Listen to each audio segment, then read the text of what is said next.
Chapter 1238. Scolding. She maintained her calm despite his accusation and lowered her tone. This is a serious matter, so our Dongting Lake will get to the very bottom of it. Get to the bottom of it?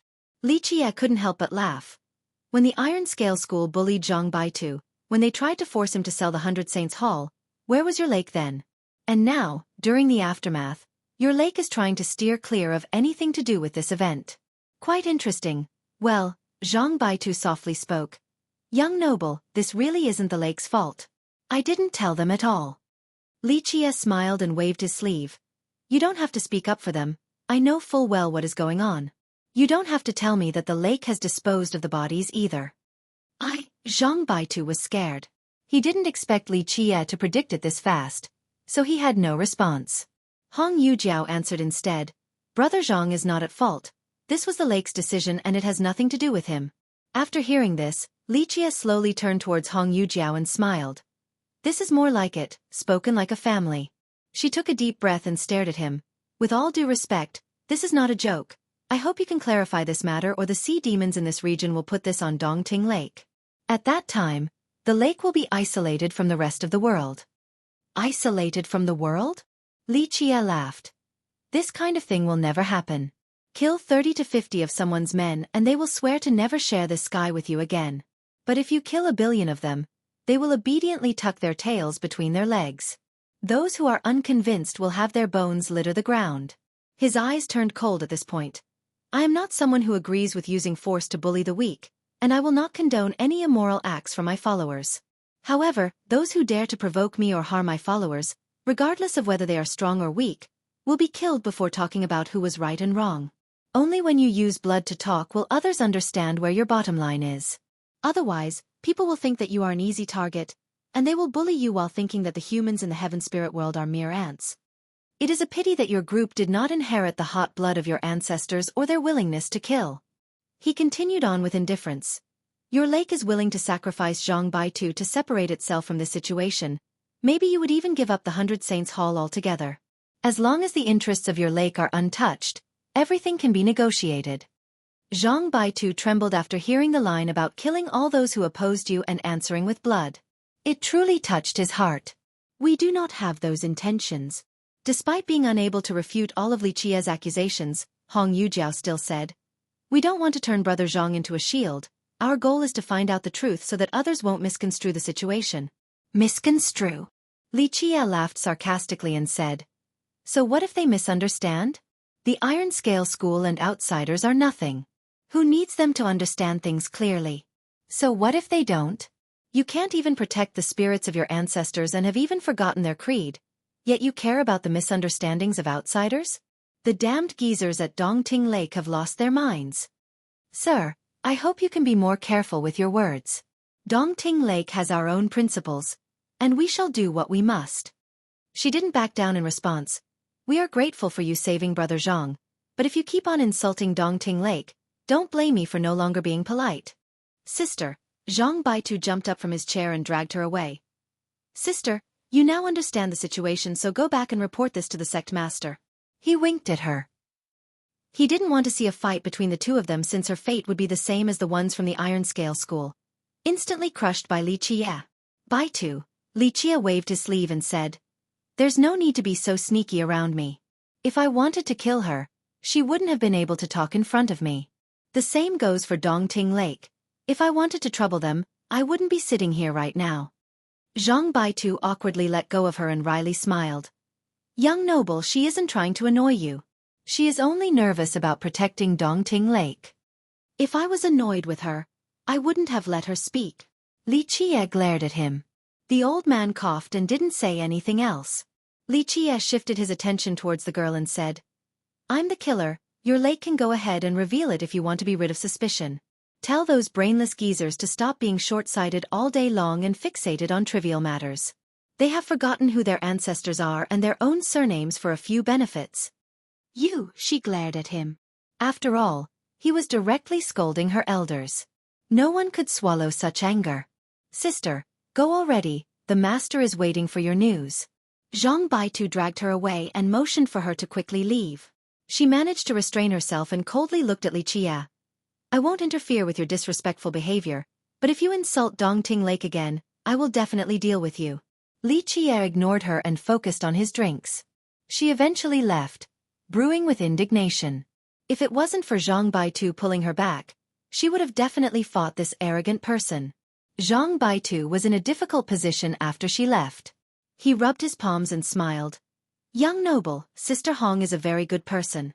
The only thing is that she can be very straightforward at times.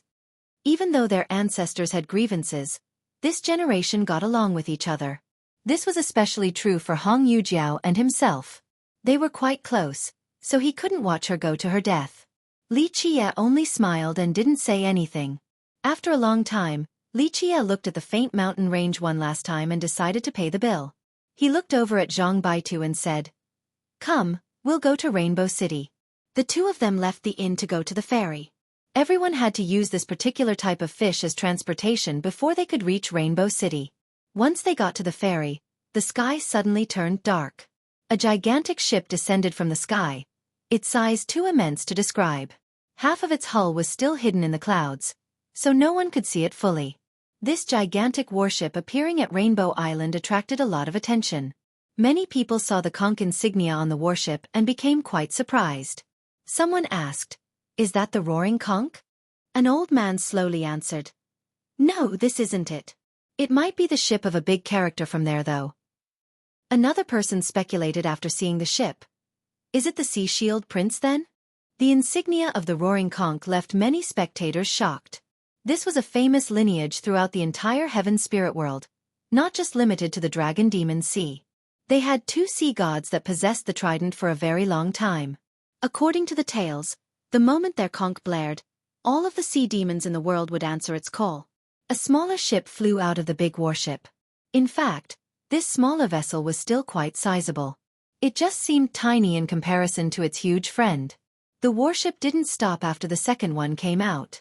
It slowly rose to the sky and disappeared towards the horizon, towards an unknown destination. The smaller one landed. Many saw a woman standing at the bow. She basked in the wind with her hair fluttering about. Her pretty eyes and nose were more than enough to describe her as beautiful. Her fair white skin had a hint of rouge. Such a beauty would command attention wherever she went. Her waist was especially slender. It was as if a gust of wind could make it dance. Despite her delicate appearance, she exuded a terrifying aura befitting of a god monarch. Halos emerged from her body. Each of them seemed to be part of their own world while carrying infinite power. Many were frightened to see this force.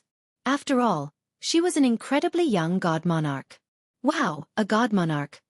Zhang Baitu was in awe and felt quite envious after seeing the god monarch's halos. He had cultivated for a lifetime, yet his cultivation was completely negligible. However, this young lady ahead was already a horrifying god monarch. How could people not be stunned into admiration before this scene? Chapter 1239. Rainbow Fish. In fact, Zhang Baitu was not the only one who was envious. Many people had the same stunned expression while looking at her. Shangguan Fian, the junior sister of the Sea Shield Prince. Rumor has it that she is already an intermediate god monarch. What a magnificent goddess. A young cultivator stared at her in admiration but became gloomy when comparing himself to her. God monarch was only a title. In fact, experts at the virtuous deity level were eligible to be called god monarchs. There were different levels of this particular title.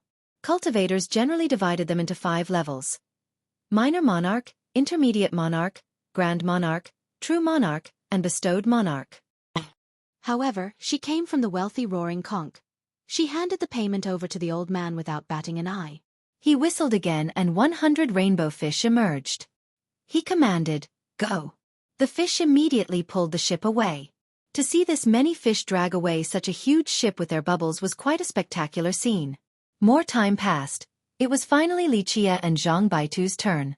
Baitu was only following Li Qiye since he didn't know which station they were going to. Dragon Hark. Li Qiye smiled while looking at the old man. "You. Free." The old man looked at Zhang Baitu and then turned to look at Li Qiye. "And as for you, 30 virtuous paragon jades. We're together." Zhang Baitu was anxious for Li Qiye after hearing the price. In his eyes, 30 virtuous paragon jades was an astronomical figure. He wouldn't be able to gather this much in his entire life. 30. The old man didn't care at all. It was as if he didn't hear Zhang Baitu. Li Qie only smiled and handed a black pouch over to the old man. The old man didn't bother looking at it before putting it away in his chest pocket. Then he whistled for 2 fish. The 2 jumped on the fish as they blew their bubbles and disappeared. By the time the bubbles disappeared, allowing the 2 to see again, they had already fallen into a huge ancient city. This was their destination. Dragonhark. Dragonhark was the first stop of Rainbow City. In fact, Rainbow City was only a general term. It didn't mean that it only consisted of one city. On the contrary, it was the general designation for everything here, including these cities and stops. Many believe that Rainbow City gained its name because all of these stops required the riding of the rainbow fish's bubbles to reach them. Rumor has it that Dragonhark City was named after Dragonhark Valley. The validity of this claim remains unknown. Dragonhark City was enormous. While standing on the city walls to look outside, people would see blossoming white clouds. This city seemed to be built in the sky. While looking down, one would only see a vast expanse with no end. Even while inside the city, people didn't know where it was located. This has always been a hot topic with great discussions and studies. However, the answer remains a mystery. There were stories of people jumping down from the wall in order to locate where Dragonhark actually was, but there would be no return after jumping down. From then on, no one from future generations dared to jump down the wall unless they were tired of living. Li Qie and Zhang Baitu jumped off their fish, and the fish swam away with their tails flapping about. Chapter 1240. Destroying the Dao Foundation. Li Qie brought Zhang Baitu straight to the Rainbow Pavilion in Dragonhark. They reserved a small courtyard and settled down. The Rainbow Pavilion was the biggest inn at Dragonhark. In fact, it was the only one in Dragonhark and all of Rainbow City as well. No one knew why there was only one inn in the entire region. Some believed that the inn belonged to Rainbow City and that they didn't wish to share this business with outsiders. Others stated that behind the inn stood the Gen clan. This clan had a very deep relationship with Rainbow City. Despite being the only inn here, the pricing was very reasonable and it could accommodate more than 10,000 guests. Because of this, there were no complaints from outsiders upon visiting the inn. After taking care of Zhang Baitu, Li Qie went out to buy some medicinal materials. When he passed by the lobby, he heard a shopkeeper advertising to the guests. Fair to the young and old with the right price. We have 80 million years of reputation. The shopkeeper was an old man around the mortal age of 70 with a grey robe. His appearance was not too outstanding, but he was very hard-working, evident by the calluses on his hands. Li Qie smirked after seeing the shopkeeper and revealed a very interested smile. The shopkeeper noticed Li Qie and smiled back. "Sir, do you want to go out or need something?" Li Qie smiled back. "How can you prove that your reputation has been great for more than 80 million years?" The shopkeeper laughed and replied, "Ah, sir, just look at my age and you should know that I am not a swindler. My hair is completely gray from the torments of time. At this age, why would I need to lie, right?" Li Qie continued to smile and leisurely responded, "Was it an eventful experience?" "You are asking about my life?" The shopkeeper happily responded, "It wasn't bad also, I guess. I don't want much at this age, only a full belly. And of course, my old bones have a bunch of children and grandchildren as well. What more do I want? Just food and clothing and children playing around me. This is more than enough for an old man like me." Li Qie nodded while looking at him and movingly said, "You're right, what more do you want in life? Warmth and food with children surrounding you. Quite an enviable lifestyle." The talkative shopkeeper asked with a grin, "Sir, do you have any other pursuits in life?" Li Qie pondered for a bit before smiling at the shopkeeper. "I just want an answer, that's all I need." The shopkeeper rubbed his clothing with his calloused hands and continued, "Who can have all the answers in life?" Li Qie responded, "No one knows the answer, which is why I require it." With that, he turned and left the inn. What is the goal of life? Li Qie sighed and recalled the past. In a distant era, someone had asked him the same question at Rainbow City. It had been said that the heaven and earth were too unreachable. All were mere ants below them, but this was also fine. It was just like the old man said, there was nothing bad about being content with a life surrounded by loved ones. Li Qie walked on slowly in silence while contemplating this issue and the unforgettable words. Being an ant within this unreachable heaven and earth was not necessarily a bad thing. He became lost in a daze. There was once an extremely wise man here, who eventually chose a peaceful ending. After a while, he lifted his head towards the distance.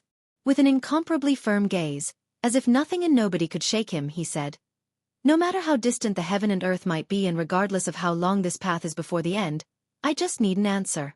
This has always been the case in the past, the present, and will be so in the future as well."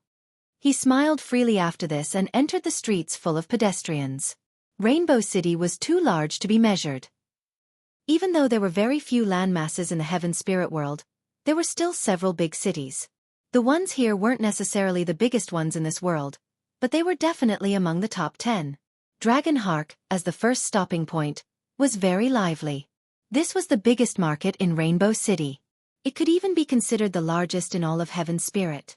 There were sea demons from this region, charming spirits from the Abyss Sea, and Trey ants from the Jade Sea. In addition to the many shops, cultivators set up little stalls along the streets to sell their treasures, and some were searching for alchemy ingredients. It was a scene that encompassed all sorts of images. Many cultivators came here due to the great reputation and size of this market at Dragonhark. There was a phrase used to describe this place. There is nothing one couldn't buy here for the right price. Li Chia bought a lot of materials for Zhang Bai too. They weren't that precious, which was why he just went outside to buy them. He was getting ready to destroy Baitu's cultivation in order to have him start over from the beginning. Because his cultivation was needlessly complex and convoluted, it was only harmful without any benefits. Of course, it would have been much easier for a young cultivator to destroy their cultivation, but it was different for Zhang Baitu. He was no longer young and his blood energy was quite feeble. Without being supplemented by pills, destroying his cultivation would only send him to see his maker. After preparing all the alchemy ingredients, he readied the cauldron to refine them. The flame ignited and melted all the ingredients. It burned away the dregs and left behind the essences. Eventually, the fire flowed like a pot of soup within. In this moment, it was difficult to tell the fire from the medicinal essences. Under Li Chia's instruction, Zhang Baitu stepped into the cauldron. The fire seemed to have its own life and slowly infiltrated Zhang Baitu's body with the essences. They protected his meridians and veins. Li Chia ordered, "Remember, focus your energy while clearing your mind of needless thoughts." Any carelessness would result in death for an old cultivator like Zhang Baitu. So Li Chia had no choice but to use this method. The old man followed his order and calmed his mind while converging his vitality. He could feel the essences flowing through his body. Right at this moment, Li Chia began and shattered Zhang Baitu's Dao foundation with lightning speed. Crack! Zhang Baitu's Dao foundation collapsed in an instant. He trembled and almost audibly screamed, but he managed to endure the pain. Li Chia was fast and accurate as he quickly and completely destroyed the foundation. At this time, there was nothing left of the broken foundation in Zhang Baitu. All of the residue was destroyed without leaving behind any traces. Zhang Baitu now resembled a mortal that had never cultivated before. The essences began to integrate into the key locations in his body, every muscle and joint, in order to strengthen him. His condition stabilized due to the medicine. Otherwise, someone else at his age experiencing this process would immediately turn into a hunchback old man after losing their Dao foundation. Li Chia withdrew the fire and Zhang Baitu fell to the ground. There weren't too many visible changes to him. His hair had become grayer and he had lost the aura of a cultivator. However, his complexion was quite ruddy like an immortal with gray hair, yet he still had the face of a young man. This was a very healthy and rare constitution for a mortal man. Zhang Baitu's vision worsened and he was unable to walk as if he was flying like other cultivators. Most of his abilities were gone as well. Of course, this was the great difference between a mortal and a cultivator. Maybe it isn't that bad being a mortal sometimes. Zhang Baitu sighed emotionally after his regression. The sense of loss was there, but it was not overwhelming. After all, his cultivation was extremely shallow in the first place. This would be a completely different scenario for a master. Some wouldn't be able to handle losing their cultivation. "Thank you, young noble." Zhang Baitu quickly thanked Li Chia. Li Chia waved his sleeve dismissively. "There's no need to be emotional. What you have lost will return not long from now. Young noble, you wish to pass down a merit law to me?" Zhang Baitu happily asked right away after hearing this. Despite knowing his terrible talents and that he wouldn't get much further in his life in terms of cultivation, he had never given up before. Persistence was part of his character. His hope had been rekindled after becoming immortal and listening to Li Qie. Chapter 1241. Dragonhark Valley. Li Qie gently shook his head in response. No, I don't have the right merit law to pass down to you. A member of the Zhang must cultivate the Zhang clan's law. But my clan's laws have been lost for a long time now. Zhang Baitu hesitated for a moment before speaking. Even Dongting Lake might not have our laws. None of the ancestors said anything about it. Li Qie flatly replied. Your Zhang clan doesn't have them and the lake might not either, but Dragonhark Valley will. Dragonhark Valley? Zhang Baitu was surprised. Why would my clan's laws be at the valley? He didn't understand the connection between the two entities. To be more exact, those laws exist in this place. With that, Li Qie pointed at his head and said, if you are able to be enlightened at the valley, you will obtain your clan's merit laws once more. Zhang Baitu was dazed. Even though he was not good at cultivation, he was not a fool. With a slightly startled expression, he asked, young noble, are you saying that my clan's laws came from the valley itself? You can put it that way. Li Qie nonchalantly spoke. Your forefather's bloodline is not the purest of human bloodlines, so your members can only cultivate the clan's laws. Through meditation and enlightenment at the valley, you will find what you desire. Zhang Baitu looked distracted. He knew far less than Li Qie about his own ancestors, but he didn't dare to ask why Li Qie was aware of this. Can I do it? He was lacking confidence after calming down. He couldn't be blamed for this since failure had haunted him for years. The failure of his first attempt at cultivation had already shattered his confidence completely, leaving him unsure of himself. Li Qie stared at him and replied, a calm heart is more important than anything else. During your meditation, stay calm and everything will flow naturally. You are the descendant of the Zhang clan. If you can't do it, who can? Remember, your Zhang bloodline flows through you. This makes you different from everyone else. After being encouraged by Li Qie, Zhang Baitu could feel his blood beginning to stir. In this world, talent is not the most crucial thing. An unfaltering Dao heart is much more important. After so many years, countless geniuses have failed. It's not just you. Even invincible immortal emperors have failed many times during their youth. No one can be unstoppable throughout their entire life. Only through failure will one understand their own lackings. Lessons and experiences can be gained from failure. Li Qie took his time encouraging and waking up Zhang Baitu. The old man's eyes lit up. In a short period of time, he could feel the blood of the Zhang clan channeling even faster. He was full of hope at this moment. Eventually, he kneeled on the ground and gratefully said, I will engrave your wise words into my mind and never forget them. Li Qie ordered, very good. Let us go to Dragonhark Valley then. Zhang Baitu nodded. At this time, he was full of energy and felt that he was suddenly young again, just like the past when he began his arduous search for the first time. Dragonhark Valley was located in the southern region of Dragonhark. The entire valley was huge with exquisite sceneries consisting of tall peaks, tranquil ravines, and many waterfalls. There were many legends about this valley. One stated that the old giant dragon back then was enlightened in this valley and left behind an indelible mark. Another stated that the demon dragon who went against the heavens and failed left its magical bones behind after dying. Some of these magical bones eventually turned into Dragonhark Valley. No one knows if these two rumors were real or not. However, many people came to the valley in search for the grand Tao from the legends, the legacy of a true dragon.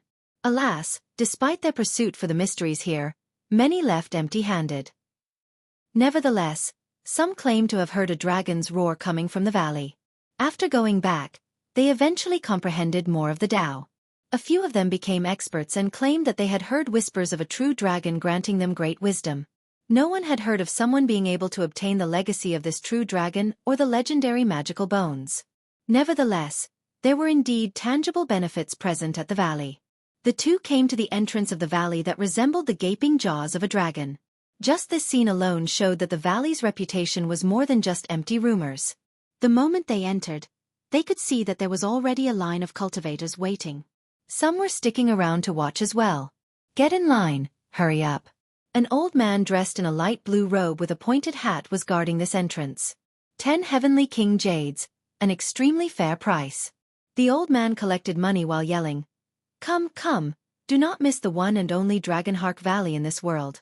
Inside are true dragon bones, immortal draconic runes. As long as you are lucky enough, you will be able to obtain these mythical artifacts."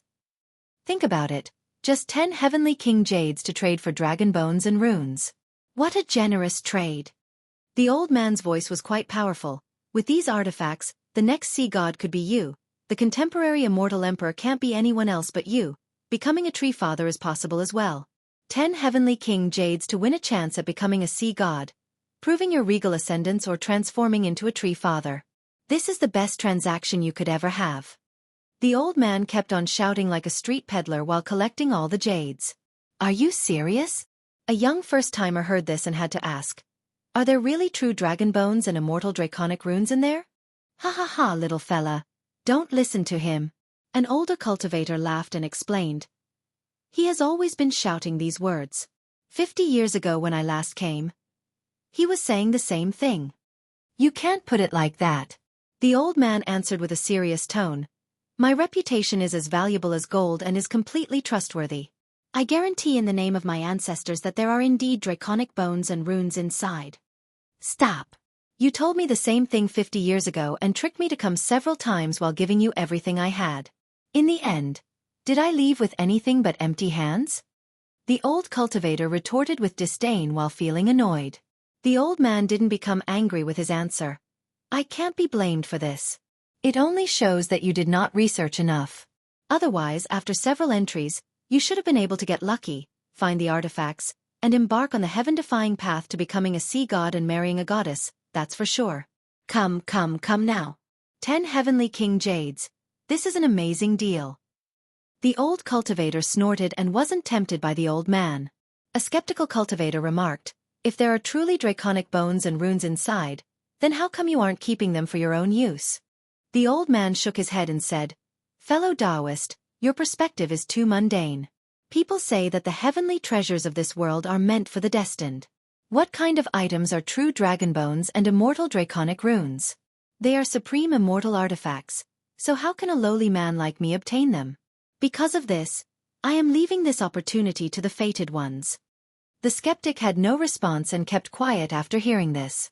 Plus, many experts benefited from coming to Dragonheart Valley. When an overlord heard the sound of the rain in this place, he immediately became enlightened and soared to the heavens overnight.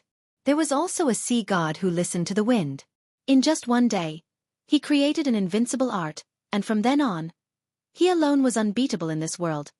The old man became quite excited as he blabbered on and on. A cultivator quietly muttered under his breath. How outrageous! Of course, the overlord and sea god mentioned by the old man were all exaggerations.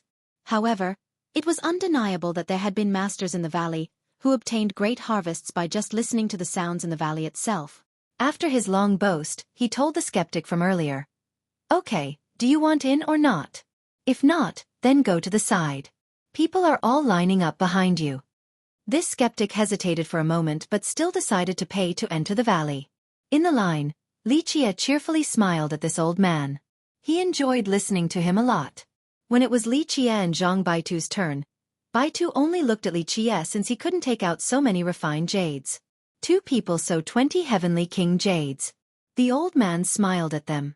No matter how one looked at them, neither Li Jie or Zhang Baitu looked like people with money, so a human cultivator kindly reminded them. Little brother, refined jades don't come easily, you are better off using them wisely. Little brat. It's fine if you don't want to come in, but you want to ruin my business as well?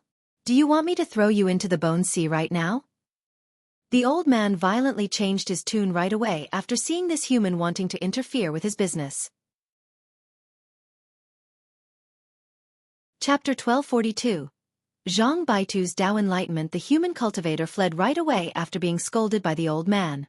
Throughout history, no one dared to offend Rainbow City. Rumor has it that even a contemporary sea god wouldn't test them. Li Jie smiled and handed the refined jades over. The old man immediately beamed happily after getting the refined jades and said, I wish you too luck in comprehending the supreme grand Tao to reach the peak of this world. Li Jie grinned and looked at the old man and leisurely spoke.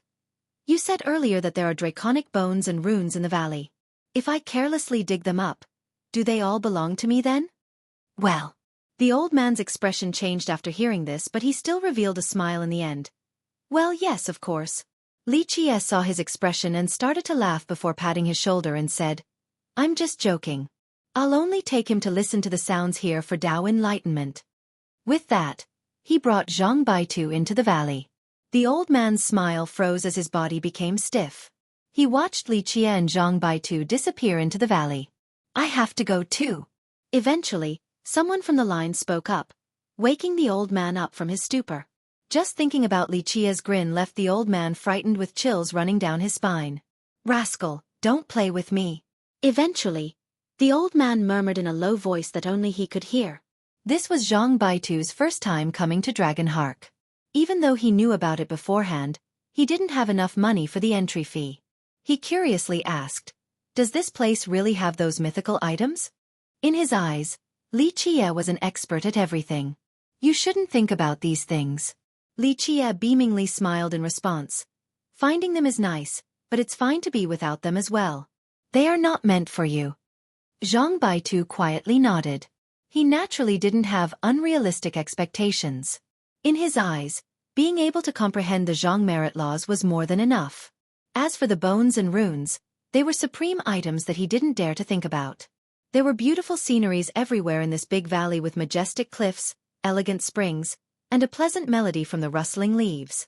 They saw cultivators in many places. Some were sitting on top of cliffs while huffing and puffing the energy of the clouds. Others were meditating below waterfalls to quietly listen to the sound of the water. There were also those sitting in the pine forest in order to comprehend the grand Tao. Even though 10 heavenly king jades were a lot to many, experts from great powers were willing to try at least once. Who in this world didn't want to become enlightened in the Tao? Moreover, for those who had reached a bottleneck, they needed an opportunity to break through. There were rumors that there were dragon roars or even the whispering of a true dragon in this valley. How could there be smoke without fire? Some experts had made these claims before while meditating in this place. Because of this, many cultivators came here in hopes of getting lucky. Perhaps they would be able to experience the same type of adventures as well. The duo crossed over the mountains and went deeper inside towards their destination.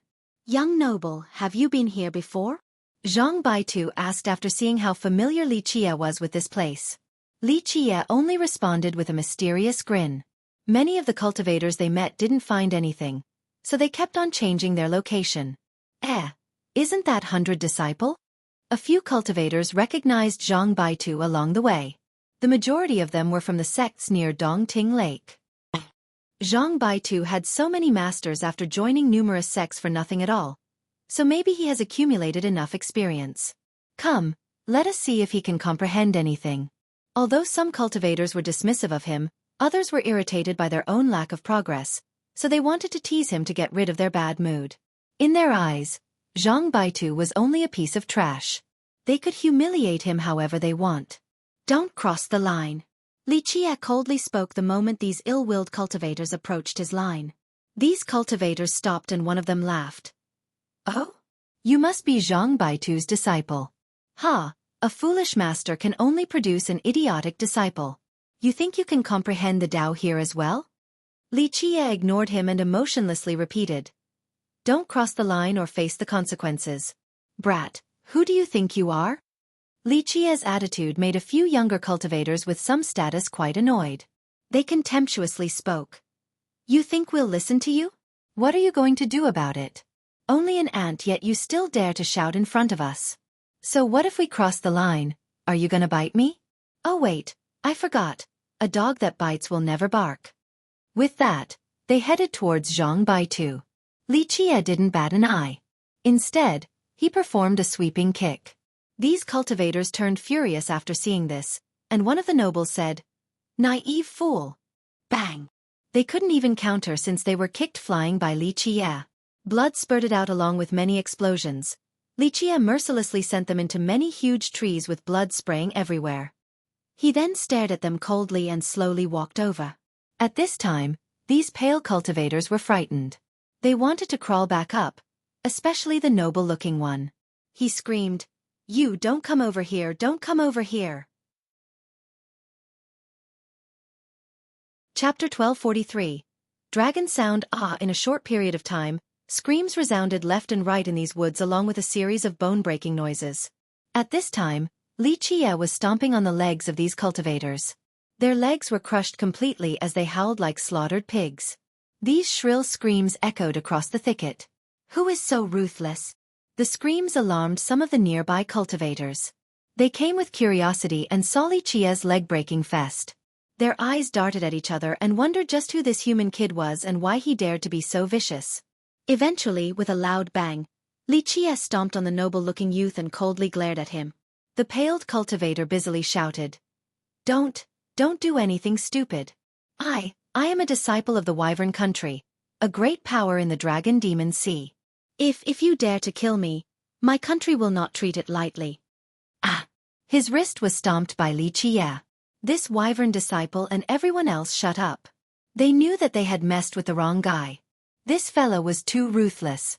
Li Qie only wanted to teach them a lesson. If he wanted to kill them, it would have been easier than crushing an ant. Boom! Li Qie kicked this disciple from Wyvern flying through many trees while shouting, Scram, don't let me see you again. These cultivators pissed their pants from fear. After hearing this, it was like they had been pardoned. They quickly rolled on the ground to get up and run away. The disciple from Wyvern was from a great power and so couldn't swallow his anger. After he flew far enough, he exclaimed, Brat, leave your name if you dare. Li Qie gave him a side eye and replied, Li Qie. After hearing this, the disciple faltered several steps backward in horror. He had just heard this name recently. Many cultivators who were watching for fun were startled as well. Especially those who heard the news from the Jade Sea. They became completely pale. One of them said, He is the disciple of the peacock tree, the successor of that land. He helped the tree sacrifice 1 billion teeming fish. No wonder why he is so ruthless. News of the tree's blood refinement had reached the Dragon Demon Sea. Of course, many believed that this was the masterpiece of the peacock tree while Li Qie only acted as the tree controller. He became famous overnight due to the prestige that came with being an ancestral tree's disciple. A cultivator commented in horror, Damn! He helped the peacock tree annihilate an entire race. This ancestral tree is definitely a monster, so being its disciple, he can't be a kind person either. He's definitely a little monster as well. The massacre of the teeming race, the most populous tribe in Heaven's spirit, had shocked countless people. This added to Li Qie's notoriety despite everyone assuming that he was only the tree father's accomplice. Just imagine, billions of lives were refined overnight. Anyone would quiver with weak knees after hearing this. As for the Wyvern disciple and his companions, needless to say, they turned and fled as far as they could. They didn't dare to think about taking revenge any longer. Li Qie's fierce reputation had shattered their courage. In a short period of time, the cultivators outside the thicket had ugly expressions. Many even chose to run away to avoid provoking this fierce person. Li Qie ignored them and leaned on a tree as he watched Zhang Baitu. A long time had passed, yet there was still no changes with Zhang Baitu. Nevertheless, Li Qie was confident in him because the Zhang had some ties with this place as well as Rainbow City. It was just that their descendants didn't know about these secrets. Minutes came and went, but Zhang Baitu remained motionless as if he didn't gain anything. Prior to this, very few would watch him meditate. After all, those who had heard of his name knew that his talents were completely insufficient since he was still a failure after joining so many sections. They thought that this was simply a waste of time. However, after being aware of Li Qie's great name, some became curious. Even though they didn't know why this fierce man was hanging around Zhang Baitu, they wanted to see if the old man could harvest anything. One thing was for certain: as the clock ticked down, Zhang Baitu had reached a state of total calmness. A while later, a crisp voice resounded next to Li Qie. Will Brother Zhang be able to do it? No one knows when Hong Yujiao appeared beside Li Qie. She was quite worried while watching Zhang Baitu under the tree.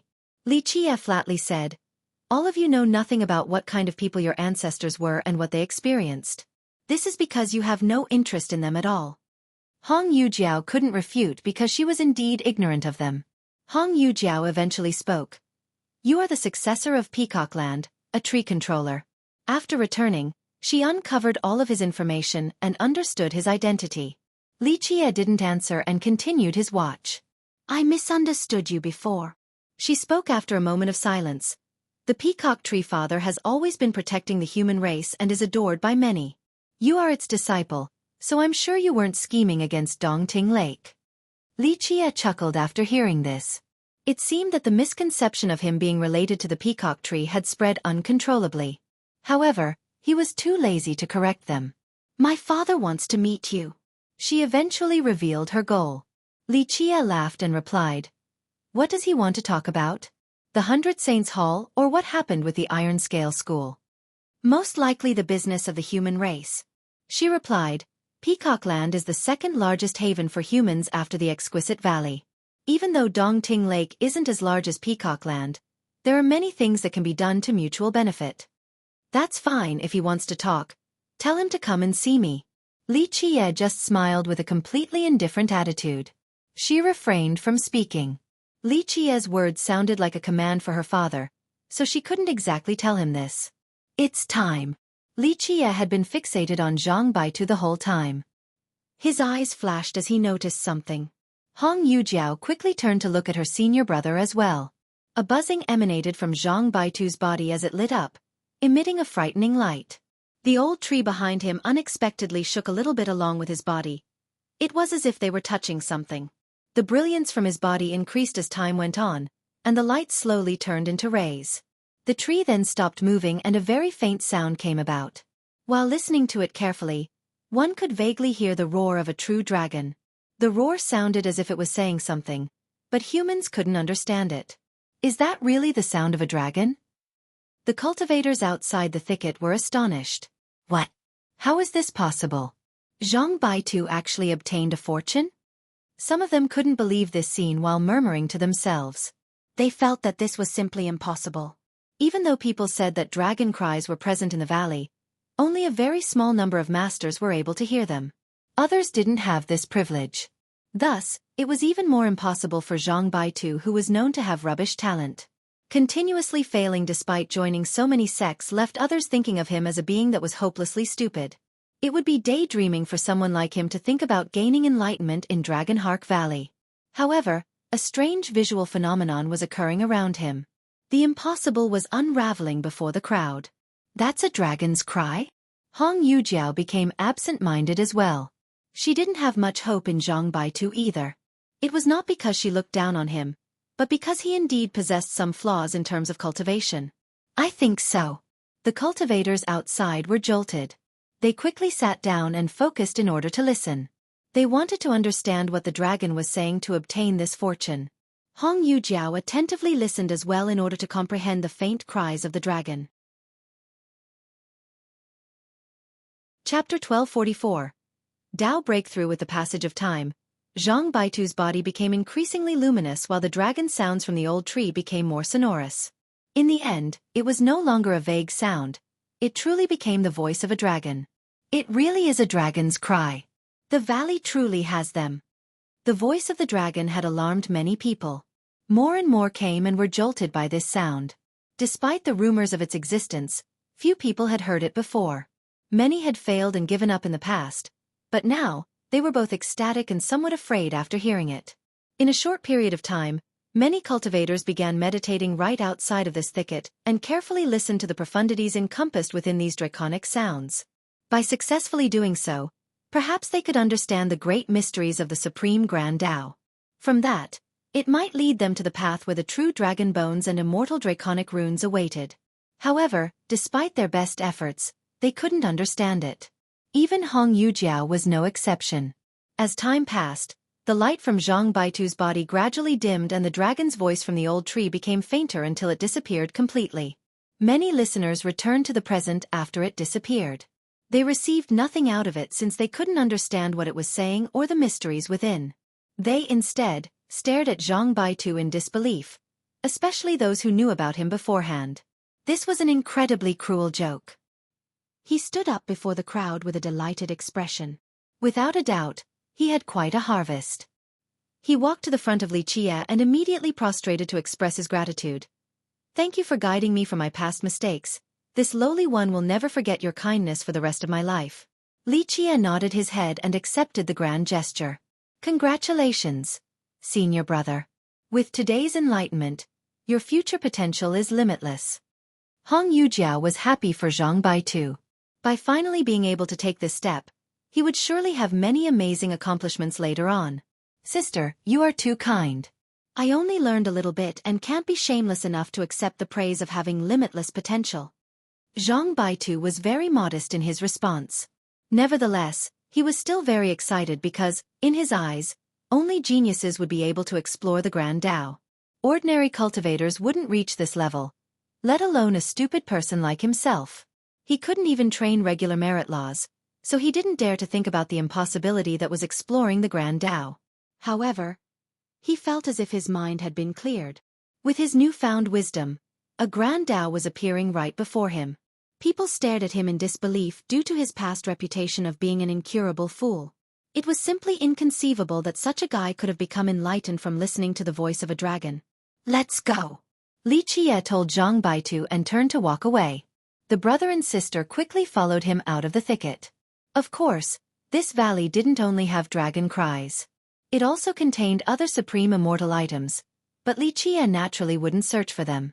After they left, a bunch of cultivators immediately jumped into the thicket and competed for the spot below the old tree. The first cultivator that got to the tree said, "I was here first, let me try to meditate." "Why do you get to go first? Everyone here has paid, so if you want to meditate, the rest of us should be able to as well." Another immediately voiced his displeasure. Very quickly, the scene became chaotic. Everyone wanted to sit under this old tree to meditate. They felt that if a fool like Zhang Baitu could hear a dragon's voice under the tree, then the rest of them would be able to gain much more than him. The news of Zhang Baitu's enlightenment spread across the valley. Many people had thought that it was not worth spending money to enter the valley, but they were now tempted and immediately handed their jades over to jump inside. They didn't want to be one step slower than the others. When Li Qie got outside of the valley, he looked at the old man and leisurely smiled. "I heard that there is a treasure trove at Dragonwell, is that true?" The old man's expression changed after hearing this. Li Qie laughed in response. "Don't worry, I'm just messing with you. As for the treasure trove and dragon bones, they should be left for the destined ones." With that, he turned and left. "I'll give you an 80% discount next time." The old man cheerfully smiled at Li Qie, who was walking away. Li Qie chuckled and didn't turn around to answer. After they walked for a while, Hong Yujiao curiously asked, "Does Dragonhark really have dragon bones and runes?" Li Qie continued on while lightly answering, "Their existence isn't important since they are not destined to be yours. However, if you must know, just keep in mind that your Dongting Lake and Rainbow City have deep ties. The same goes for the giant dragon kingdom. I hope that as the lake's descendants, you too won't forget about your ancestors and roots. One day, you might need to rely on Rainbow City." "We have deep ties with Rainbow City and the giant dragon kingdom?" Hong Yujiao was surprised. Zhang Baitu felt the same way. He had never heard about this before and spoke with disbelief. "I heard that the giant dragon kingdom doesn't actually exist since it is only part of the legends. No one has been there before." Li Qie stopped and turned to look at the two. "It looks like you descendants are becoming worse and worse since you don't even know your own roots. Just keep my words in mind. Aim higher than other people while maintaining your ambition and courage. Your clans chose to fight each other for power, but in the eyes of others, this is only a competition between ants. No one will care about the past glory of your ancestors." The duo exchanged glances. They didn't completely understand what Li Qie was referring to. Rely on each other during times of turmoil while maintaining great magnanimity towards all as well as your ancestors' great moral values. One day, you too will understand your roots, and at that time, those existences up in the clouds will finally take note of you. That will be the day when you find out just how glorious your clans used to be. He gently sighed and left one final remark while looking at them. "This is all I can do. The future relies on juniors like the two of you to build." Li Qie didn't want to bother with Dongting Lake's power struggle back then, but right now, out of consideration for the ancestors from the Hong, Zhang and Su clans, Li Qie couldn't help but ultimately guide them. Whether they would be able to figure it out and take the next step would be up to themselves. They must be the ones to grasp their own destinies. Others could only show them the way. The duo carefully contemplated Li Qie's words. Even though they didn't understand them completely, they certainly memorized them. They didn't go too far after leaving the valley when a young man came before them. He had an extraordinary presence and a bright glow. There was a pair of translucent jade-like horns that made him look quite fierce. He grew happy the moment he saw Hong Yujiao and quickly walked forward to enthusiastically greet them. "Young sister, we meet again. Young noble Shangguan, long time no see." Hong Yujiao nodded her head in a polite manner that wasn't overly welcoming yet not too distant at the same time. The youth enthusiastically asked Hong Yujiao, "I heard that you wanted to go to Rainbow City. That's great. How about we go together to Dragonheart Valley?" She gently shook her head in response. "Thank you, but I was summoned by my seniors and must return to the sect." The youth became disappointed after hearing this. His eyes then darted over towards Li Qie. Since the beginning, he didn't care for Li Qie, but after seeing Li Qie's face, his eyes narrowed and he coldly stared at him. "You are Li Qie, the successor of Peacock Land? So what?" Li Qie glanced at him in response. The youth coldly said, "It's very good that you have admitted it. You are the one who harmed disciples from my Wyvern country." So it turned out that this youth was the Wyvern Crown Prince, Shangguan Fialong. He had recently heard of Li Qie since his fellow disciples were beaten by him. He wanted to settle the score with Li Qie. Li Qie indifferently replied, "Maybe. Remember that this isn't your Peacock Land. This is the Dragon Demon Sea, not a place for you to act presumptuously." Shangguan Fialong coldly said, "You need to give our country a proper answer for hurting our disciples. Young noble Shangguan, your disciples were at fault." Hong Yujiao slowly spoke. "They provoked young noble Li, which resulted in them being injured. They can only blame themselves for their lack of skill." At this time, Hong Yujiao stood up for Li Qie. Chapter 1245. Dragonwell City. After hearing Hong Yujiao, Shangguan Fialong darted his eyes at Li Qie. Despite being unwilling, he still scowled and said, "Our disciples were incapable, and out of consideration for young sister Hong, I won't pursue this any further. But Li, you better control yourself. This is the territory of us sea demons." Without a doubt, this was a direct threat towards Li Qie. Li Qie only smiled and didn't really care. He had no intention of taking action against cultivators of Feilong's level unless they were asking to die. Fialong glared at Li Qie one last time before cupping his fists at Hong Yujiao. "Young sis, I have met my big sister. She says that she also wants to see uncle. Wait for us after the birthday celebration of the Gen ancestor. We will visit your house and see uncle then." Hong Yujiao chose to be quiet instead of answering. After Fialong left, Zhang Baitu worriedly looked at her and said, "Junior sister, it looks like his big sister is coming to ask for an engagement. He must be feeling quite confident this time." Eventually, Hong Yujiao answered, "I won't marry so easily. It won't be that simple." Despite not staying at Dongting Lake, Zhang Baitu still knew a few things, resulting in his worries. "I heard that the Wyvern country has always wanted a human with a great bloodline to help pass on their own. People say that Feilong's bloodline is very powerful, the best of the younger generation with the exception of his sister. I also heard that they wanted to become in-laws with the exquisite valley. Unfortunately for them, the valley refused right away." Zhang Baitu continued, "Sister, your bloodline is the most exceptional in our lake, so the Wyvern country won't give up that easily. Plus, with his sister coming in person, they will also have the backing of the Roaring Conch, giving them ample leverage." So what if Shangguan Fian is back?" Hong Yujiao snorted. "Can they really force this marriage?" Zhang Baitu could only sigh. There was no point in worrying about it since he wasn't strong enough to do anything. Regardless of her tough posturing, she still reminded Li Qie, "Young noble Li, there's no need to worry about this Shangguan Fialong. However, his sister, Shuangguan Fian, warrants some caution. She comes from the Roaring Conch and is doted on by its ancestors. People say that there is a possibility of her marrying the Sea Shield Prince to become the mistress of the Roaring Conch. Sometimes, taking a step back is the right way to go about things. You don't need to go head-on against the Wyvern country." She warned him with good intent. After all, the Roaring Conch is very powerful at the Dragon Demon Sea. They can even order the sea demons around the world. So it turns out that Shangguan Fialong came from Wyvern, a great power in this sea region. Of course, the thing they were most proud about was not the true dragon bloodline coursing through their veins. It was Shangguan Fian who was able to join the Roaring Conch and become one of the youngest god monarchs. Li Qie responded to these warnings with a smile. Hong Yujiao sighed because she understood that her words went in one ear and out the other. After leaving the valley, She also wanted to return to Dongting Lake in order to report to her father. Before leaving, she respectfully said her goodbyes. I'll go report to my father about this. Hopefully, you will meet him at least once. Li Qie insipidly responded. Tell him to come meet me at Dragon Well. After she left, Li Qie told Zhang Baitu. Go back and clean up your belongings, we'll be going to Dragon Well. Zhang Baitu nodded. At this time, he would obey any command from Li Qie. After packing his stuff, he followed Li Qie to Dragon Well. This was the second stop of Rainbow City. There was only one way to go from Dragon Hark to Dragon Well, and that was to ride the rainbow fish. Just like Dragon Hark, no one knew where Dragon Well was located. They only knew that these fish were the only method of transportation linking all the cities together.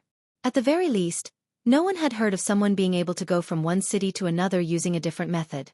The duo arrived at the ferry again and found that there was already a long line. It was still an ordinary old man collecting money at the entrance. He had a light blue robe with an indifferent expression. He stared at the cultivators as if all of them owed him money. When it was Li Qie's turn, Li Qie said, to Dragon Well. The old man glanced at the two and pointed at Zhang Baitu. You won provisional palace jade. Zhang Baitu was surprised and stammered. It has always been free for me at Rainbow City. Rainbow Island to Dragon Hark was free for me just earlier. Zhang Baitu didn't really know why it had always been free for him. Maybe that particular old man knew that he didn't have enough money to pay. Nevertheless, always paying no fee left him a bit embarrassed since he wasn't the type who relished taking advantage of others. One provisional palace jade. The old man ignored him, then reached out his hand towards Li Qie and coldly demanded. You 1,000 virtuous paragon jades. That's outrageous. Zhang Baitu was scared silly.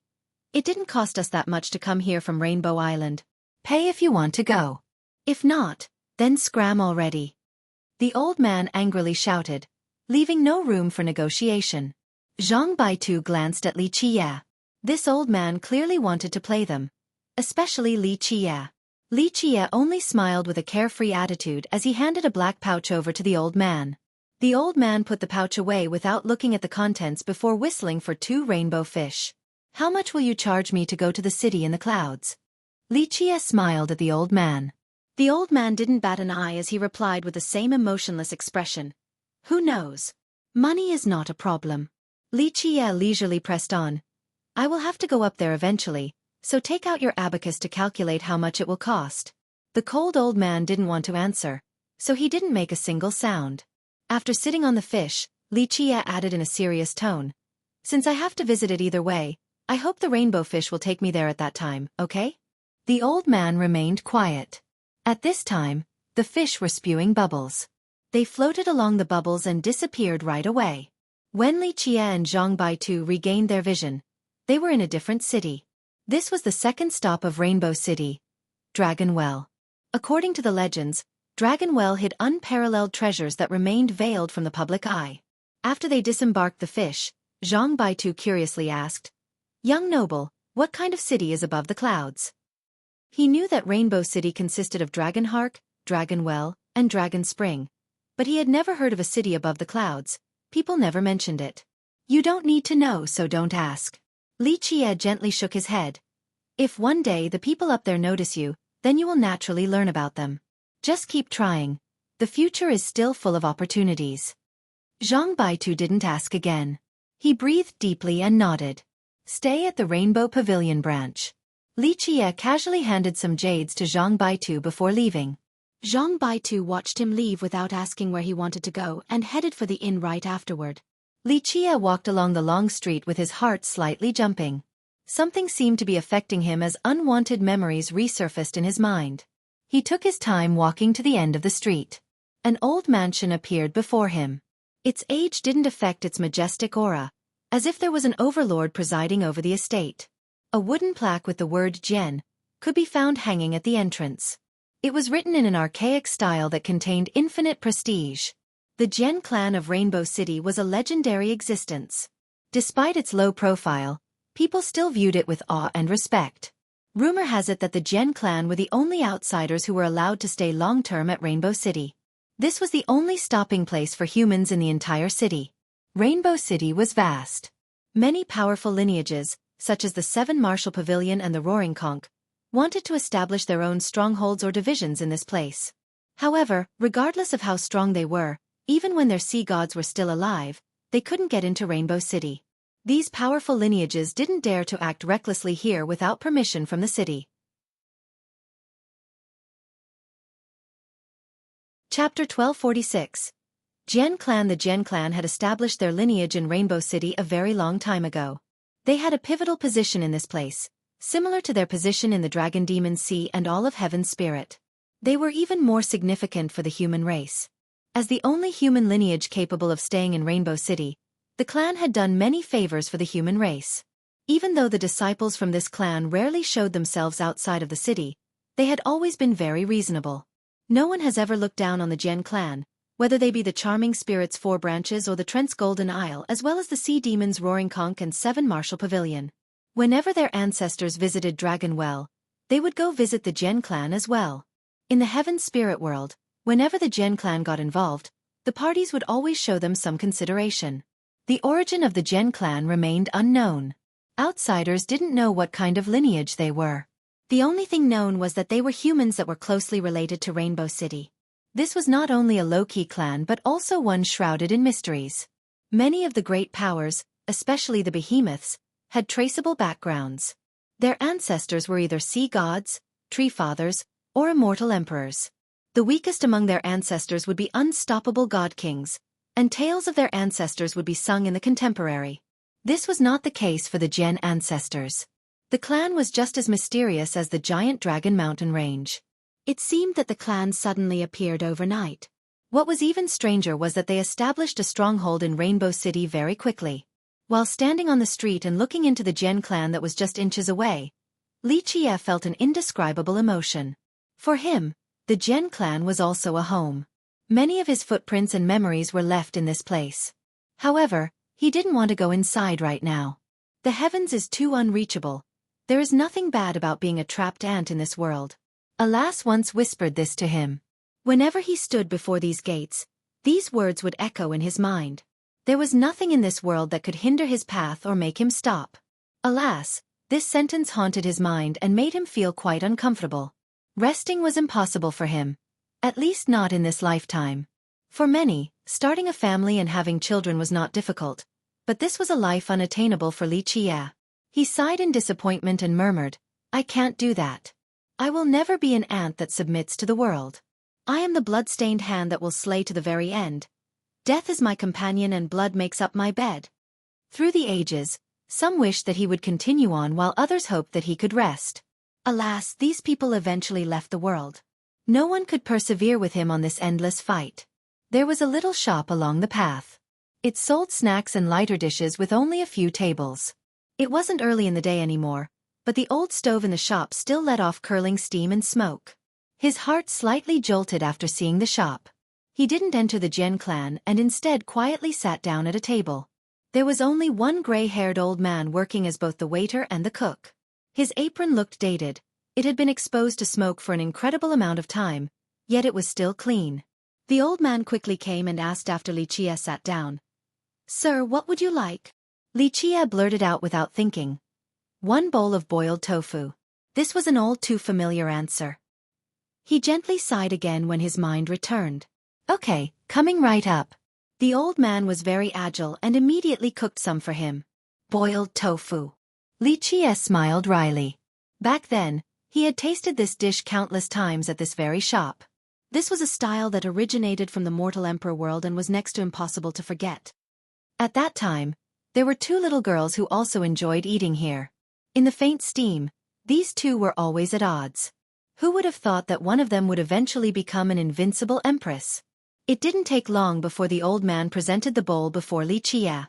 Its warmth thawed his cold heart. He began eating each piece of slippery and tender tofu as the familiar taste melted in his mouth. This boiled tofu is a delicacy in this world. No one will ever get tired of eating it. Li Qie had to comment.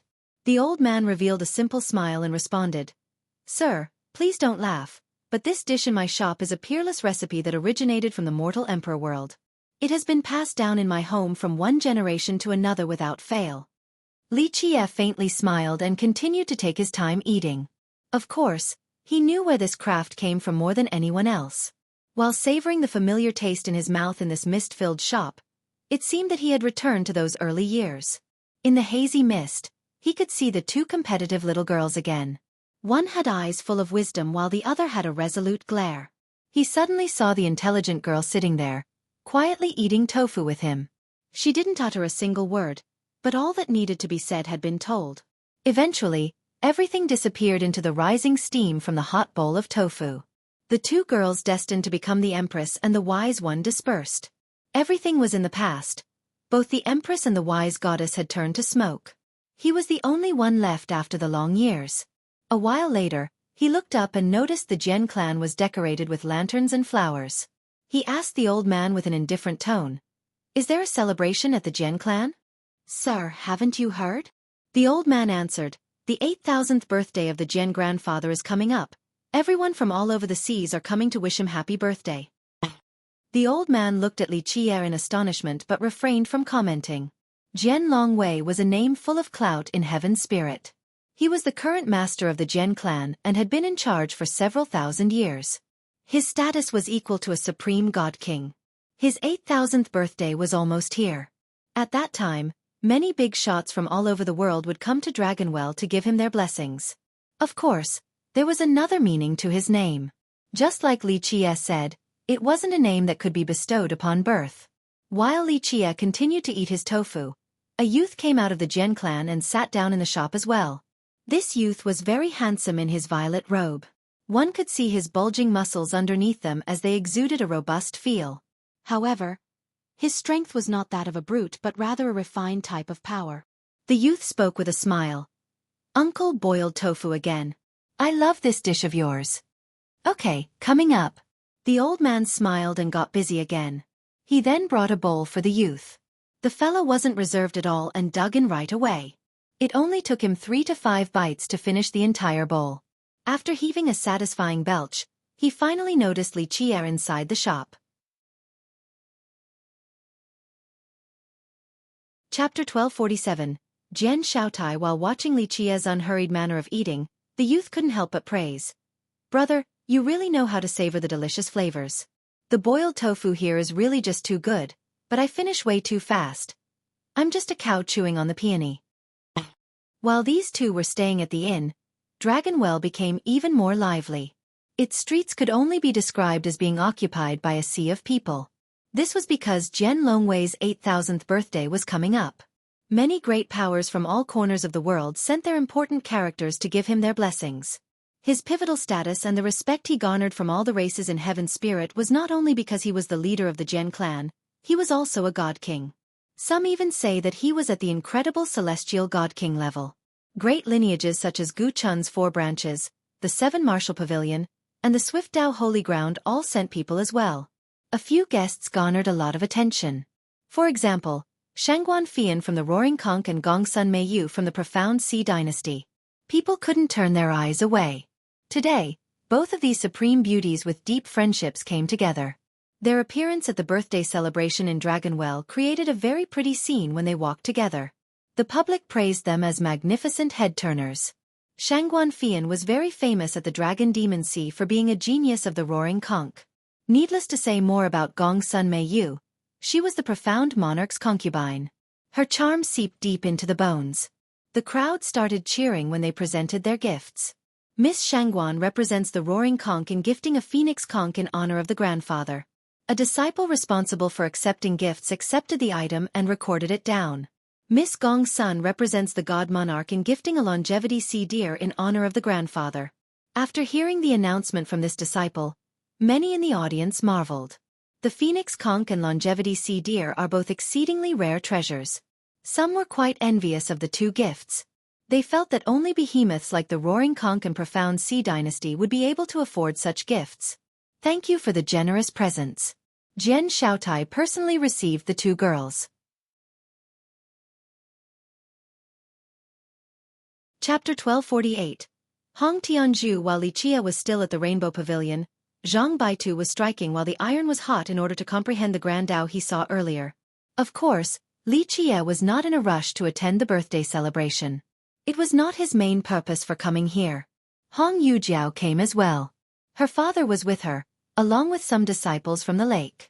He was the current master of the lake, Hong Tianju. Hong Tianju rose from his seat and lowered his voice. Young noble Li, your words are too condescending. My lake will take care of our own business. If you do not wish to befriend us, then forget it. Goodbye. Sit down. The glint in Li Qia's eyes bloomed. An oppressive atmosphere came from his eyes. It was as if they could annihilate eternity itself. Hong Tianju seemed to be imprisoned by gods from the glare. He involuntarily sat back down with a bang as if a hand of God had directly pushed him down.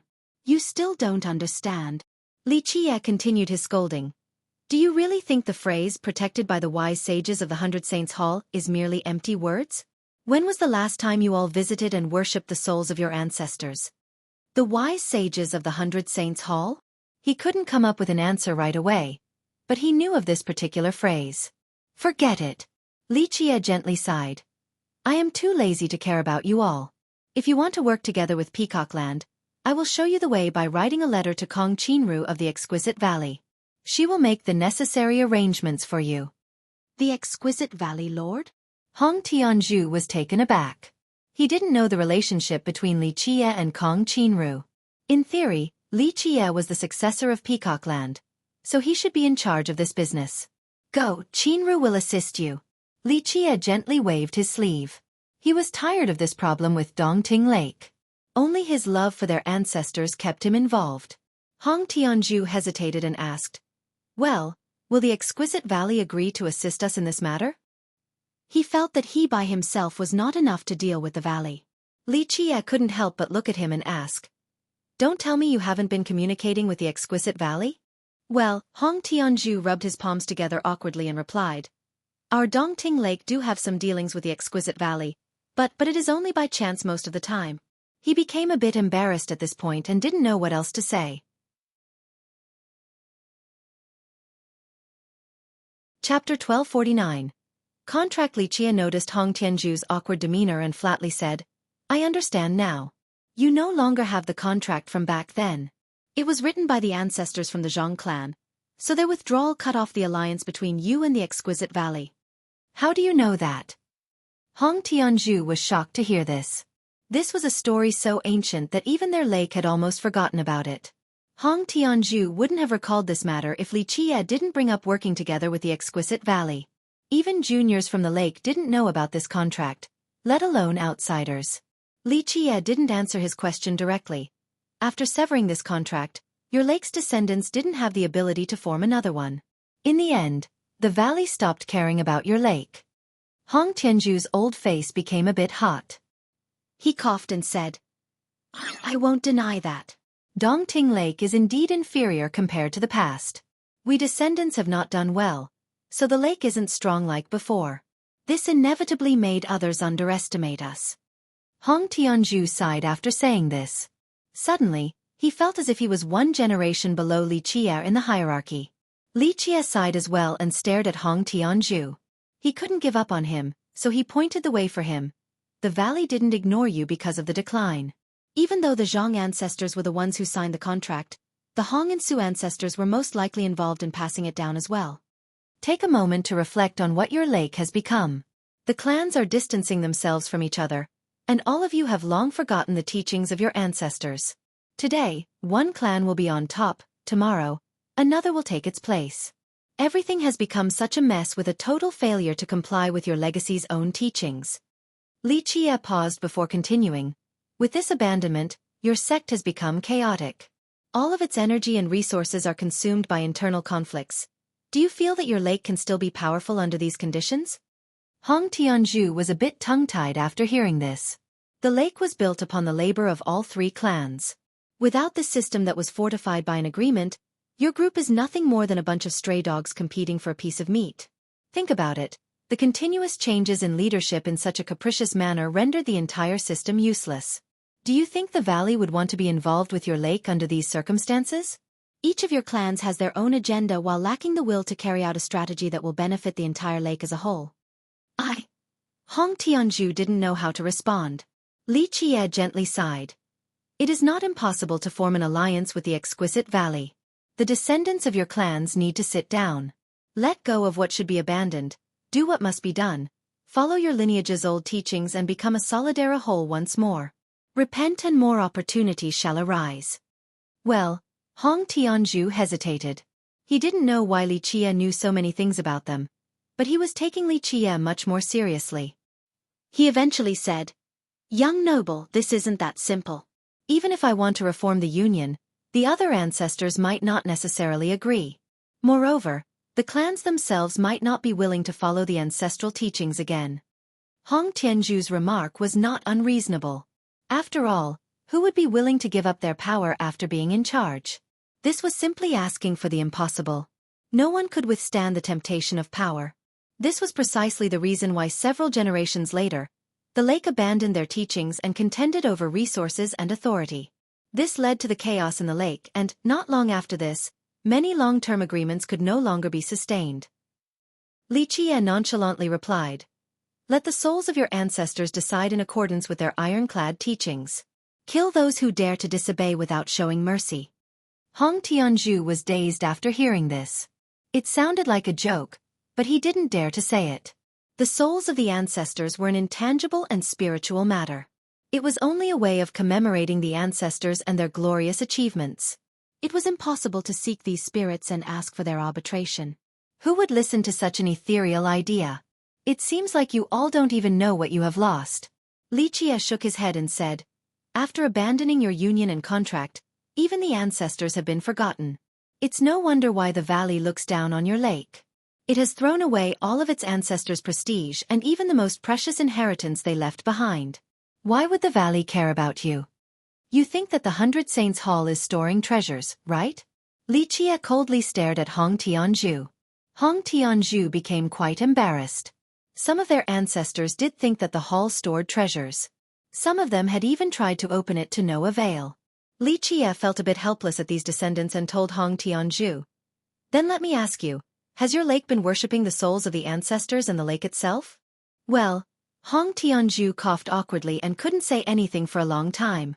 The frustrated Li Qie shook his head and said, "I don't know what to say regarding your stupidity. If I was your ancestor, I would surely strangle you group of fools with only power in your eyes.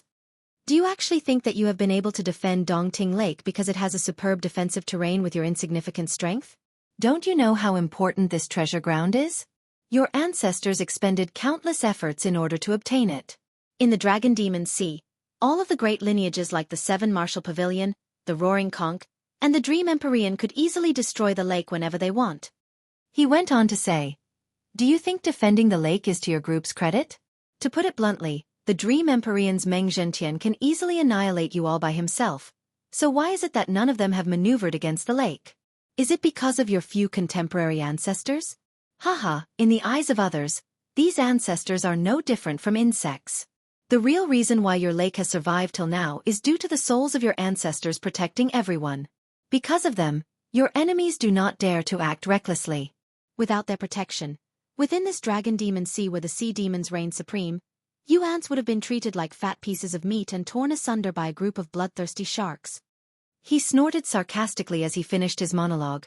"But today, you have forgotten about their souls. To actually not be performing the lake ceremony as well as worshipping your ancestors. How ridiculous." Hong Tianzhu stood there murmuring to himself, "The souls of the ancestors?" Li Qie gently shook his head again with frustration. "You can't be thinking that their souls are just an intangible concept?" Hong Tianzhu smiled wryly and had no response again. Hong Yujiao, sitting to the side, couldn't comment either because she didn't know about the souls of the ancestors. As for the teachings and contract, she wasn't privy to them either. Many of the current elders in the lake didn't want to mention them. Of course, it was their direct ancestors who chose to abandon these rules in favor of power. They naturally wouldn't want to bring it up again. Hong Tianzhu mustered up his courage and asked after some musing, "Young noble, if we were to let the souls of the ancestors make the decision, how do we go about it? Do you really have the determination?" Li Qie looked at him and said, "Right now, your Hong clan has a lot of power at the lake and the Sioux also have several docks, right? The poorest among the clans is the Zhang. They don't even have a place to stay despite the lake being so large." Hong Tianzhu didn't know too much about the power struggle back then either, but he had heard a few things about it. Even though the Zhang ancestors lost, they still had one dock remaining out of the 18. However, these ancestors were furious at that time and chose to leave Dongting Lake. The rest of them then divided the Zhang clan's assets. This wasn't a proud event at all.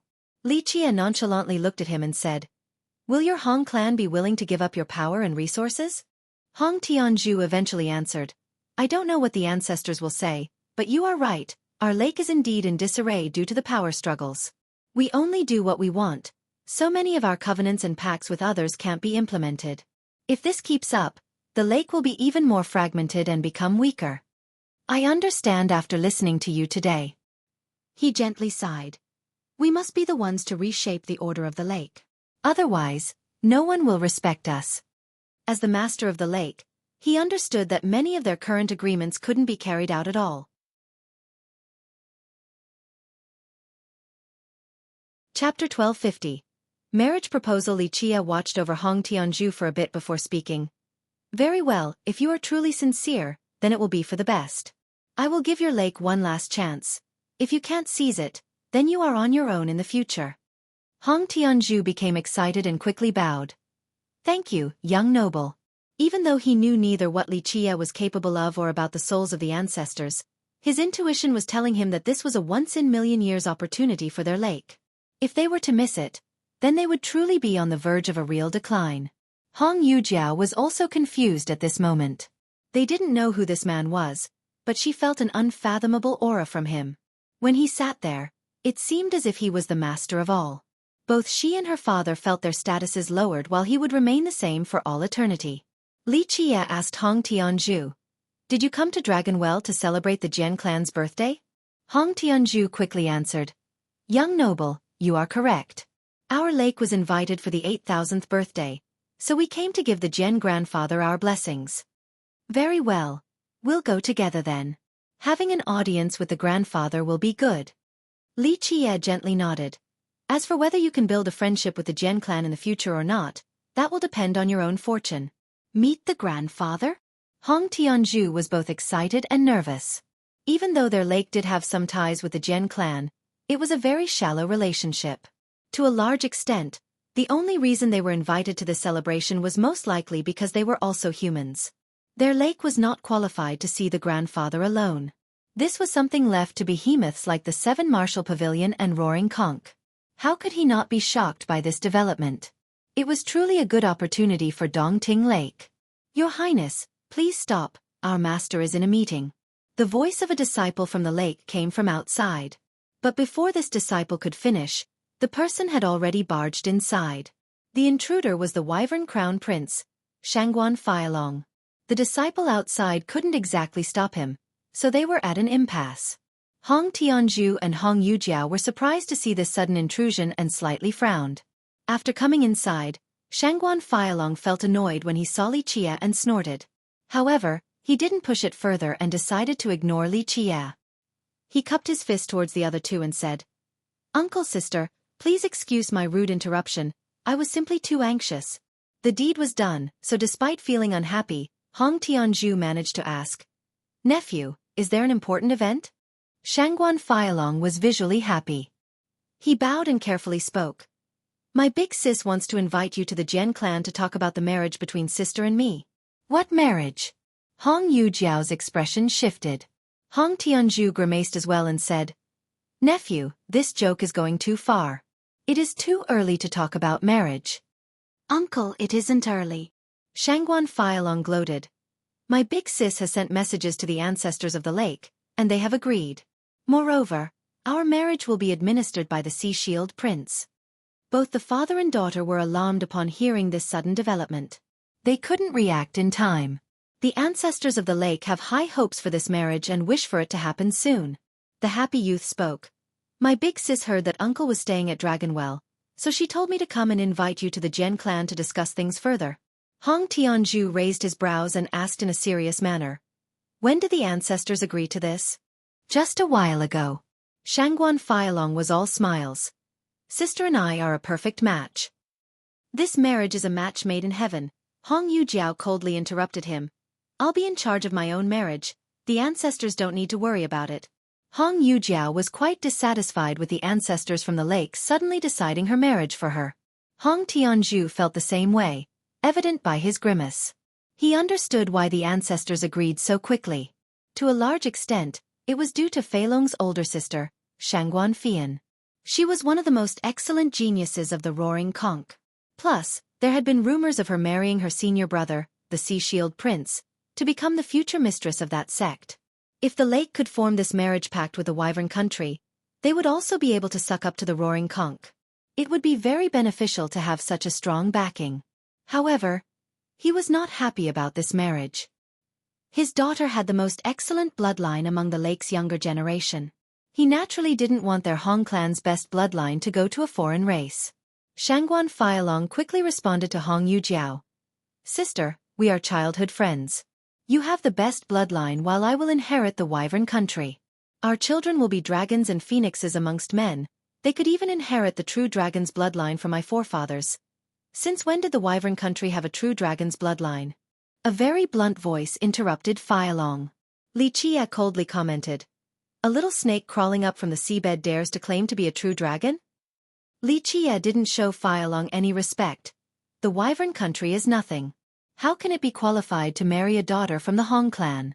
When the ancestors from the Hong clan lorded over the world, your forefather was only a little snake at the bottom of the ocean. You! Fei Long's expression became quite unsightly after the hurtful words. He furiously pointed at Li Chia and spat. Li, don't think you're all that because you're the peacock tree's disciple. It can only be invincible at Peacock Land and will never be able to leave. Without its protection, you are nothing and can be killed at any time. Li Chia was too lazy to give him another glance. He stood up and told Hong Yujiao. Your marriage is for you to decide. Those geezers from the lake are hopelessly stupid. In order to gain a backing, they are willing to give up their best bloodline to a foreign race as a cauldron. Truly a bunch of idiots. If you want to marry, then do it. If you don't, then you don't have to worry about anyone forcing you. Just let me know and I shall deal with them. These other races are not qualified to marry the excellent bloodline of the Hong clan. Having said that, he walked towards the door. Fialong was enraged by Li Chia and shouted, Motherfucker, I dare you to say that again. Li Chia ignored him and left the lobby. Hong Tianzhu quickly consoled him. Nephew, a marriage is a happy event, but it is also very important. Wait until I come back and talk to the ancestors to figure things out. Then I'll meet your sister. Of course, I'll probably see her at the birthday celebration anyway. Uncle, after this feast, my sister will be going back to the Roaring Conch. She wants to arrange the marriage before leaving. Fialong had to ignore Li Chia and replied to Hong Tianzhu. If this can be done, she can also invite the Sea Shield Prince to preside over our wedding. I understand your eagerness as well as Miss Shangguan's line of thought. Hong Tianzhu was conflicted. The ancestors didn't bother talking to him before deciding his daughter's marriage. He continued to appease Fialong. Don't worry, I will give your sister a definite answer before she leaves. It took a while before Tianzhu managed to calm Fialong down and send him away. The ancestors are too unreasonable. How can they make a decision about my marriage like this? Hong Yujiao expressed her dissatisfaction after Fei Long's departure. Hong Tianzhu sighed and insipidly said, Do you still not see it? There is only one reason why the ancestors from our Hong and Su clans could reach an agreement in such a short amount of time. Even though we have a lot of power in the lake right now, several of our Hong ancestors are near the end of their lifespans. If they die, then the Su clan will have a chance to close the gap. The Roaring Conch is the most powerful lineage right now with a great amount of divine medicine. If I'm not mistaken, the ancestors must have reached an agreement with Shangguan Fian. They want to use this marriage to trade for some medicine. He sighed helplessly after coming to this conclusion.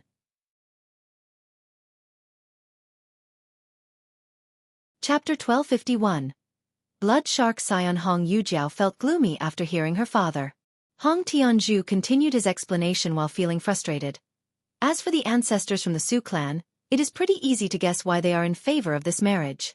Among the younger generations, your bloodline is the most exceptional with the highest chance for atavism. If you stay at the lake, you will have a better chance than anyone else to inherit my mantle and become the next master of the lake. As you can imagine, if our Hong clan were to stay in power, the other clans will not be happy. This is why they were able to reach an agreement about the marriage proposal so quickly. He sighed after finishing his explanation. She voiced her displeasure. Our ancestors are too outrageous. I am not an object. Tianzhu continued with a hint of helplessness. Despite being together, our clans have always sought power. It has been many years since we were last united. Young noble Li was right about why others look down on us. Our clans are not doing a good job of operating the lake. Everyone is only after their own interests and small gains. Perhaps this is the time for us to change. Otherwise, we will die from infighting before an enemy has the chance to destroy us. His eyes became determined after stating this. She worriedly responded, Father, I'm afraid the ancestors will not agree to reuniting our clans and obeying our past teachings. Even our own ancestors won't allow you to do so.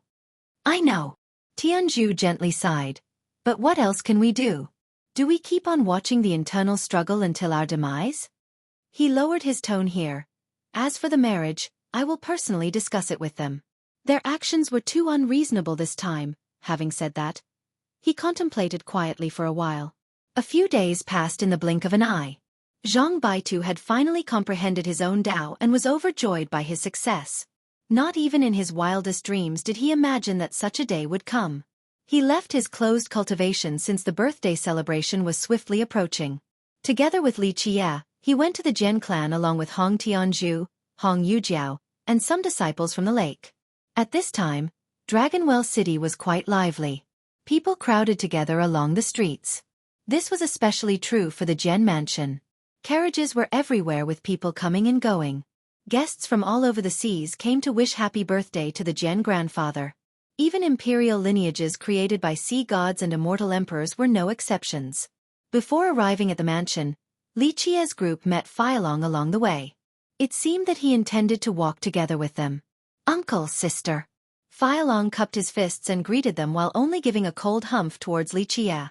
He didn't wish to provoke Li Qie this time. It wasn't that he was afraid of Li Qie even though Li Qie was the disciple of the peacock tree. After all, his big sis was the genius of the roaring conch, so his backing was quite amazing as well. This time, he was accompanied by another young man. This young man had a stout stature with a sharp pair of eyes. There seemed to be an ethereal bloody mist hovering around him. Feilong introduced him. Uncle, this is the blood shark scion, you probably recognize him. Hong Yujiao and the rest of the lake's disciples trembled a bit. The blood shark village was very famous in the heaven spirit world. Moreover, it was right next to the wyvern country. Most importantly, it was more powerful than wyvern. Wyvern was relatively milder in their conduct while this village was notorious for its cruelty. They often attacked smaller factions. Furthermore, one of its ancestors was the blood shark sovereign, a very terrifying existence. Rumor has it that in his youth, he was once recognized by the trident. However, for some unknown reason, the trident abandoned him so he ultimately couldn't become a sea god. Nevertheless, his status at the Dragon Demon Sea was still untouchable. Other great powers had no desire to provoke him. Sect Master Hong, nice to meet you. In the future we will be in-laws. Your lake's problems will be my blood shark village's problems. This scion was even more arrogant than Feilong as he cupped his fists and smiled. In-laws? Why do you say that? Hong Tianzhu furrowed his brows. It seemed like many interesting events were happening all at once. Feilong was the one who answered. Uncle, you haven't heard yet, but the Lin clan has betrothed their golden daughter to him. Hong Tianzhu's expression sank after hearing this. He was left in the dark despite being the sect master. It looked like the Lin clan didn't want to let the other clans know about it. He also understood that they did this in order to oppose the Hong clan. If, say, his daughter was to actually marry Shangguan Feilong, then it wouldn't only be a marriage with wyvern, they would also gain the favor of the roaring conch. This marriage was a source of worry for the other clans at Dongting Lake. Because of this, the Lin clan, a sect relatively close to the lake, was the first to have a marriage alliance with the Blood Shark village. He secretly lamented after realizing this. Many clans didn't even hesitate to cooperate with outsiders for power. At this time, the scion's eyes fell upon a female disciple. Even though she couldn't be described as kingdom-toppling, she still grew up to be quite beautiful with a graceful bearing like an orchid in a valley. His eyes lit up right away as he stared in an overbearing and rude manner. You must be Sister Lin. We shall be a great couple after getting married. The scion laughed and said, You have a holy bloodline while I have a sea god's bloodline. Our marriage will be a perfect matrimony. This scion was proving to be even more arrogant and overbearing than Shangguan Feilong. For this trip, Hong Tianzhu brought along the most excellent disciples among the younger generation. He wanted them to get to know the youths from the Jian clan. This miss with the surname Lin was a brilliant disciple. At this time, the scion's stare caused her discomfort. She couldn't help but hide behind Hong Yujiao. The scion's words were quite imposing. He spoke as if she was already his incubator, angering the other disciples. Alas, they didn't dare to speak up.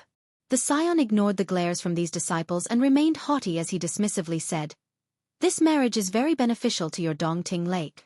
This is the lake's honor. Hong Tianzhu snorted at this comment, but he remained calm. Meanwhile, Li Qie, who was watching indifferently on the sideline, couldn't help but shake his head. These foolish ancestors from the clans back at Dongting Lake were incurable. They didn't mind working together with outsiders to grab power. This was the same as inviting wolves to their own home. Such a hungry wolf was standing before them, evidenced by his invasive gaze at the young lady from the Lin clan. The blood shark scion smiled and said, After the celebration, you should come with me to the blood shark village.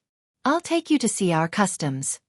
The young girl was still hiding behind Hong Yujiao while feeling disgusted by the scion's eyes that resembled those of a hungry wolf. She felt both angry and helpless because her own ancestors had betrothed her to the village. At this time, Li Qie began again with an insipid tone. Blood shark village? Only a lowly race that enjoys feasting on rotten corpses. It took you forever to be able to come out of the water, yet you are here acting all pompous? Your lowly race is not qualified to marry one of my people. Scram to the side. Despite his initial stance of not caring for Dongting Lake, he couldn't bear to watch any longer. He had decided to personally rectify the problems those foolish ancestors had caused Dongting Lake. His comment came to Miss Lin's rescue. Many disciples felt quite pleased to hear it because they couldn't speak out against the order of their ancestors. The blood shark scion became heated right away. He turned around and coldly exclaimed, You are that brat, the disciple of the peacock tree? It isn't here right now, so don't think you cannot be offended. Anyone can kill you right now. A chilling glint flashed across his eyes after issuing the threat. Li Qie suddenly smiled back. This was a smile that made Hong Tianzhu's heart skip a beat. He suddenly felt an ominous foreboding because he had heard of the blood ceremony that Li Qie and the Tree Father carried out. Let us go to the Jian mansion. He quickly interjected in order to remind both the scion and Li Qie.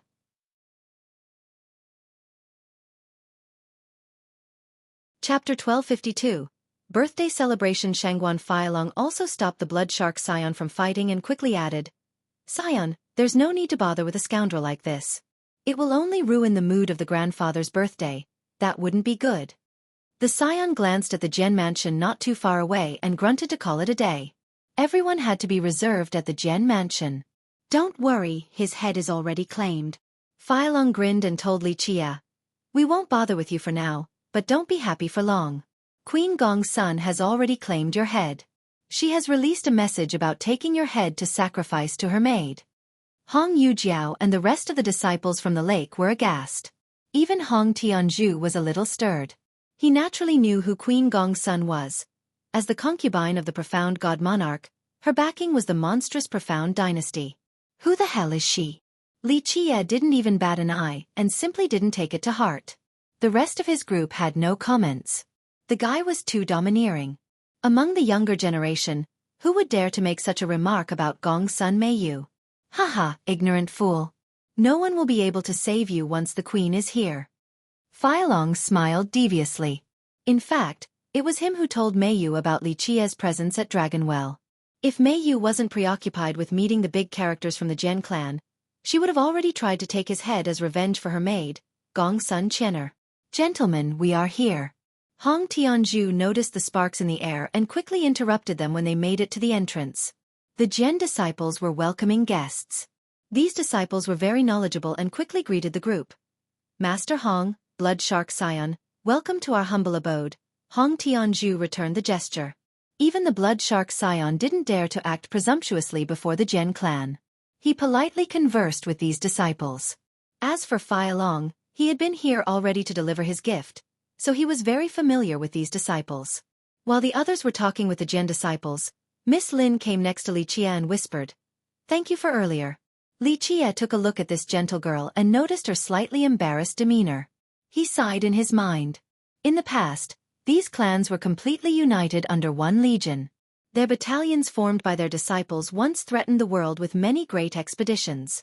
Part of their prestige came from their integrity and open-mindedness, which attracted many human experts to join them. However, many years have passed and their descendants suffer from internal conflicts. They were now fish on the chopping block in the eyes of many. While Li Chia was recalling the past, the young lady reminded him, "Let's go inside." The rest of the group that were talking to the Gen disciples earlier had already entered. The remaining disciples from the lake followed them inside as well.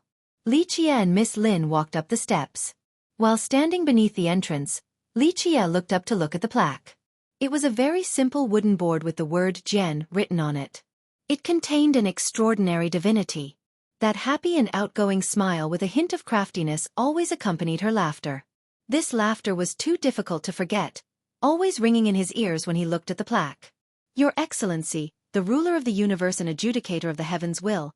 How about leaving behind a word to protect my Gen clan's descendants?" The wily girl blinked with a pair of wise eyes that seemed like they could speak. She smiled and continued, "I won't ask for you to protect them, only that if one day, our descendants blindly maneuver against you, you will think about this character Gen and spare their lives." The past seemed like it was just yesterday. Her unforgettable voice and posture still lingered in his heart. He gently sighed while looking at the word on the plaque and thought to himself, "Little girl, why did you have to try so hard back then? All of that just a scheme for little Hong Tian. If I wanted to obtain my body from the immortal demon grotto, I would have done so long ago." During his melancholic reminiscence, Hong Tianzhu had presented his gift. It was not a stunning present, but it also didn't throw away the lake's reputation. It was right around the middle of the pack. The blood shark scion also presented a treasure box with a blood pearl inside. He was very proud of his present and stated, "My ancestors can't personally come to wish Senior Gen a happy birthday, so they allowed me to bring this blood shark divine pearl as a gift instead. Please excuse us for the little gift that doesn't show our full sincerity." Despite saying this, he had a complacent demeanor. After all, this was an exceedingly rare divine pearl. It was not easy to come up with such a treasure. The guests were marveling at this priceless gift. One blood shark divine pearl. However, the old man receiving the presents had a relatively flat reaction and only recorded it on the list. The Gen clan was a wondrous existence with a deep foundation. The old man receiving presents had seen pretty much every kind of treasure. This was only one divine pearl, so of course his reaction was dull. The gloating scion felt a bit lost after seeing the lack of reaction. He felt a bit of remorse as well because this pearl was still considered very precious for their village. But now, this old man from the Gen clan was treating it like an ordinary piece of candy. This made him feel quite uncomfortable. A disciple noticed that Li Chia was standing by the door in a daze and quickly asked, "This is... Who might you be, sir?" "Heh, his name is Li Chia from Peacock Land. Who knows if he was actually invited to the Gen grandfather's birthday or not?" The blood shark scion was annoyed, so he used this opportunity to intentionally lower Li Chia's standing. "So you are young noble Li from Peacock Land. I have heard of your great fame." The Gen disciple was not a frog at the bottom of a well, so he immediately cupped his fists to greet Li Chia. Li Chia didn't bother to look at the scion who was trying to debase him and casually handed over the invitation given to him by Gen Xiaotai. "Young noble Li, please come inside." The disciple quickly led him to the main hall. The scion who wanted to mock Li Chia had to stop after seeing the invitation and could only snort instead. After being taken to the reception area, Li Chia didn't say much and only handed a wooden box to the old man. This box was very ordinary looking, as if it was a random and inconspicuous container for a regular birthday present. "Oh, this is your present." The blood shark scion sneered and commented with disdain, "I heard your Peacock Land has no disciples other than a hoodlum like you, so I guess it is understandable for such a weak lineage. Don't tell me you plucked a few leaves from the peacock tree and brought them here as a present for the grandfather? Brother Blood Shark, you shouldn't be so demanding. After the calamity, Peacock Land has been stricken with poverty. One must remember that sincerity is more important than gifts. Just a few leaves are more than enough." Shangguan Feilong smiled and added fuel to the fire. These two had grievances towards Li Qie, so they held nothing back in their remarks. Li Qie ignored the two and told the old man in a flat tone. A ginseng root, decent for longevity replenishment. The old man's face changed as he immediately opened the wooden box. A rich and incomparable ginseng fragrance dispersed. As people smelled this scent, their blood energies suddenly erupted. The older cultivators felt like they were dozens of years younger. A ginseng root was placed in this ordinary box. The entire section was as red as blood with a flowing purple glow, making it resemble a piece of jade. It seemed that this particular root had its own life. The old man couldn't help but exclaim in shock, "A violet blood ginseng king. The root of an ancestor ginseng." Despite his great experience, he was still shaken all the same. This was not something comparable to several million-years-old medicines. This was an immortal medicine. Even just a small section had an unbelievable worth. For many cultivators, this little piece alone could prolong their life for a long time. Numerous older masters dreamed of such an item. An ancestor ginseng. Some of the guests were astounded and quickly circled around to take a look.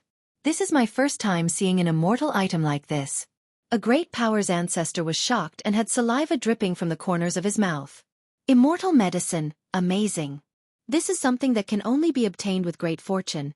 How many people have actually seen an immortal medicine in their lifetime? Astonishment was the common reaction for these guests. This is an item exclusive to God Kings. No one dared to have any ill thoughts about it since only God Kings could use an item of this level. Hong Tianzhu and the other disciples from the lake were aghast at this inconceivable gift.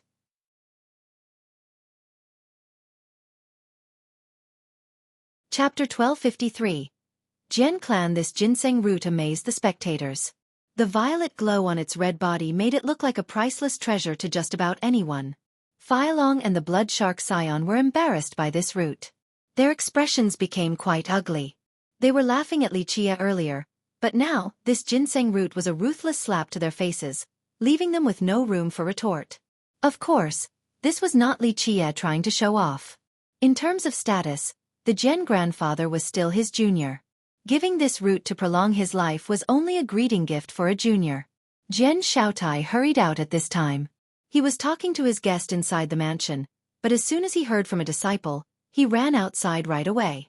A ginseng root was still considered a grand gesture to their clan, so he had to personally greet Li Qie.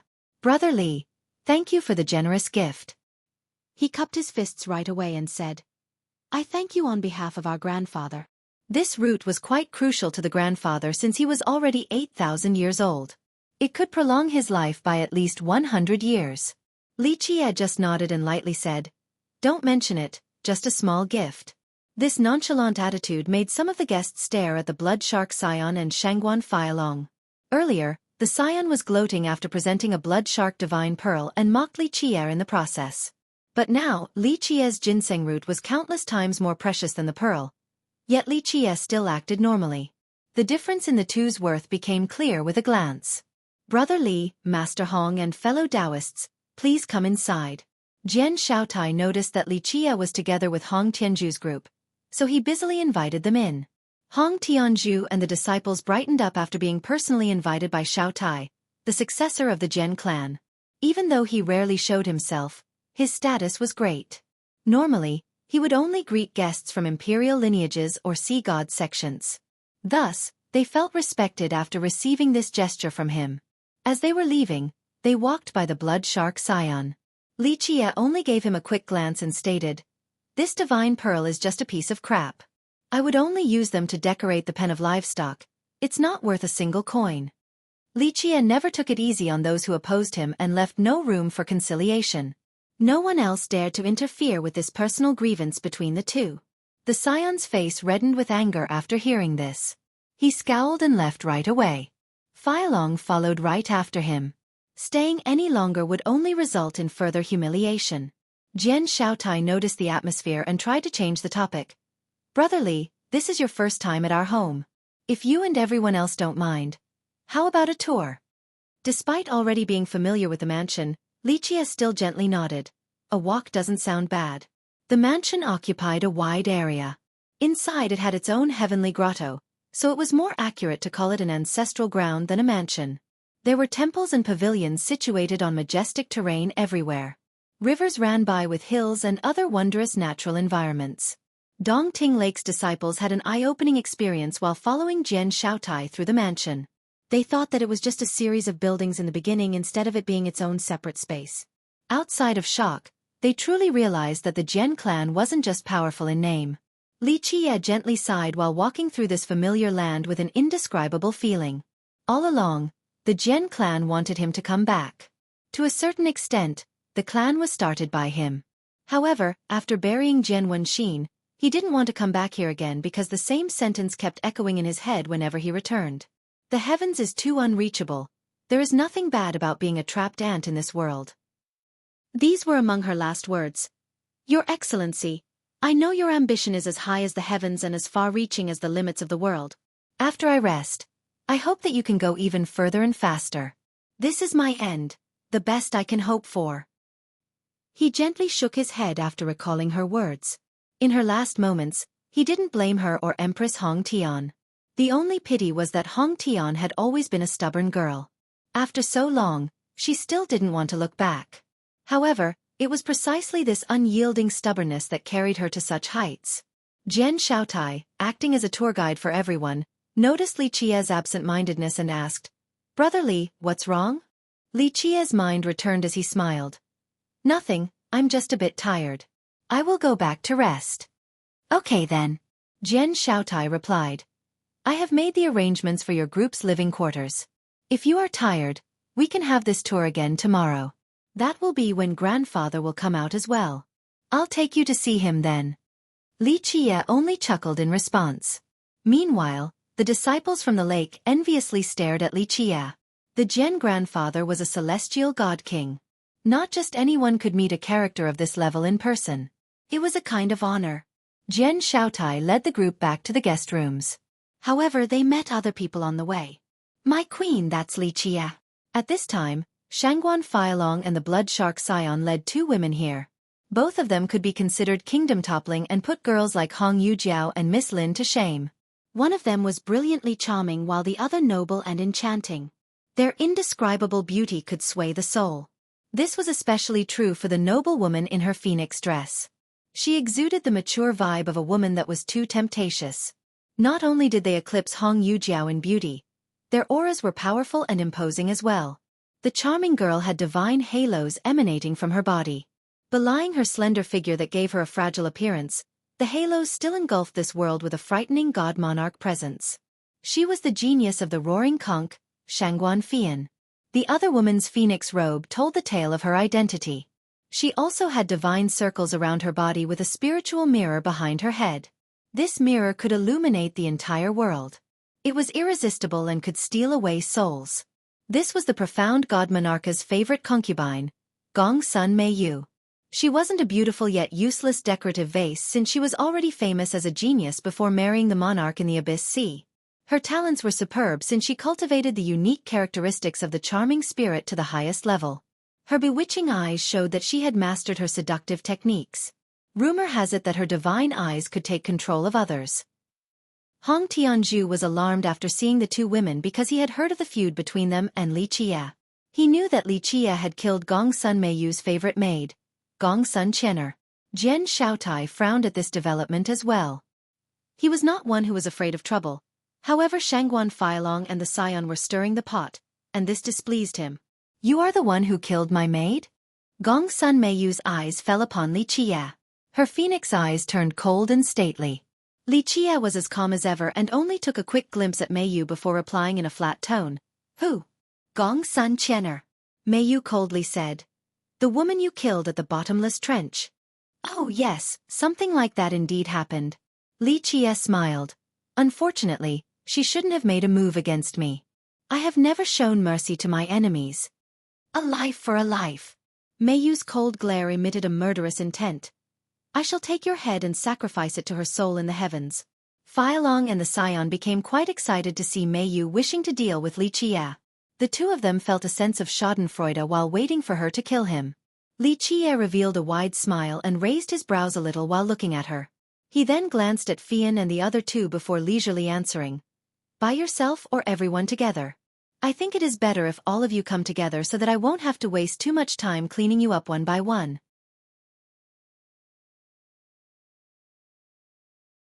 Chapter 1254. Quarrels. Fian's expression turned sour while the others hated Li Qie even more. Meanwhile, Zhen Xiaotai smiled wryly. Provoking Mei Yu alone was problematic enough, but now he had offended Fian as well. As for Hong Tianzhu's group, they could only be described as speechless.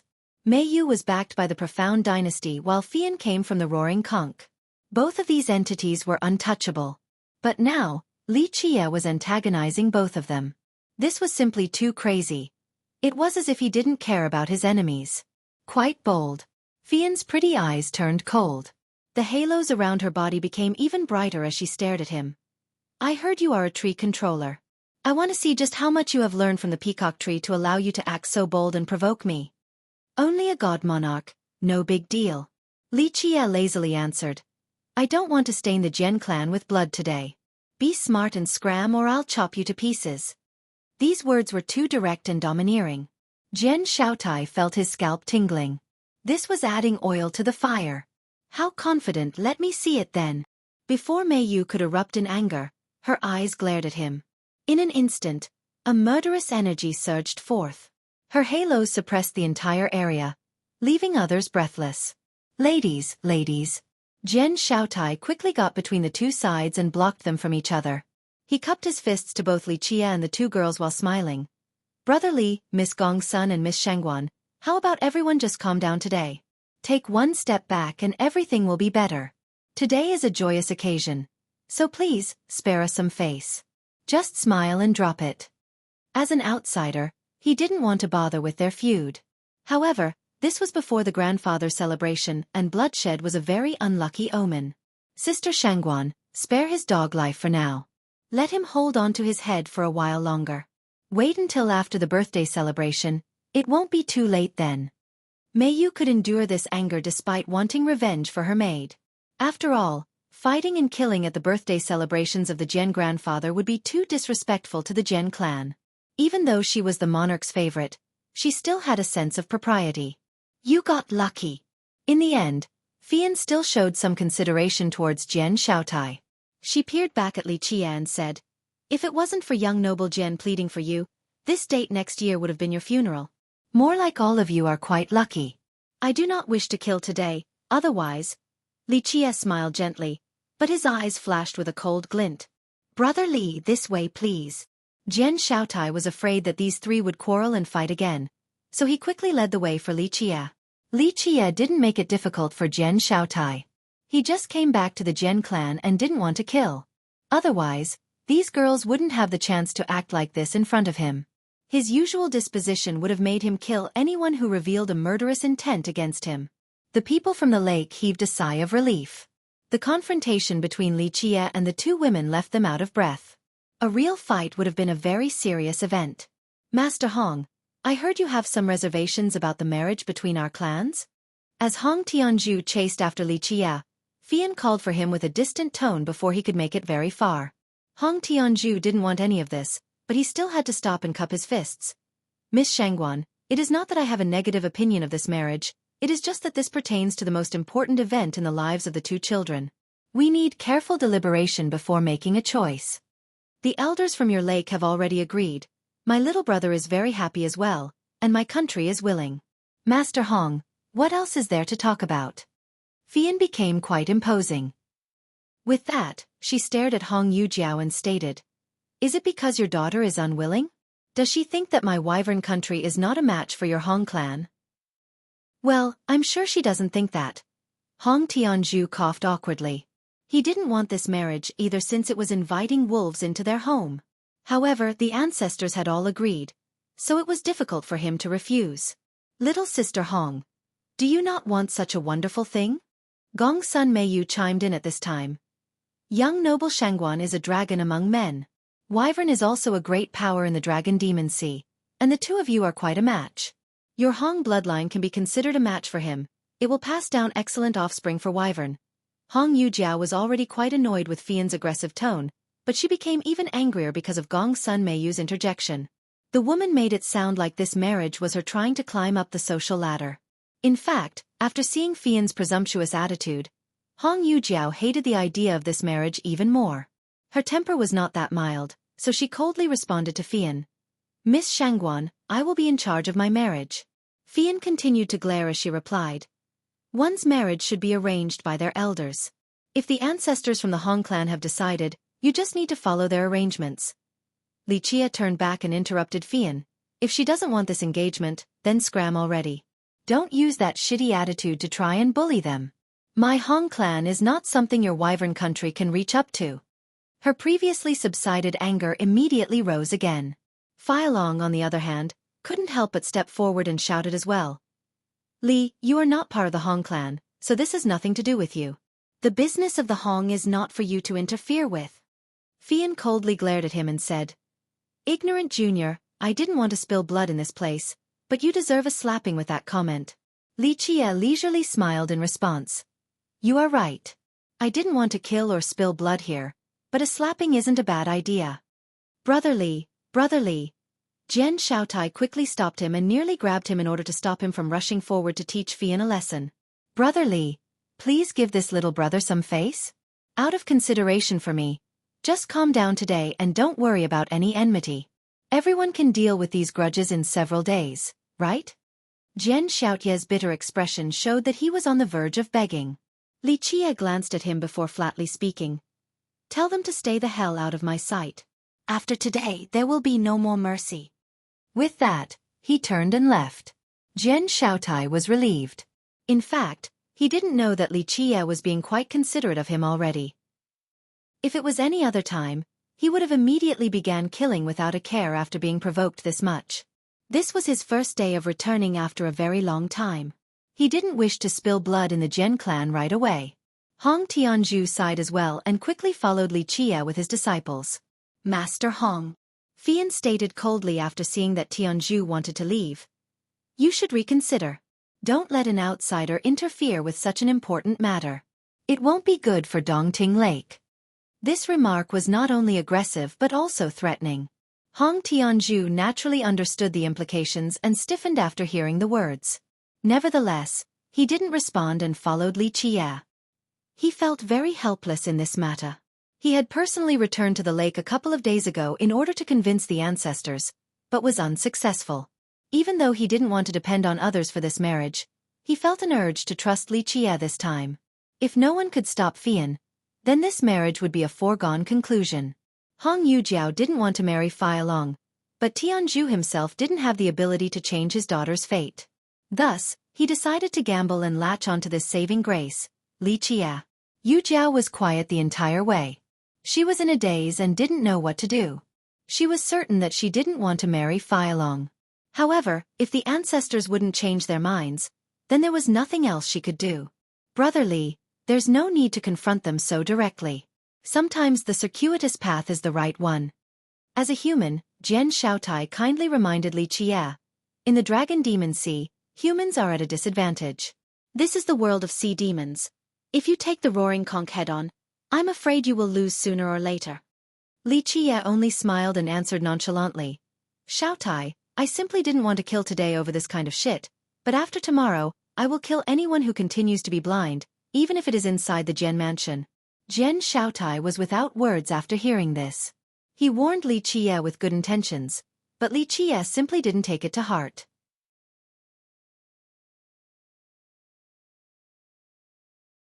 Chapter 1255. Miss Lin. Jian Shaotai prepared the rooms for Li Chia's group. After taking care of everything, he finally bid goodbye. The guy was very enthusiastic and thoughtful.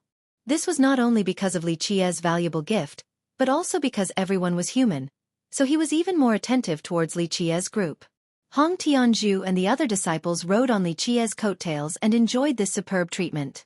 This was a reception that was normally meant for imperial and sea god lineages. If Hong Tianzhu's group came alone, they wouldn't have been subjected to this great hospitality. Among the disciples, some were happy while others worried. The majority were mostly excited by just being able to enter the Jian mansion. It would be even better if they could meet the clan's disciples. After all, everyone was part of the human race, so there was an easy connection there. In this regard, The current generation of Dongting Lake was still relatively unstained from ambition and the lust for power, unlike the previous. Hong Tianzhu, Hong Yujiao, and Miss Lin all had a sleepless night. The girls were worried about their marriages. Hong Yujiao simply didn't want to marry Feilong at all.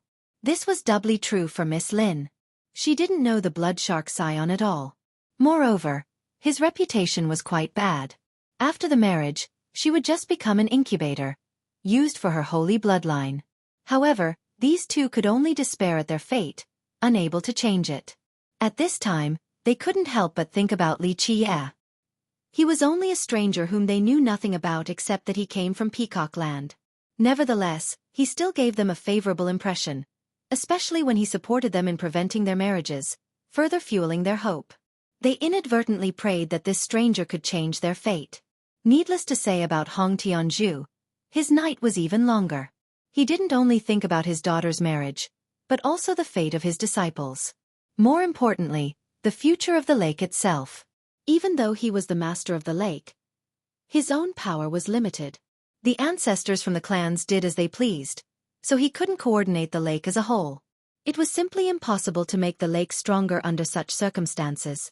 On top of it all, he was worried about his own future. These ancestors didn't mind cooperating with outside races and even betrothing their most excellent bloodline to them. This was simply inviting wolves into their home. The most at peace among them must have been Zhang Baitu. He was very content at this moment and didn't desire much more. He simply wanted to continue to persevere on the path towards the Tao. Because of this, he had the best sleep out of the group. They woke up early the next day. Hong Tianzhu went to see the other guests here at the mansion and left the juniors behind. Hong Yujiao's group didn't know anyone here, so they went to find Li Qie to see what he had in mind. However, he was nowhere to be found when they arrived at his little courtyard. Hong Yujiao asked, "Brother Zhang, where is young noble Li?" Zhang Baitu shook his head in response. "I don't know either. He left very early in the morning and didn't tell me where he was off to." The group was disappointed at his absence. The disciples looked at each other a bit before Hong Yujiao made a decision. "We'll go out for a walk. It'll be good to get acquainted with the Jian disciples." The rest nodded in agreement. This was still a good opportunity for them to get closer to the Jian disciples. It was a good thing for the lake as well. "Brother Zhang, come with us." Hong Yujiao didn't leave him out despite him not being close to the rest of the disciples. They left the small courtyard in order to take a walk around the Jian mansion. However, they didn't get far before meeting Shangguan Feilong and the blood shark scion. Feilong asked, "Little sister, are you all going for a walk too?" The scion's eyes lit up like a hungry wolf after seeing Miss Lin. He smiled and said, "Brother Xuanguan and I are familiar with the Jian clan, we should go together." Hong Yujiao didn't want to go together with them, but she couldn't refuse so directly. Luckily, Jian Shaotai came at the right time and the atmosphere settled down. "Everyone is up so early. Where is Brother Li?" Jian Shaotai wanted to bring Li Qie's group to more places around the Jian clan. He had a strange affection for Li Qie. Moreover, Li Qie represented Peacock Land, which meant that he would also stand for the human race in the future.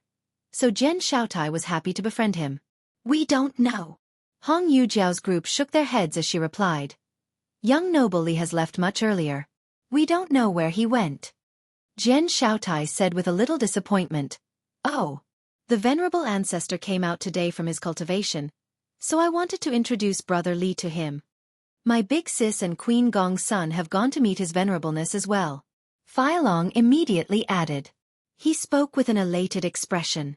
After all, few could see the Jian grandfather, but his big sis was eligible to visit him. Jian Shaotai looked at Hong Yujiao's group and suggested with a smile, "If everyone wants to take a walk, I'll show you the way while we wait for Brother Li to come back before making other plans." Hong Yujiao was quite relieved to hear this. They were worried since they weren't familiar with the mansion. Jian Shaotai personally led the way and acted as a good host. Feilong and the scion also shamelessly followed them with the intention of getting closer to Hong Yujiao and Miss Lin. It wasn't only the two girls that disliked the duo, the other disciples from the lake felt the same way. However, they weren't the host, so they couldn't do anything but let these two follow them. Despite being the successor of the clan, Jian Shaotai didn't put on airs. He led the way while telling many interesting anecdotes from the clan, resulting in a lot of laughter. At the same time, Feilong and the Scion used this opportunity to get closer to the two girls. However, Hong Yujiao was polite yet distant towards Feilong while Miss Lin was trying to stay as far away as possible to the Scion. This annoyed the Scion to no end. A sharp glint even flashed in his eyes. In his snobby mind, marrying him was Miss Lin's blessing, but she was clearly hiding from him. He intended to teach her a lesson later on so that she would come to learn her own status. Outside of certain forbidden locations, Xueqi took the group to many different places. He was especially attentive towards the disciples from the lake. They eventually passed by an ancient-styled courtyard. It had high walls so no one could see what was inside. Young noble Jian, what is this place?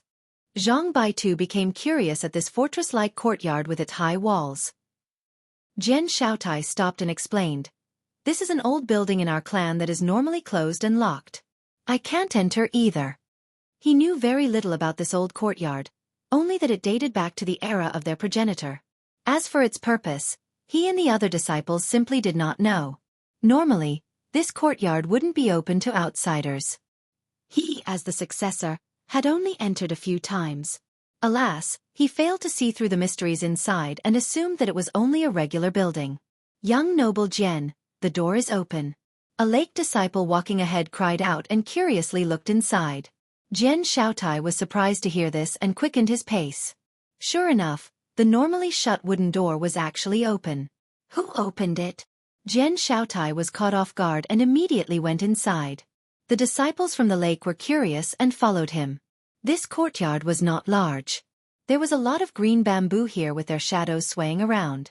When the wind blew by, the leaves would flutter. This was a very elegant place, great for contemplation. In the center of the courtyard was a stone table with chairs surrounding it, and on the table was a chessboard. A statue was situated on one side while a person sat opposite to it. Brother Li, why are you here? Jian Xueqi was surprised to see the person seated in the chair. It was Li Qia.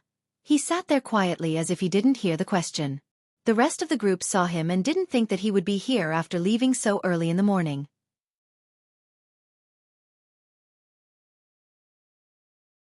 Chapter 1256. Torn body and crushed bones. Li Qia seemed to be in a trance as he didn't answer anyone. This chess match was very messy. No one could see what kind of chess game this was because the pieces were placed outrageously, as if a little child had randomly put them there. The statue sitting on the other side seemed to be a woman, judging by its appearance. However, the style in which it was carved was very vague, so people couldn't discern her features. However, upon a closer inspection of its contours, it was clear that it wasn't the creator who chose to sculpt in this vague manner. It was because the woman didn't want the world to see her true appearance. It was hidden like Mount Lushan amidst the clouds. Li Qia remained there motionlessly, as if he had turned into stone as well. Brother Li, how did you get in? Jian Xueqi took a look around and found that no one else was here. He became quite puzzled because if the people in the clan didn't open it, outsiders shouldn't have been able to enter. Nevertheless, Li Qia continued to sit there, frozen. Who knows if he was enchanted by the chess match or something else. All in all, he seemed to be shut off from the rest of the world. No one expected Li Qia to be playing chess against a statue after leaving so early in the morning. They took a look at the messy board and didn't understand what was going on. Miss Lin, who had a very favorable impression of him, bent down and whispered with a gentle demeanor. Young noble, are you okay? There was still no reply from the seemingly petrified Li Qia. The Scion became jealous after seeing her gentle demeanor towards Li Qia. His eyes turned cold as he sneered. Humph, it's only a statue and a dumb game. What's the point of acting all mysterious? Does he really think he's all that? Using this board to comprehend the grand Tao of the 9 heavens? Humph, he's just dressing up as God and playing the devil to act cool. Miss Lin, who already hated him, became even more unhappy. She frowned in response. Young noble Li is deep in focus right now. Who says he is pretending? Deep in focus? The Scion became even more jealous after hearing Miss Lin speak out for Li Qia. He smirked and said with disdain, that's only a broken statue. Does he need to contemplate so hard against a statue? Only a fool would need to do so. Perhaps this statue was picked up from a rubbish heap. A work without any craftsmanship or art. A piece of garbage that only a fool would take seriously. Jian Xiaotia's expression soured after hearing this, but he was a cultured person and didn't show his hostility in public. Unfortunately, The scion was blinded by his own jealousy and didn't think too much or notice the look on Jian Xiaoye's face. Feilong also shook his head and laughed. Scion, you shouldn't laugh at the guy. People can be a little bit eccentric. Staring at a statue in a daze, this is nothing, only a type of mental disorder. I heard some miracle doctors can cure this illness in the Dragon Demon Sea. Li Qie ruined his business with Hong Yujiao time and time again, so Feilong wanted to kill him. Because of this, he naturally seized this opportunity to ridicule him. Mental disorder? The scion sneered. This is far worse than a mental disorder. It is an abnormal and perverted taste. Only an extremely wretched scoundrel would have fantasies towards such an ugly statue. Only a monster would be interested in this stone abomination. The scion had lost his rational restraints and didn't realize that his words were offending other people. Jian Xiaoye's expression was becoming worse and worse. Prior to this, he was indifferent towards Feilong's taunting of Li Qie. After all, that was their personal feud. But now, the scion not only insulted Li Qie, but also the statue. This was a great symbol in their clan, so how could Jian Xiaotai not become mad? At this time, Li Qie suddenly stood up and went outside. Oh, did I touch a nerve? Are you too ashamed now and want to run away? The scion guffawed and felt the joy of victory after seeing Li Qie leaving without a word. Feilong echoed cheerfully as well. Looks like he is at least aware of his lowliness. Scion, you exposing his fetish left him no face to stay here any longer. Roll out here and accept your death lest your lowly blood stain the serenity of this place. Li Qie coldly uttered from outside of the ancient courtyard. The initially angry scion became even more furious. He snorted in response. Li, you think I'm afraid of you? The person who is about to die has yet to be determined. With that, he rushed outside as well. That's right, don't think you can run rampant just because you are a tree father's disciple. Feilong snorted and darted outside. Li Qie was emotionless. This time around, the host, Jian Xiaotai, didn't bother interfering. He stood there with both arms crossed in front of his chest and indifferently watched events unfold. He was angry this time. It was already quite polite of him to not attack the scion for insulting his ancestor, let alone stopping the fight. Li Qie gave him a chilling glare before leisurely asking, "How do the two of you want to die?" "So confident." Feilong sneered and coldly responded, "Li Qie, do you really think we are fish on the chopping block? The only reason I have yet to kill you is because Queen Gong's son has already claimed your dog life. But if you provoke me, I'll still kill you all the same. Less blabbering, come together, I will give you two the first strike."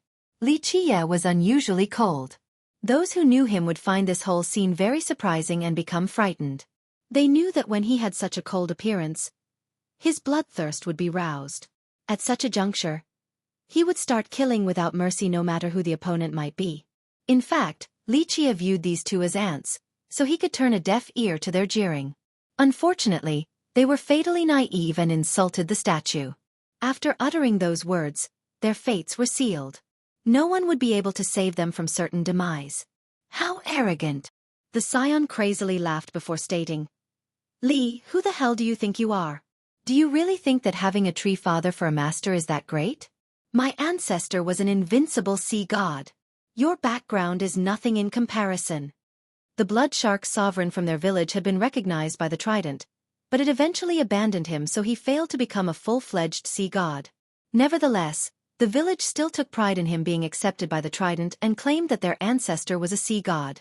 Li Qie coldly declared without batting an eye, "Go, I shall kill the both of you with one move." Feilong angrily replied, "Very well, Li Qie. The scion and I will test your skill." The scion took out a crimson blade with a bloody mist billowing around it. He licked his lips while his eyes revealed a bloodthirsty glint before speaking.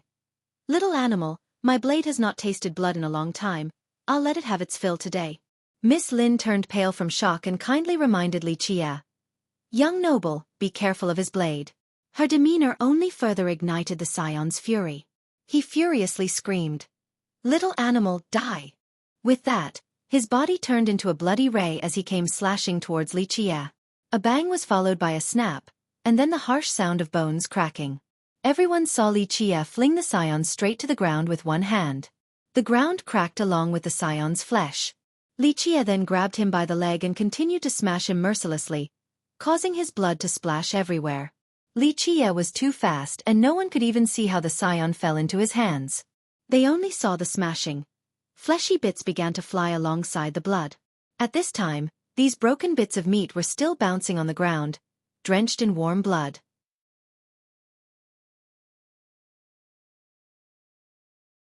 Chapter 1257.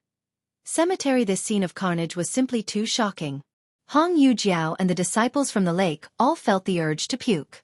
They had heard of the phrase, torn body and crushed bones. However, they had never actually witnessed bones breaking into powder until today. This was truly the embodiment of torn body and crushed bones. They quivered after seeing this bloody display. Only Jian Shaotai stood there coolly. This was within his expectations. Li Qie lifted his head and coldly stared at Shangguan Feilong without taking action just yet. Feilong's legs were trembling. He wasn't that much stronger than the scion. No, the scion was actually stronger than him, and yet he was annihilated in just one move. This result left him pissing his pants in horror. You, don't come over here. Don't come over here. After seeing Li Qie inching closer, he stumbled several steps back with a pale countenance. He was truly scared out of his mind this time. However, Li Qie continued to take one step after another while glaring at him. You! Don't do anything foolish. Feilong kept on stumbling backward while shouting. I am the crown prince of Wyvern. My sister is the mistress of the Roaring Conch while my brother-in-law is the Sea Shield Prince. If you dare to touch a hair of mine, my sister will not spare you. My wyvern will root out your 9 clans. Li Qie continued his stride without replying. Young noble Jian, hurry and save me. After noticing that Li Qie had no intention of stopping, Feilong had to shout at Jian Shaotai to try to grab onto him as a life-saving straw. Jian Shaotai wanted to say something, but after seeing Li Qie's cold expression and determined steps, he knew that it would be a futile endeavor. Brother Shangguan, this is your personal feud. I'm afraid it is not my place to intervene. Jian Shaotai realized that those who try to stop Li Qie would only be seeking their own destruction. He didn't want to be someone else's cannon fodder. Stop! Feilong screamed louder as Li Qie approached.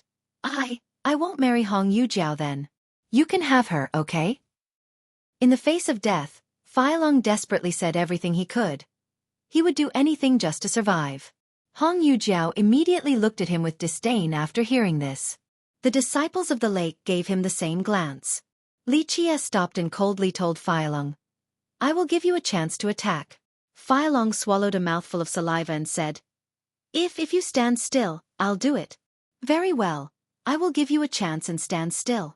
Li Qie flatly replied while looking at the weak-legged Feilong. Feilong went on.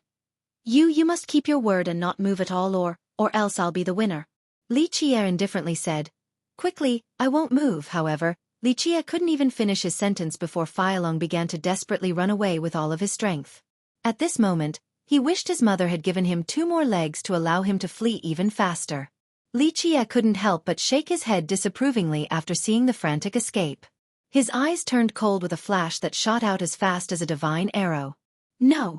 Right when the next enclosure was within his sight, Feilong suddenly felt a jolt of pain and had to scream.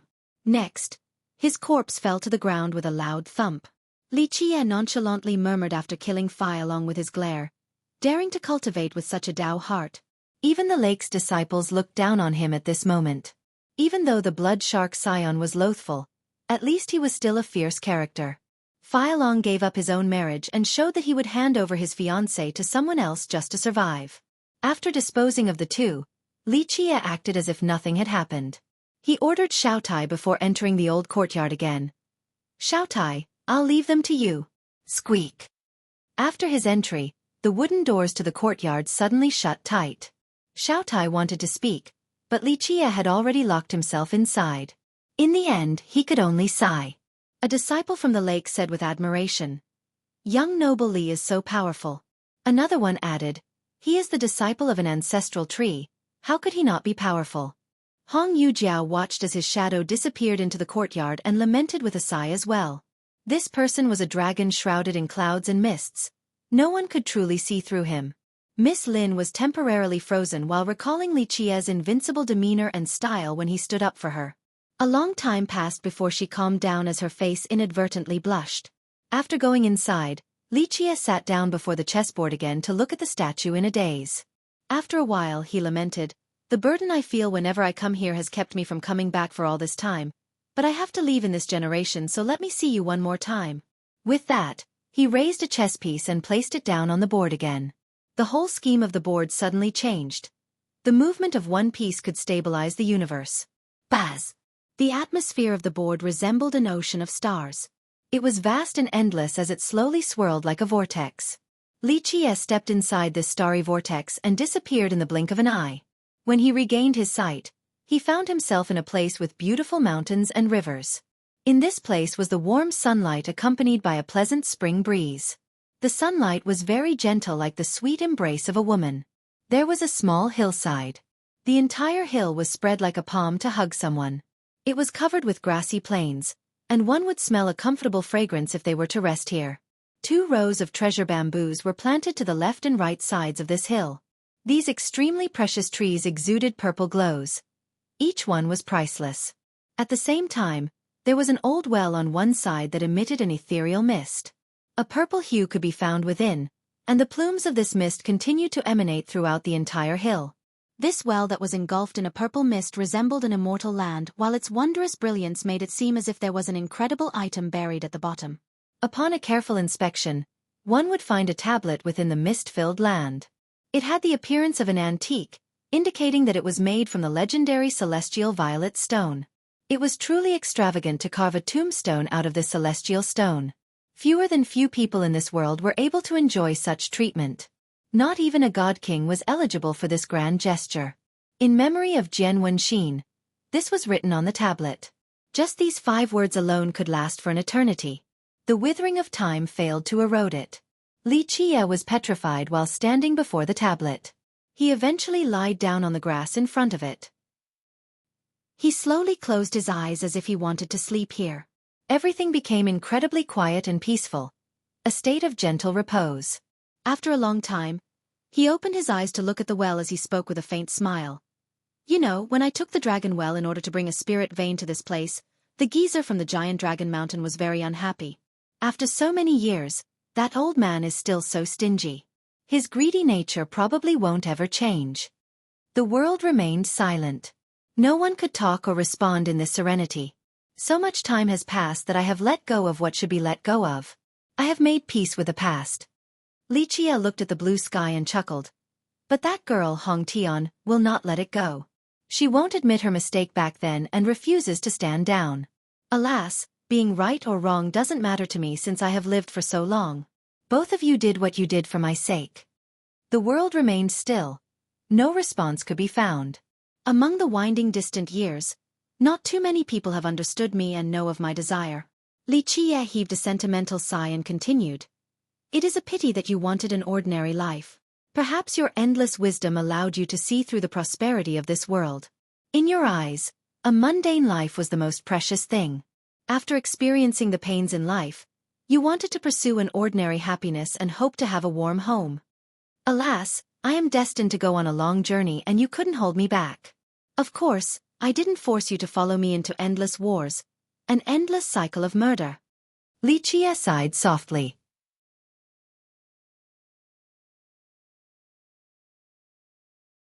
Chapter 1258.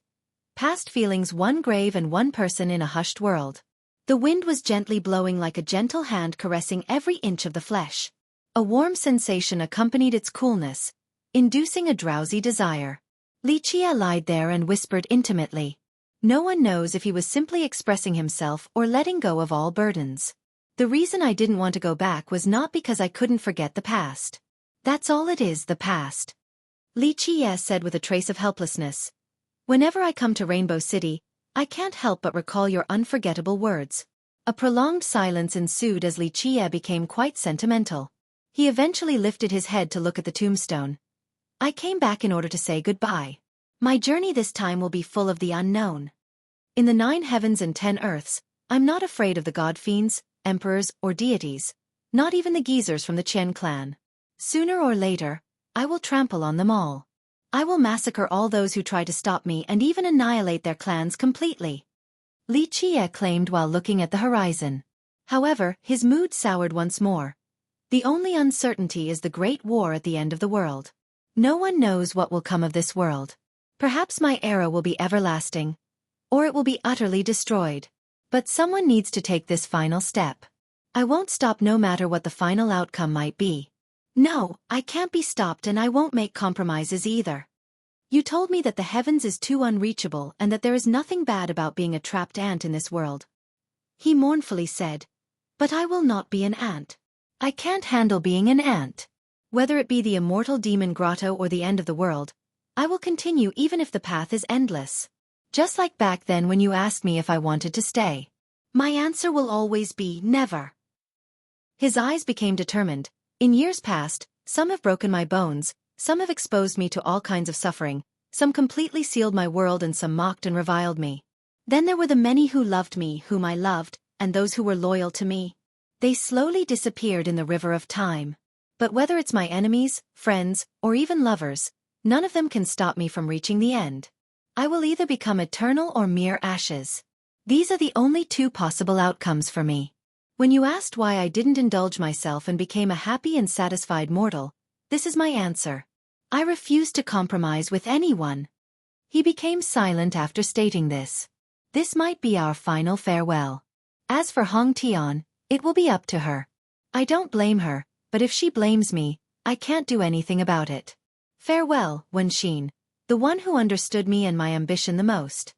Eventually, he gave the tombstone a deep look before leaving without turning back. Jian Wenxin was an indelible name that would forever stay in his heart. In that distant yet brilliant era, Empress Hong Tian had yet to ascend to her throne. There existed many apex geniuses and incredible characters. 3 particular girls reigned supreme for the whole of this era. Many men were completely overshadowed by them. There was a widespread phrase during that period to describe the 3 ladies. Hong Tian, the ill-starred conqueror, Jian Wenxin, the ocean's wisdom, Mu Yueli, the immortal's legacy. Jian Wenxin had augured the mysteries of the heaven and earth and spied into its secrets in order to concoct the plan.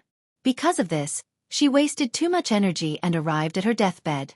Even with this turn of events, she wanted to have a peaceful end with the dark crow next to her. After her departure from this world, Li Jie buried her in this incredibly beautiful place. He then left to a faraway place and began his slumber. From then on, he never stepped foot into the Jian clan again. It was not because he blamed her for that particular event, but because he always remembered that one phrase from her. It was because she knew him and his thoughts the best that it was difficult for him to forget those words. He finally returned in this generation and visited her grave because it might be their final farewell. He sighed after leaving the cemetery. However, he also felt relieved for finally returning after so long. At last, he was able to say goodbye one last time. Jian Xiaotai, who was standing guard outside of the old courtyard, immediately stood up after seeing Li Jie coming out. He didn't dare to believe his eyes and had no words to describe his feelings. This was because he had heard of a legend in their clan. He didn't know whether it was real or not, but he felt that he was seeing a ghost instead of Li Jie. Li Jie looked at him and asked, "Is something wrong?" Jian Xiaotai was startled and quickly regained his mind to say, "Brother Li, there is a problem. Miss Hong and Taoist Zhang have been captured by Shangguan Fian. Didn't I tell you to take good care of them?" Li Jie frowned in response. Jian Xiaotai wryly smiled and explained, "Brother Li, Fian was crazy as she searched for you. Since she couldn't find you, she captured Miss Hong and Taoist Zhang instead. I could only do my best and stopped her from hurting them in the slightest. She said that as long as you go meet her, she will let them go." Jian Xiaotai was a bit ashamed as he continued on. "I have consulted the ancestors about this. If Fian doesn't release them, they will force her to do so."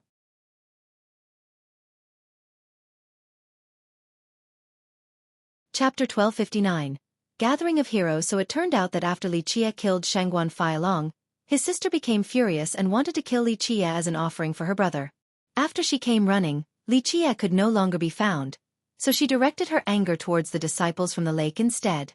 Luckily, Jian Xiaotai was there to stop her. Nevertheless, she didn't concede and took away Baitu and Yu Jiao while declaring that Li Jie had to come and accept his death. Otherwise, she would kill these two instead. After hearing this, Li Jie's eyes turned cold as he flatly said, "When it is time for blood to flow, there is no stopping it. If those girls wish to die, I'll gladly help them." With that, he turned and left. Though those words were casually spoken, the cold flash in his eyes left Jian Shaotai quivering. He felt that he was looking at a death god that was about to kill. A garden in the Jian clan was being used to entertain the respected guests. At this time, there were many people here, including some of the most exceptional talents of the younger generation. There were a few experts from the previous generations as well. Some of them were even virtuous paragons. Shangguan Fian and Gongsun Meiyu definitely stood out in this place. They were moons surrounded by stars. Shangguan Fian was only second to the Sea Shield Prince among the geniuses at the Roaring Conch. Gongsun Meiyu was extremely famous as well, and her fame only rose after marrying the profound monarch. At this feast, the elegant and enchanting Meiyu had an irresistible style. Each of her smiles and grimaces was able to sway souls. Nevertheless, no one dared to have any devious thoughts. It was suicidal to compete for the profound monarch's woman. As for Fian, she stood here in an arrogant and chilling manner. Naturally, her mood was quite foul after her brother was killed. This was an occasion meant for the youths. They happily came together to talk about all kinds of events in the world. "My queen, I heard the monarch has come out of his isolated cultivation. When will we be graced with his presence?" Someone couldn't help but bring up the monarch. Many youths and even characters from the previous generation became excited after hearing this name. They all directed their attention towards Meiyu.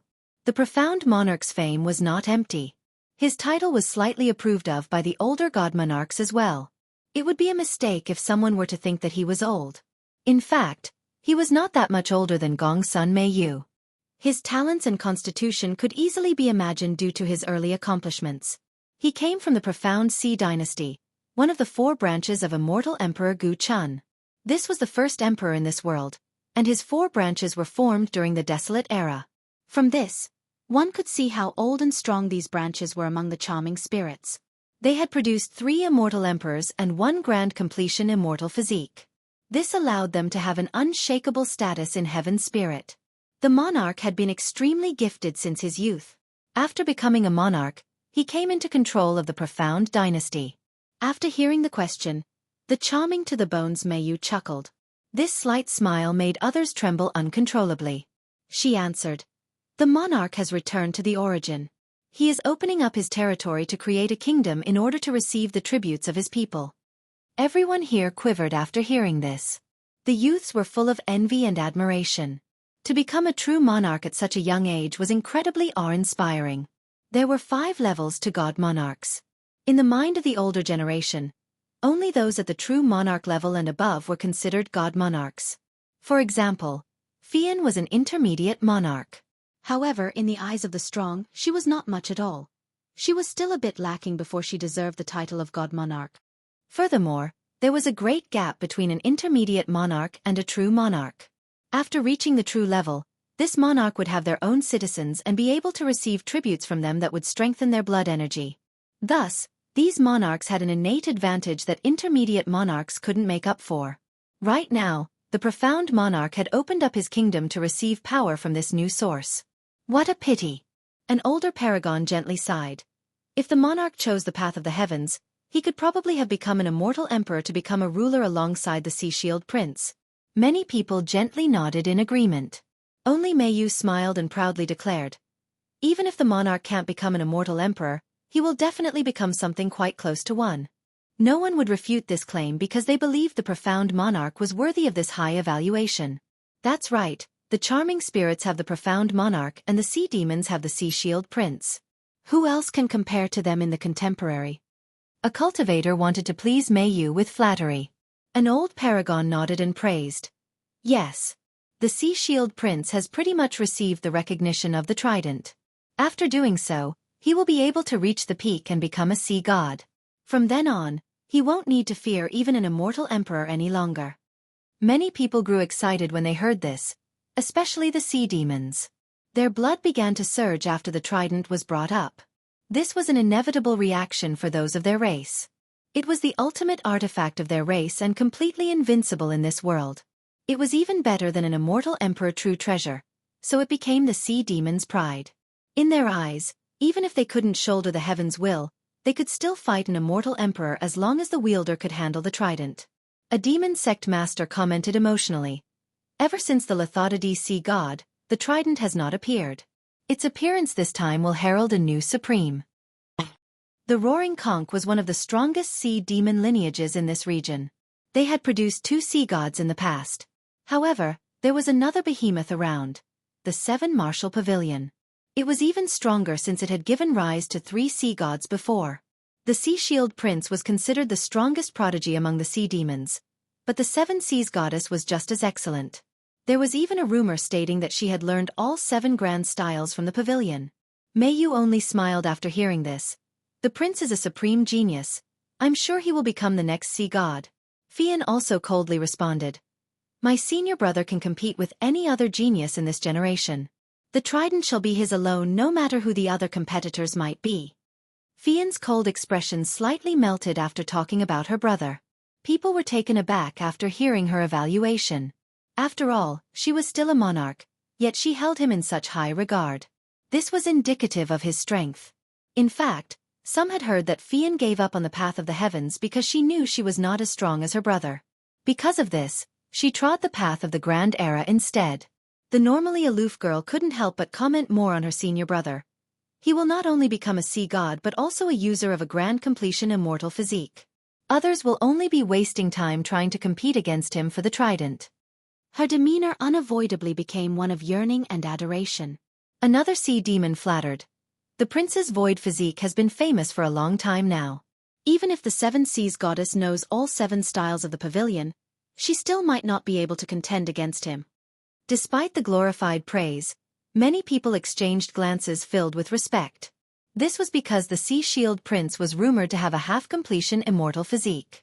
Fian's statement today only made these rumors even more credible. We have many talents in the heaven spirit world right now. Even though no one has come out among the Traiants, just our profound monarch and Sea Shield Prince are enough to not be afraid of any other genius in the 9 worlds when they become connected again. A young cultivator laughed after stating this. That's right. This will be the era of our charming spirits and sea demons.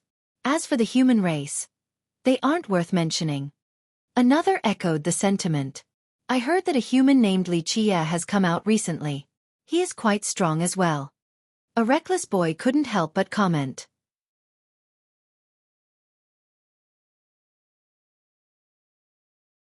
Chapter 1260.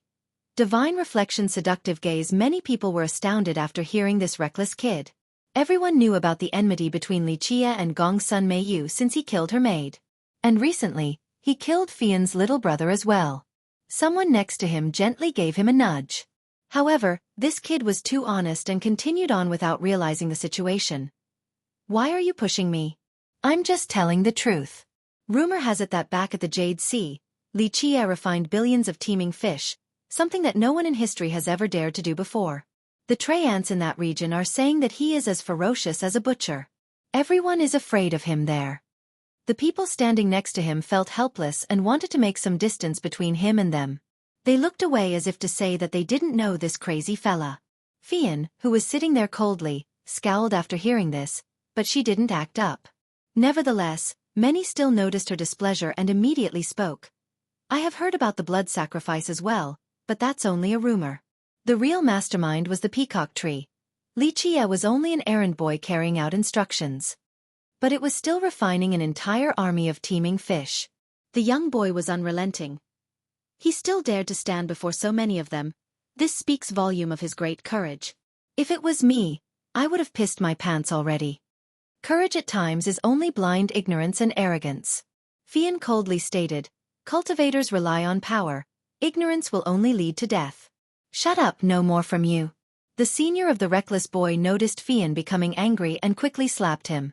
The youth felt wronged after being scolded by his senior, but he couldn't do anything besides silently smolder with indignation. Haha, he's only a human, nothing much. The heaven spirit world belongs to us sea demons and charming spirits. A human alone can't create any winds or waves. This senior laughed in order to smooth things out. Gongsun Meiyu snickered and said, he's just a junior, that's all. There is nothing to talk about. He has been presumptuous for too long and has now provoked me, so it is time for him to die. Of course, of course. Someone immediately echoed the sentiment. A human is nothing in our heaven spirit world. So what if he is a tree controller? He can't amount to much. If these humans dare to oppose us sea demons, we'll just wipe them out completely. A bunch of ants daring to be so impudent before us dragons. Bam! A slap came before the sea demon could finish speaking. It sent him flying and made him vomit blood alongside some of his teeth. I want to see who would dare to destroy my human race. A leisured voice came about. At this time, Li Qie stepped into the garden and swept through the crowd with his belittling gaze. Li Qie. Many charming spirits and sea demons immediately stood up to look at him. After seeing him, Fian's eyes emitted a terrifying murderous intent. Meiyu turned cold as well as she stared intensely at him.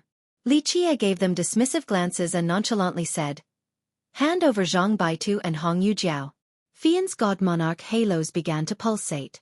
She no longer hid her power as her aura ran rampant like a soaring dragon. These halos seemed to have the trajectory of stars as they shut out this area completely. The whole world turned cold before her bloodthirst. At this time, she was showing off her strongest state, so those with shallow cultivations felt their legs trembling and had to stumble several steps back. Even though they all knew she was a god monarch, it was still frightening when she emitted her god monarch's might. The sea demon that was slapped by Li Qie immediately shouted after seeing Fian channeling her energy. "Goddess Shangguan, kill him. Crush this human ant into meat paste. Show him no mercy for opposing our race." His expression became twisted after being slapped flying by Li Qie in front of everyone, causing him to lose all face. Boom!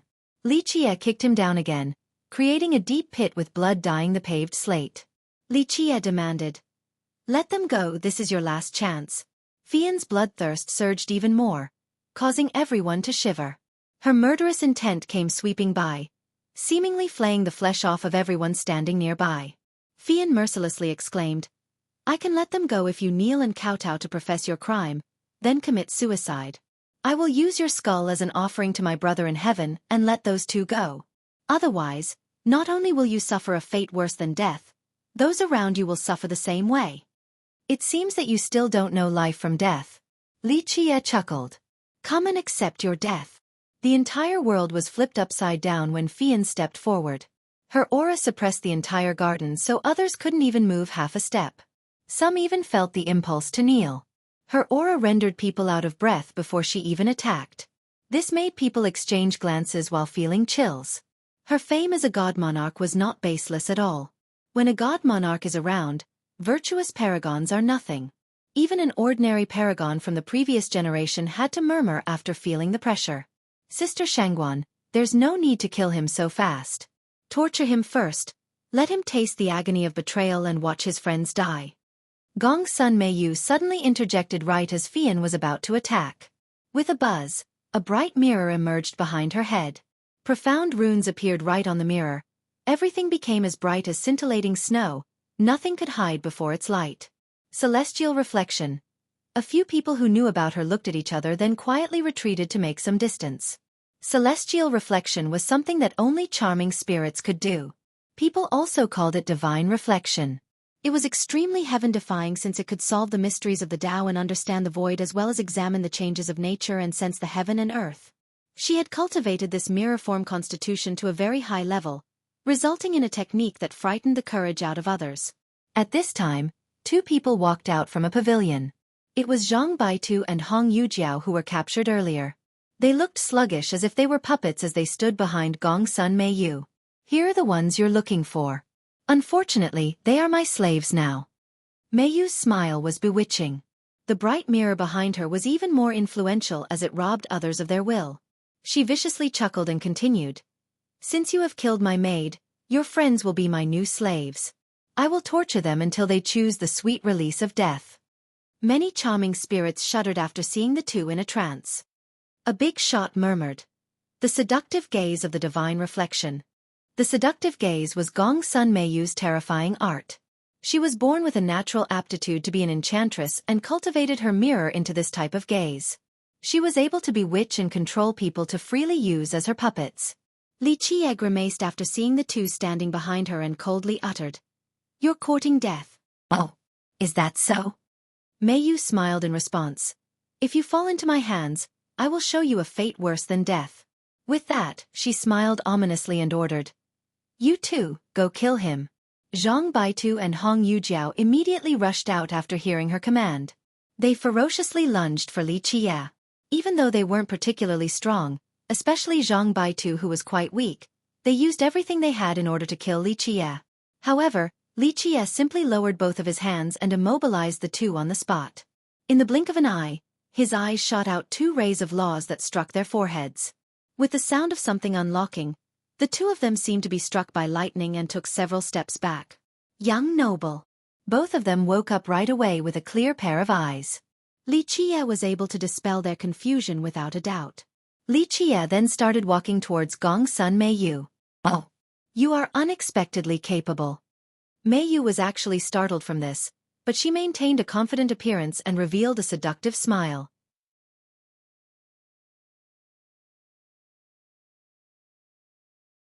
Chapter 1261. Crushing Your Head, Buzz. Gongsun Meiyu's divine mirror became dazzling and illuminated the entire garden. The whole scene turned as white as snow. The spectators had a hard time keeping their eyes open. An eye emerged from her mirror.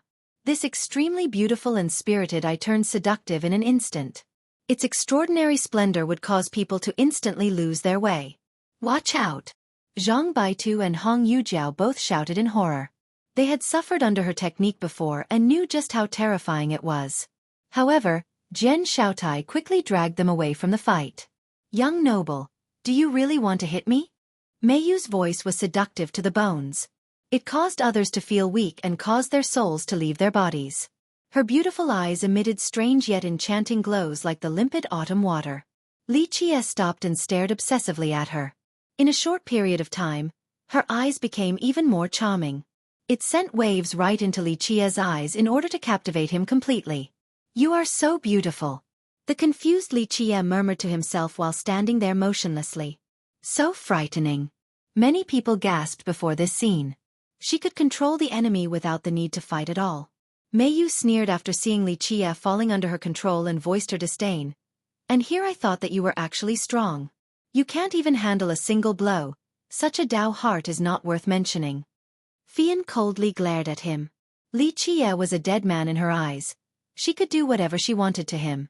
"Sister Shangguan, you can torture him however you want now." Meiyu revealed her faint, enchanting smile again. However, this charming smile seemed very scary to the spectators. The seductive gaze in her divine reflection was too much. Once her opponent lost their mind, she could manipulate them to her whim. "Come over here." She gently beckoned him over. Li Qie seemed incredibly sluggish while being completely under her control. After hearing her order, he slowly walked towards her. Both Baitu and Yujiao were pale from fear as they cried out, "Young noble!" However, Jian Shaotai prevented them from trying to help him. In the blink of an eye, Li Qie stood before her. She looked at her puppet and felt quite pleased with herself before smiling to say, "Even if you could dispel the charm, your body itself won't be able to resist the seduction. This is the most primal power, you can't withstand it at all." She was completely confident in her seductive gaze. As long as one was fixated, it wouldn't matter how powerful they wouldn't be able to control their mind. Their heart would start wavering until they fell completely under her control. She contemptuously ordered, "Okay, kneel and bow your head to apologize to Miss Shangguan until you crush your skull completely." Whoosh! Suddenly, a hand grabbed her by the hair. This sudden development was completely unexpected. She couldn't react in time because she was standing too close to him. Bam! This hand that gripped her hair slammed her head into a stone pillar until blood spattered. Bang! Another crash could be heard. Her head was swung into the pillar again. Her face was mangled completely beyond recognition. Her initially supreme features were smashed to a pulp and now looked quite scary. Li Qie was the culprit. He easily slammed her into the pillar mercilessly. "Stop!" Meiyu screamed as her blood energy erupted in order to escape his clutches. However, he shifted his grip to her neck. Under his hell-suppressing fist, she couldn't move at all. Bang! Her head slammed into a different pillar until it collapsed along with her skull. Blood and brain matter gushed out in the midst of this horrifying carnage. "Die!" Fian shouted and swiftly took action. She intertwined her 10 fingers to form a phoenix mudra. A phoenix roar echoed in the sky. It came killing with the aura of a god monarch. Its sweeping momentum could shatter the cosmos and sweep through both gods and devils alike. A god monarch's attack was incomparable. It could reverse the stars and flip the world over. She aimed to suppress Li Qie with this one move in order to regain control of the situation. However, Li Qie didn't bother looking at her phoenix madra. He casually unleashed the Sky Destroyer fist, a fist capable of shattering myriad Dao in the vault of the sky with a sharp and overwhelming might. Screech! The phoenix cried miserably as it was split into two in an instant. After defeating the madra, Li Qie's fist didn't stop and kept flying towards Fian at an extreme speed. It was too fast and sharp. Fian was aghast. Her halos came together to form a shield to block this attack. However, the shield couldn't stop this sharp strike. With a bang, the fist pierced through her chest. She was blown outside while her body shattered several pavilions in her path. Meanwhile, Li Qie didn't pause. He slammed Mei Yu into a different pillar. Pieces of her flesh continued to fly as her head was completely mashed. Such a bloody scene scared everyone out of their minds. Some couldn't even bear to watch. Mei Yu used to be an irresistible temptress, but now her head had been deformed beyond recognition. The contrast was too great. Bam! At this time, Mei Yu's body suddenly exploded into a blood mist. Li Qie was forced several steps back from the explosion. "Little animal, you have angered me." An endless radiance blossomed from the bloody mist. Mei Yu once again appeared before everyone. Her aura turned even more brilliant and her charm was amplified. Each inch of her skin became even whiter and more perfect. She intentionally revealed herself to the crowd. The spectators felt their blood boiling after seeing her cleavage. Her sweet fragrance assaulted and mesmerized them as well. This was the ultimate form of her seductive gaze. With her true fate at work, she was able to exert her seductive gaze to its limit. Her divine reflection projected itself on the sky and turned into a gigantic mirror. It poured down an incomparable light that was concentrated on Li Qie. At this moment, many cultivators in the garden felt their manhoods rise. They were immediately seduced by her sweet scent. "Little animal, die." Mei Yu's eyes were sparkling. Her temptation manifested into a physical form like a heavenly worm spitting out its strings to wrap around Li Qie. Insignificant trick. Li Kai didn't even lift a brow. With a buzz, his inner physique emerged. Universal laws began to suppress the heavens. When the hell-suppressing godly physique came out, Li Qie seemed to turn into an oppressive god. Bang! He mercilessly stomped down on Mei Yu. "Activate!" Mei Yu responded with a cry. The mirror in the sky shifted and illuminated Li Qie even more. Boom! It didn't matter how strong her mirror was since it was useless before Li Qie's physique. She was instantly trampled beneath his foot. Li Qie coldly uttered, "You shouldn't have schemed against my people."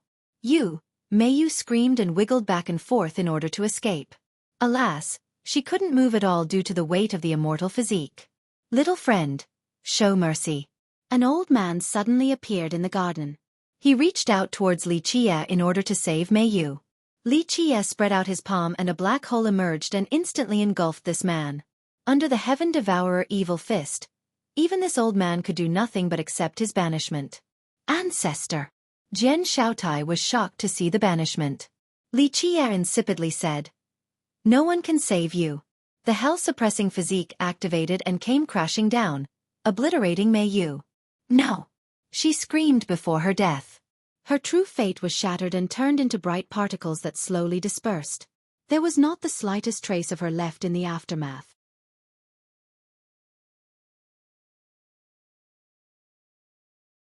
Chapter 1262. The person in the coffin. The entire scene was eerily quiet after Mei Yu's particles dispersed. The crowd could hear each other breathing. There was no other sound because people had yet to return from their shock. Fian, on the other hand, noticed that the situation was quite dire after her chest was penetrated. She immediately ran for dear life without pausing at all. At this moment, she didn't give a damn about maintaining the appearance of a god monarch. Eventually, people calmed down and noticed the messy garden. They stared in a daze at this astonishing event. They all knew about Mei Yu's cultivation, and her seductive gaze was even more terrifying. As for Shangguan Fian, despite being an intermediate monarch, she was still not a match for Li Qie and was suppressed after a single exchange. One could say that she was being careless and didn't use her weapons. Nevertheless, she was strong enough that her bare hands could still slay ordinary paragons. Thus, it was surprising that she suffered against Li Qia and was forced to flee. Zhang Baitu and Hong Yujiao were slack-jawed and couldn't react in a long time. They knew that Li Qia was very strong, but not to this level. He crushed Mei Yu like an ant. Earlier, they were worried that he might be manipulated by her seductive gaze. It looked like their anxiety was needless since Li Qia was only pretending earlier. Whoosh! When everyone was still stunned, the void opened and an old man walked out. It was the person Li Qia banished right before finishing off Mei Yu. He was able to escape from deep space without suffering any damage in a leisurely manner. This was indicative of his great power. Despite his gray hair, his complexion was still good, for he was in high spirits and had a youthful vigor. Despite restraining his terrifying aura, just his eyes alone could shatter stars and create a grand Tao. His gaze alone was enough to instill cold chills into others. An old paragon recognized him and murmured, "The Jian grandfather." He was the current master of the Jian clan, the reason for this celebration, Jian Longwei. "Friend, you have crossed the line." Jian Longwei couldn't help but shake his head. "This is stirring the hornet's nest, a great catastrophe. I'm afraid no one in the human race can protect you when it has escalated to this level." Jian Longwei had no hostility against Li Qia. In fact, he even liked the guy for being so gifted. Unfortunately, he had killed Mei Yu and gravely wounded Fian. This was offending two great powers in the heaven spirit world. Even Jian Longwei would have a difficult time protecting him after this major event. Li Qia smiled and replied, "Only the roaring conch, it can't be considered a catastrophe." Jian Longwei didn't know how to respond after seeing Li Qia's relaxed demeanor.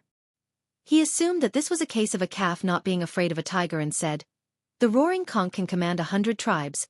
To oppose them is to seek death. Longwei, leave." Before he could finish, a feeble voice sounded in his mind. This voice was not loud and only Jian Longwei could hear it. However, he seemed to have been struck by lightning after hearing this voice. He even thought that he had misheard and found it completely unbelievable. This matter actually alerted their progenitor. Li Qia casually pointed forward and a portal appeared. Then he disappeared inside it right away. Many couldn't react in time after the portal went away, so they just stood there looking silly. So strong. Eventually, a person murmured after their mind returned. "No wonder why he dared to help the peacock tree refine 1 billion teeming fish. This is a mass murderer, a death god. No, we have to call him the fiercest." Fiercest. Someone carefully thought over this title and found that it was very fitting. Gong's son Mei Yu was the profound monarch's favorite concubine, but Li Qia killed her without a care. Just how decisive and ruthless was he? Such a person was indeed worthy of being called fiercest. Jian Longwei regained his composure as well and told Jian Xiaotai, "Xiaotai, take care of the guests." In the depths of the Jian clan was a forbidden ground. A pond was sealed in this place, but it was more apt to call it a coffin made out of water. This coffin was in the center and emitted a flashing amber hue. Each ray of light seemed tangible. This liquid amber coffin was so strong that even the seal couldn't contain it completely. People could still feel the faint immortal fragrance of a dragon's saliva. After catching a whiff, they would feel their bloodline become several times stronger, as if they were about to turn into a true dragon. They would feel that dragons were surging through the blood in their veins. An old man dressed in a simple style was sleeping inside this coffin. Despite his humble robes, he had the image of a stately emperor. It was as if he had once soared above the 9 heavens, rising above the world. He was a natural-born leader. Buzz! A portal appeared and Li Qia came out of it. He went in front of the water coffin to look at the old man before slowly sitting down and giving a gentle sigh after a while. Splash! The sound of water splashing came about. The old man submerged in this coffin floated above its surface and opened his eyes, revealing his devastating power. He wanted to sit up, but Li Qia gently waved his sleeve and said, "Jian Wen, there's no need for formalities. If you climb out, it will be problematic to reseal you, so just lie there." He rested his head down and emotionally looked at Li Qia. "Your Excellency, it really is you. You have regained your real body."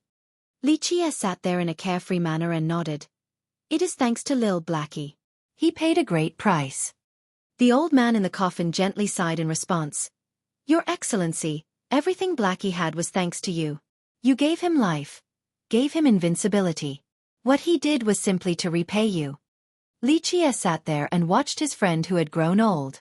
He had seen this kind of thing too many times already. Time is merciless. Even the old man's dragon saliva cannot seal you much longer. Lichia lamented. You are now old, no longer as mighty as before. The old man smiled in response. I'm quite satisfied after living for so long. It is all due to the blessings of your excellency and master. Lichia agreed. That old man indeed treated you as his own. It looks like I was right to leave you and your sister to him. The old man chuckled. Even a powerful existence like him still smiled like a child before Lichia. It was as if he had returned to the past. Back then, they were vagabonds without a home. Their days were filled with anxiety and fear, running from one place to another until they met a certain crow. That was the day that they found peace and understood what the word happiness meant. Your Excellency, have you visited Big Sis? The old man showed a pure smile like a little boy. Lichia was quiet for a while before nodding his head. Yes. I didn't want to return after all these years, but I still had to bid her a final farewell. The old man pondered as well before replying. Big Sis had no regrets. She only lamented the fact that she couldn't surpass her final Tao test in her heart in order to accompany you to the very end. She wanted to apologize to you for being an obstacle to your eternal path. Lichia gently sighed. Just let the past go, I don't blame her either. I have forgotten about such distant matters. If I took everything to heart, I would never be at peace. The old man happily added. I have always thought that your excellency would never return and that I wouldn't be able to see you again. I'm quite content now to see you one last time. Lichia nodded but stayed quiet. Eventually the old man softly asked, Your Excellency, are you here to say goodbye? You can say that. Lichia affirmed. It might be for good this time.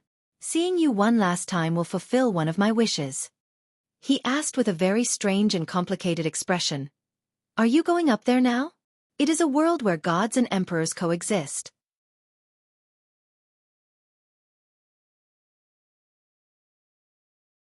Chapter 1263. Jian Wendy. Lichia smiled after seeing the old man's dazed appearance and casually commented. You said that your big sis couldn't cross the final hurdle, but isn't it the same for you? Your Excellency, you are right about that. It is the same for me. Please don't laugh. The old man regained his composure and smiled wryly. It's nothing. Lichia waved his sleeve in response. If you wish to know, I can tell you. No. The old man shook his head with a firm demeanor. I don't want to know, nor do I want to ask a single thing. He is he and I am I. Even if he was an immortal emperor admired by the masses, he is but a stranger in my mind. He resolutely declared. Even though his blood runs through my veins, in my eyes, I have severed all ties with him, and so have my sister and mother.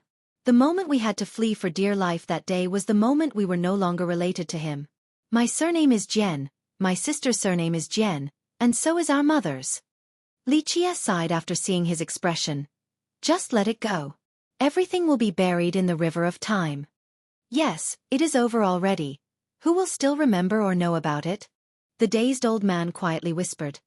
But my big sis was haunted by this shadow her whole life. She was born to be extraordinary, destined to be great, yet she chose to live a mundane life. It was all because she had a father who wanted to kill his own daughter. Jian Wendy was the name of this old man. He was also the progenitor of the Jian clan and Jian Wenxin's younger brother. The origin of the Jian clan had always been a secret in the heaven spirit world. No one knew where they came from. In fact, this matter hid a great secret that those who knew about would rather keep silent. The Jian clan came from the mortal emperor world, and Jian Wendy and Jian Wenxin were the children of an immortal emperor. Unfortunately, they couldn't enjoy their lives as a prince and princess. This emperor used murder to prove his Tao. The moment he reached the top, an inner demon appeared that he failed to defeat. Due to his murderous Tao, he was doomed to a path of ruthless killing. Before his ascension, he already had a wife and children. Because of this, he couldn't reach the ultimate state of emotionlessness and ruthlessness. In order to do this, he had to remove his restraints. Thus, before the Grand Tao, he wanted to sever all emotions by killing his own blood in order to prove his Tao. Alas, he failed at first. His followers were able to save his family and take them away from him. However, He was only half a step away from becoming an emperor at this point, so he was completely unbeatable. Those who protected his family couldn't escape his wrath. From then on, Jian Wendi's mother fled with her 2 children all across the 9 worlds. Later on, they met a crow who gave them the idea of faking their own deaths in order to escape. Their father truly thought that they had died, so he finally defeated his inner demon to prove his Tao and became an invincible immortal emperor. After becoming an emperor, he became even more powerful. He was able to calculate his own bloodline and realized that his son and daughter were still alive. The consequences were easy to imagine. All of the seniors that protected his wife and children died in the battle. The Dark Crow had to appear once again to rescue them from his clutches. Because their father was an emperor, he was invincible in that generation with nobody capable of stopping him. At the same time, the bloodline of their father ran through their bodies, so they couldn't escape his vision no matter where they went. Ultimately, in order to escape the hunt, their mother committed suicide while their bloodline was sealed by the Dark Crow. He then entrusted the children to another extremely powerful being that eventually hid them away. Because their bloodline had been sealed and their bodies disappeared into the most secretive dimension in this world, even the emperor couldn't calculate where they were hiding via their bloodline. In the end, the emperor gave up. The sister and brother finally managed to escape this calamity.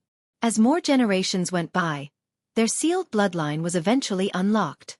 They were able to appear in this world once more.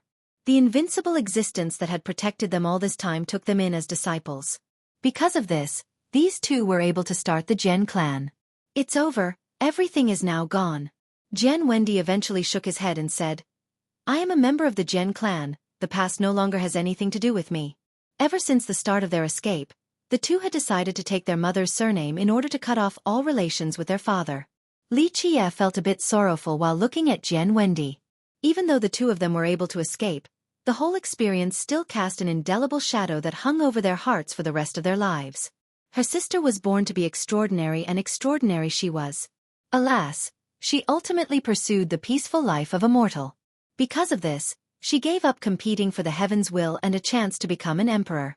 Nevertheless, due to her great wisdom, she couldn't truly experience this peaceful lifestyle. Luckily, Jian Wendi handled it much better.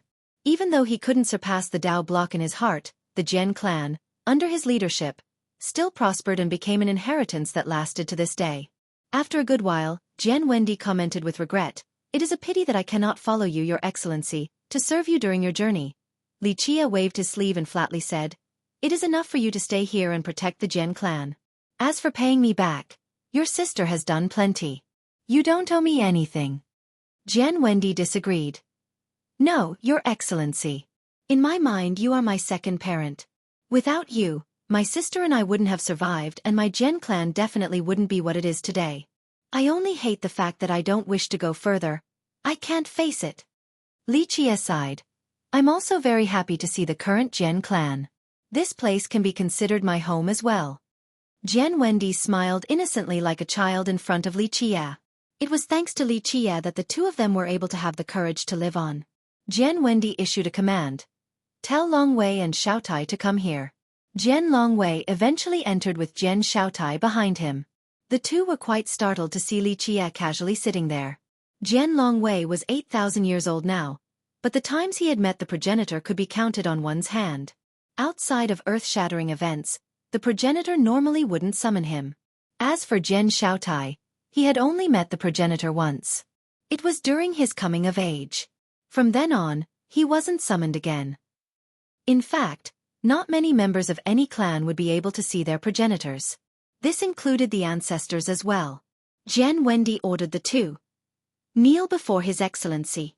Even though the 2 didn't know the reason, they didn't dare to disobey their progenitor, so they respectfully kneeled before Li Qie. Jian Wendi slowly said, Long Wei is the current clan master while Xueqi is the next, so you 2 should know some things about our clan. His Excellency before you is our benefactor and the master of our clan. Our clan was able to exist because of his protection. Remember our eternal creed. His Excellency is our Lord and his commands are my commands. The 2 of them were inevitably shocked to hear this. This was especially true for Long Wei since he had been the clan master for a long time, so he was privy to a few secrets. He knew that there was a great and mysterious character that helped create the Jian clan. He didn't expect that he would be able to see this legendary existence in his lifetime. This disciple greets your excellency. He calmed down and bowed his head towards Li Qie. Each bow was very sincere as his head touched the ground. Each knock seemingly came from his heart. Your excellency, Jian Shaotai also did the same. He didn't know as much as Long Wei, but as the successor, he had still heard of a few things about this legend.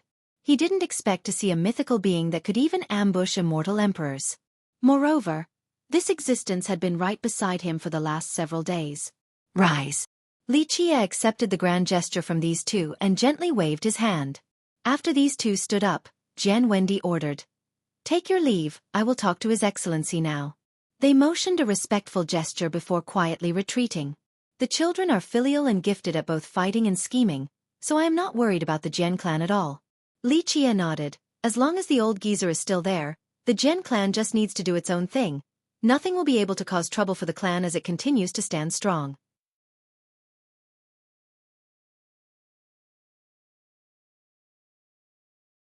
Chapter 1264. Garden in the Sky. Li Qie sat together with Jian Wendi. The two of them chatted about different matters and the Jian clan. Unwittingly, the two of them returned to the past when Jian Wendi was still a child while Li Qie was still the same as ever. Your Excellency, are you really going up again? Jian Wendi knew the answer, but he still had to ask again. Li Qie smiled. Yes, what must come shall come. I have to face it after all. You should know that no one can stop my journey to the very end. I am destined to do so because someone must. Jian Wendi knew that nothing could change this. The truth was that he knew what the answer was long ago. In the past, his sister had tried to stop him as well, but like Li Qie said, no one was able to stop his destiny. An age of gods and emperors together. Jian Wendi sighed and didn't know what to say. Perhaps he should wish Li Qie luck. Li Qie looked at him and smiled. It is a brilliant era that makes the blood boil. At the same time, it is also a cruel place. The greater the momentum, the more merciless it is. I know, it is a shame that I won't be able to see the scene of dragons competing against tigers with my own eyes. Jian Wendi nodded softly. Li Qie replied, You had the chance back then. You could have avoided Hong Tian's generation and came out a few years later to become an emperor. Then you would have been able to see this brilliant era. After hearing this, Jian Wendi revealed a smile that encompassed many different emotions. There was a mix of inexplicable bitterness yet acceptance as he answered. Immortal Emperor. So what? Invincibility, so what? It is only an ephemeral firework blossoming above the river of time. I am very content with how many descendants I have now. There's nothing else I would ask for. Li Qie felt sentimental while looking at Jian Wendi. Neither of the brother and sister could overcome the void in their hearts. Their father had left an unsurpassable shadow in their minds. It caused them to prefer a mundane life untempted by invincibility. Both were apprehensive about becoming an existence like their father. Jian Wendi regretfully said, I do wish that I could follow your excellency to the end of the world like immortal Emperor Min Ran and the others. I'm very happy about what you have today. Your Jian clan is prosperous and stronger than anything. Li Qie happily smiled. Plus, even if you become an immortal emperor, I wouldn't want you to follow me to the end of the world. Like immortal Emperor Min Ran and Empress Hong Tian, they have their own paths as well. Li Qie flatly explained. The ultimate war is my personal ambition and desire. It has nothing to do with others, so I don't want to tie them to my war chariot. Jian Wendi quietly nodded. There were too many things beyond his reach since someone as extraordinary as him was still trapped by his fate. After a while, Li Qie smiled and asked, Has the old man run out again? Jian Wendi smiled back and replied, It's only natural that after being still for so long, Master would want to take a break and play outside. All of them gave off this sense of familiarity, a déjà vu of sorts. Li Qie appeared in this garden that was forbidden to outsiders without express permission from its master. Regardless of how powerful or heaven-defying one might be, they wouldn't be able to enter this place. Li Qie had a beaming smile on his face while looking at the busy old men in this garden. He didn't greet them and only headed straight for the wooden house. The old men ignored Li Qie as well and continued with their tasks as if they didn't see his arrival. In front of this cabin was a tea table with 2 wooden chairs. On one side was an old man fanning a fire to boil his tea. All of his attention was on this task. His eyes seemed to be jumping along with the fire while he was unaware of Li Chia. Li Chia didn't break the old man's focus and only smiled as he sat down. The wooden chair was so comfortable that it made people want to close their eyes to sleep. It was as if it was specifically tailored for Li Chia. It fit his body perfectly. Just a bit longer would be too big while an inch less would make it too narrow. There was no room for criticism. He slowly closed his eyes as if to sleep. Meanwhile, the old man making his tea still didn't notice Li Chia. All of his focus was on making his tea. Eventually, the old man finally finished and added the tea leaves. A sweet fragrance came out as he poured himself a cup and one for Li Chia as well. The steam that rose from the hot tea actually condensed above the cups to form dragons. One could even faintly hear the wondrous cries of these dragons.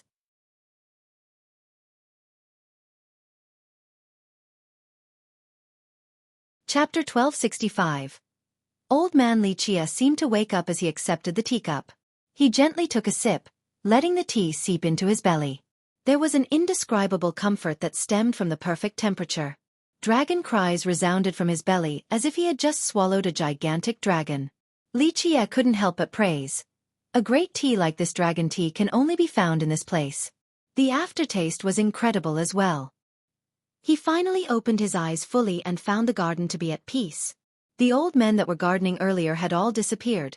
Only Li Chia and the old tea maker were left.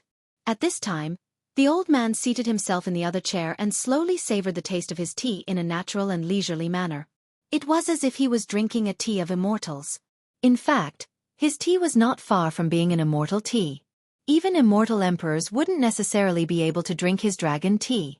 After finishing his cup, Li Chia sighed with great satisfaction. The old man finished as well. Li Chia smiled and teased. "Old man, it seems that you can't stand the loneliness again? Is that why you are playing around like this?" The old man lied down comfortably in his chair and chuckled.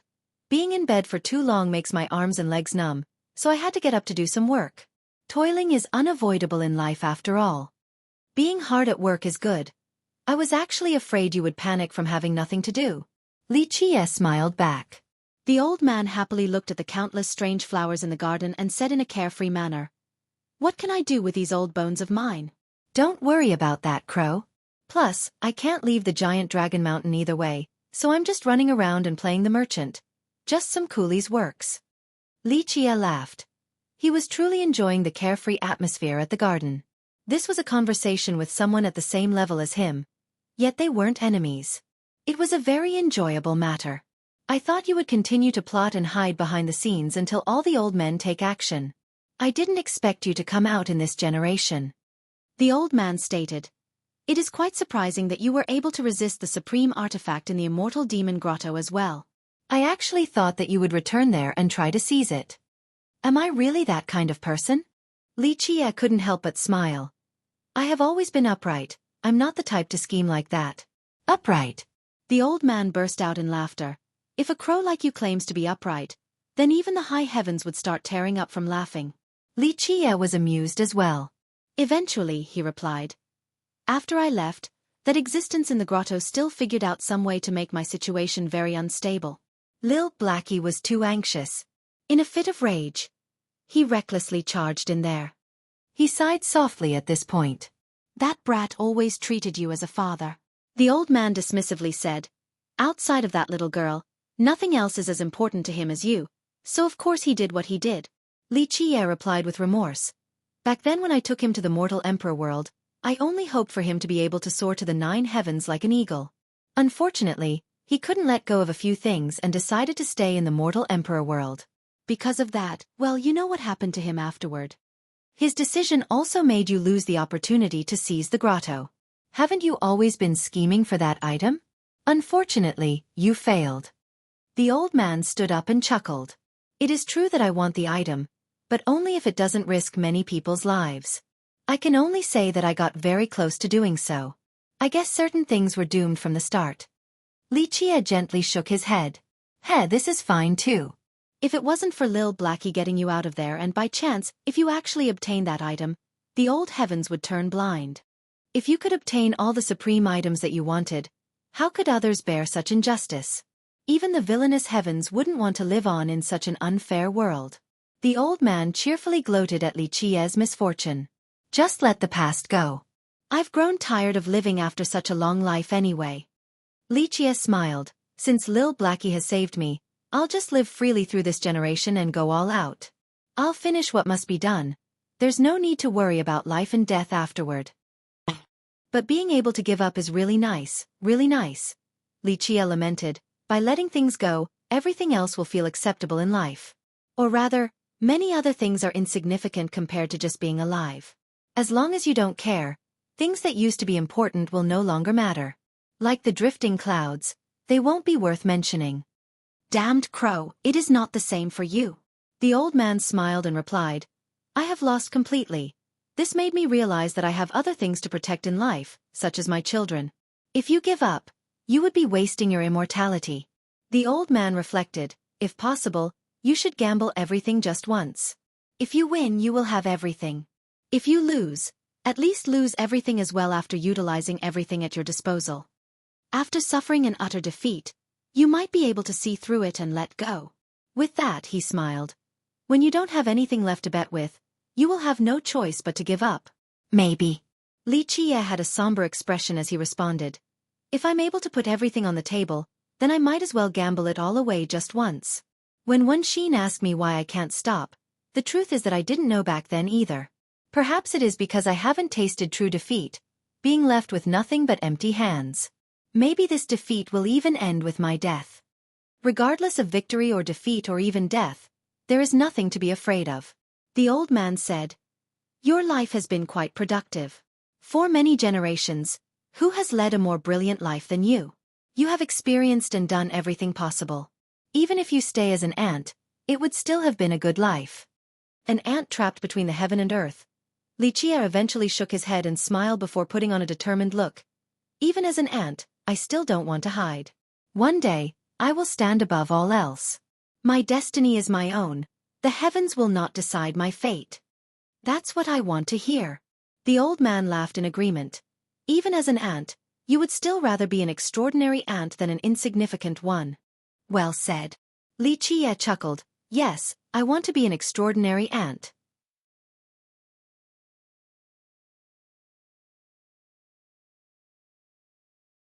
Chapter 1266. A joke for the ages. Li Qi and the old man were quite pleased with their statements. They glanced at each other and laughed heartily. Tears even came out. They had experienced countless years and hardships. Once upon a time they were the rulers at the peak of this world. Very rarely would they be able to laugh this sincerely. In the eyes of outsiders, they were either unfathomable or too stern and stately. Others seldom spotted them laughing like this to the point their stomachs hurt. They finally stopped after a long while. An ant between the heaven and earth, eh? It took quite some time before the old man stopped grinning. Li Qi cheerfully added with a boisterous chuckle, The villainous heavens is just a wretch. The two of them became tired from their own ruckus and sat back down to rest again with their eyes closed. It seemed that this kind of indulgence felt quite good for them. In fact, this burst of laughter was very precious. As overlords, they rarely expressed their true feelings before others. They could only reveal their true selves before someone of the same level. The old man smiled and spoke after resting for a bit. Crow, in these long and boring years, it is a great joy in life to have met you. The gentle breeze blew by. Its gentle coolness was quite comforting, as if it was blowing all worldly troubles away. Geezer, I agree that there are fewer than few people who I can sit down and have a talk with. Li Qi still had his eyes closed as he happily replied. Life is less boring from knowing you. The years were too long. For both the old man and the dark crow, there weren't too many people that they could talk and laugh so freely with. The world might be vast, but how many were actually qualified to become their friends? The old man didn't respond. He seemed to have fallen asleep in his wooden chair. Li Qi did the same while basking in the sea breeze. After a long time, Li Qi commented, Geezer, how come I don't see as many clouds and mists in your mountain range this time? Are all of your kids staying at home obediently? A wicked person just arrived. What if those little monkeys run wild and choose to be blind? You would then teach them a lesson by peeling their skin. I would lose all face if that were to happen, so I told them to play nice at home. The old man answered with a smile. Li Qi chuckled and leisurely said, Don't worry with our friendship, I would show you some consideration. Even if I peeled their dragon scales, I would still spare their lives. The old man smiled in response. A bit later he flatly asked, Crow, you didn't come here just to visit this old man, right? Li Qie cheerfully replied, Forget it, there's no need to crawl out, your appearance is too terrifying. Hey, don't be so sure. Maybe one day, you will look even more horrifying than me. The villainous heavens won't let you off so easily given your plans. The old man laughed back. Li Qie continued, We'll talk again when that day comes. After all, the heavens has never forgiven anyone, so I don't need it to show me any mercy either. The two of them paused their conversation again and enjoyed the serenity. Even though the outside world was endless, there was no need to worry about it in this place. Crow, what do you want? After a long time, the old man finally spoke in a calm and plain manner. It was as if this was just an idle conversation between old friends. Li Qie opened his eyes to look at the drifting clouds up in the blue sky. He didn't answer right away. The immortal dragon rune, a weapon, or maybe my life-guarding artifacts? The old man leisurely listed a couple items.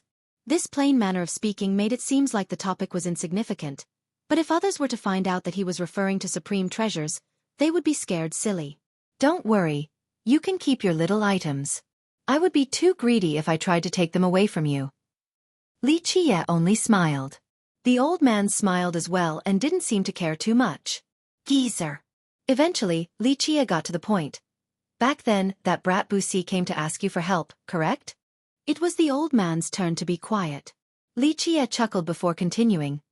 I don't know what that brat was playing with or how he shattered. I don't care what plans he left behind either. I only want to know about one thing. Yes, it's as you guessed. I have been to the Bone Sea. The old man didn't try to conceal this at all. Li Qie went on. I knew it. When his skeletal horse disappeared here, I understood some matters right away. That brat was still thinking about those things. The old man smiled. Busi's foresight was not bad, but it is quite limited compared to yours. He was fixated on becoming immortal. However, all of this led back to one thing. It must be traced back to the source. Immortal Emperor Busi had died many times just to revive again. He was a reason for awe during his generation, but in the mouth of these two, he was only a junior. Li Qie eventually spoke. Old man, I want you to open it for me. Ha, Crow, that's easy for you to say. The old man responded. I have spent painstaking efforts on it already. Even though I'm not using it, who knows if I will need it in the future or not? I know. Li Qie smiled. You aren't sure if that day will come either, but since you aren't using it right now, lend it to me. Crow, what are you thinking? The old man was still hesitant. Don't tell me you are looking at the trident? It won't be that easy. Heh, old geezer, you are underestimating me too much. Li Qie answered, the trident might be nice, but I have never thought about obtaining it. I have more than enough treasures in this generation, so possessing it doesn't matter. There's no need to suffer in the Bone Sea just for the trident. The Bone Sea. The old man sighed after hearing this. That day will come to Heaven's spirit after all. Many things are simply inevitable. The Bone Sea was one of the 12 burial grounds and the most dangerous place in the Heaven spirit world. It was full of mysteries, a land where countless have fallen, but this didn't deter people from going there. That place isn't pleasant at all. Li Qie chuckled.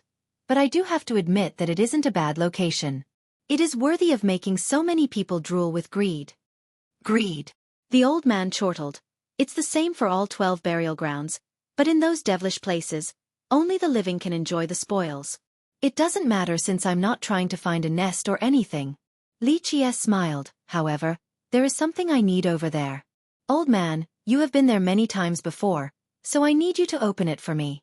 This is the only way for me to get things done. The old man didn't answer. It was as if he was sleeping in his chair.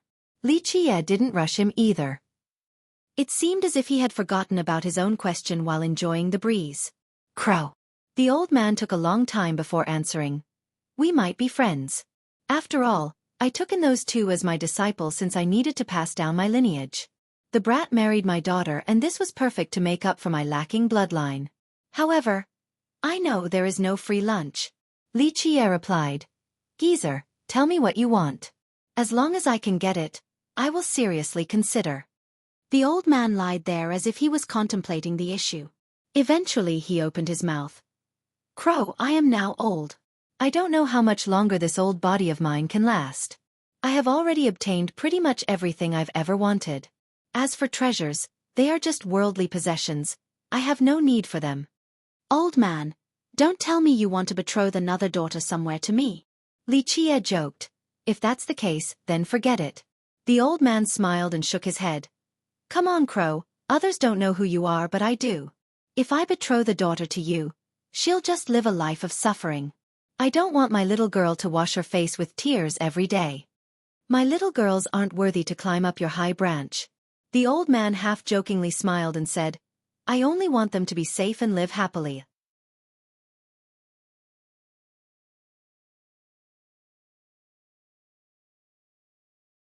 Chapter 1267. Bidding farewell. Xueqi didn't mind the rejection from the old man, evident by his smile. The old man eventually continued. Like I said, Crow, I don't have any more pursuits, and this is the case for that item too. If you want it, then I shall perform the opening. I understand. Xueqi mused it through and said. After all is said and done, old man, you want me to owe you a favor. Yes, you will owe me a favor. The old man happily replied. Crow, if you lose, then consider the item as a gift. But if you win, then regardless of what happens in the future, in the new world and era, just don't forget that you owe me a favor. He leisurely went on, It doesn't matter to me how much longer I have to live, I just hope that you can remember this favor and take care of my descendants. What do you think, Crow? Old man, in the end you just want me to babysit your descendants. Xueqi laughed it up and replied. Everyone says that those who manage to grow old are all wily. You are quite calculating nowadays. Old people are sentimental as well. The old man only smiled. Even though I don't have that many children, their very being is a treasure. If I actually die one day, perhaps they will become other people's prey. Dragons, huh? Xueqi smiled and said, if that day actually comes, dragon blood will indeed be very tempting. After all, who doesn't want a piece of such a nice meal? The old man cheerfully replied, I do want the little monkeys to turn into true dragons one day, but even if that day comes, it will be a calamity as well. The gods and emperors will all want them. After a long time, Xueqi gave a carefree smile and declared, why not? If I can win the final war, then nothing else will matter. I'll just be a babysitter then. Old man, you have my promise. The old man only gave a plain smile. This was within his expectations, so he wasn't overly surprised or lost in jubilation. The conversation stopped for a while before the old man spoke again. About little Jienge. I'm sorry, even as her master, I was powerless to help her. There was a doleful look on Xueqi's face. He eventually sighed and said, Old man, you were a good master and did all you could for both the brat and the girl. There are a few uncrossable ridges in life. Not everyone can always be strong. He helplessly lamented. She was nearly flawless. It is a shame that she couldn't escape the shadow of her past. The atmosphere became solemn. There were a few things that couldn't be changed by even the most heaven-defying of people. The old man eased up and smiled. Well, I don't think she had any regrets even in her last moments. In fact, you might be the only one who feels remorse. It was her choice back then. Xueqi faintly smiled. She wanted to die due to her pursuit of normality. She was a good girl and has done many things for me. Just dismiss the past from your mind. The old man added, You have always been the most important person in the girl's heart, and she believed that she lived a fulfilling life. Despite not being able to overcome her shadow, you brought light to her world. Amidst the hues of carnage and shades of despair, you gave them life. When they were at their most vulnerable, you gave them the courage to live on. Thus, consign the past to oblivion. The old man nonchalantly declared. The brat once said, The light you have given them is brighter than the darkness of the past. But the light cannot shine to every corner of the world. Xueqi had a profound expression as he stared at the sky. It was as if he was peering through everything. After a while he flatly replied, There is no savior in this world. Everyone needs to rely on themselves. The old man laughed in response. A savior? Those types of people should go to hell. Everyone wants a savior, but such beliefs will turn this savior into a devil. They would only breed inactivity and stagnation. People should be their own saviors. If they can't save or change their own lives, how can a savior do anything? Makes sense. Li Qie bemoaned. I saved the lives of those two, but could not save them from their fate. Damn it! In the end, the old man playfully cursed. Crow, our combined age is older than just about anyone. Why are we bewailing like two old women? To hell with this melancholic conversation. Well, old people tend to blabber on and on. Li Qie grinned.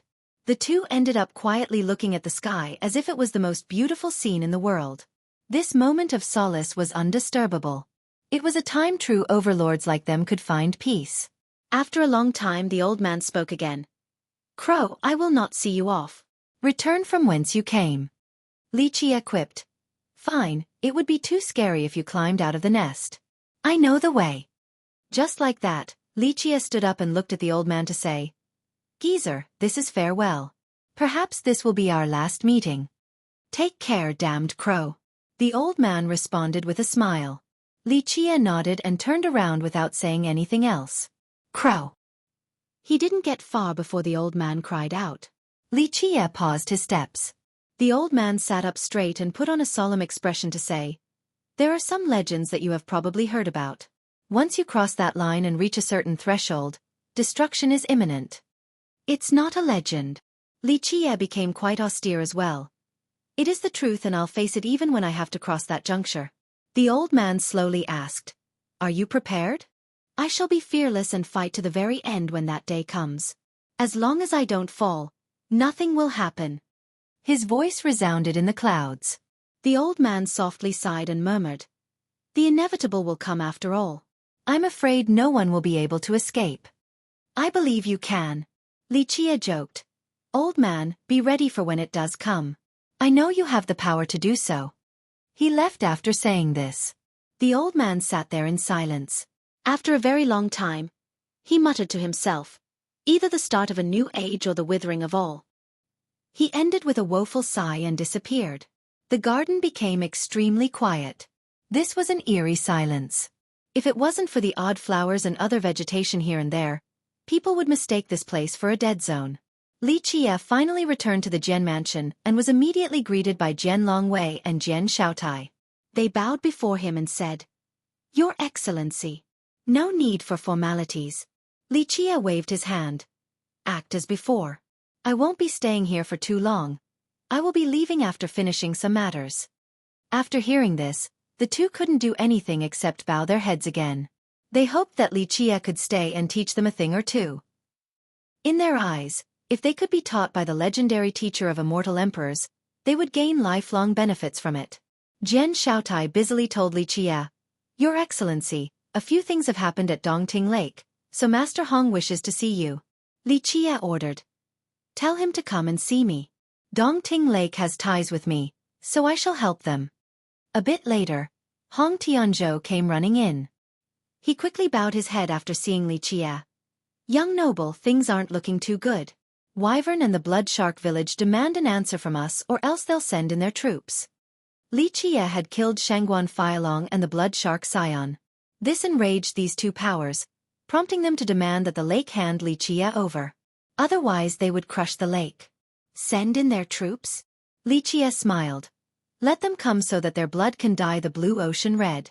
This shall be a baptism for the sea demons to understand the strength of the human race. Hong Tianzhou was shocked after hearing this.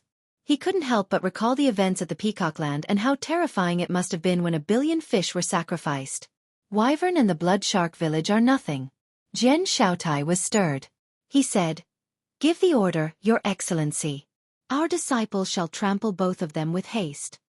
Hong Tianzhou was stunned after hearing this. Even the Jian clan was working for Li Qie? This was simply inconceivable to him. He calmed down and shuddered before hesitantly speaking. I heard the Blood Shark sovereign is a sea god, just a false god. Jian Longwei replied nonchalantly. Does he really think he is a sea god after being recognized by the trident? If he dares to show himself, I'll behead him in front of Dongting Lake. Jian Longwei declared this in a matter-of-fact manner. This was enough to show the strength of their clan.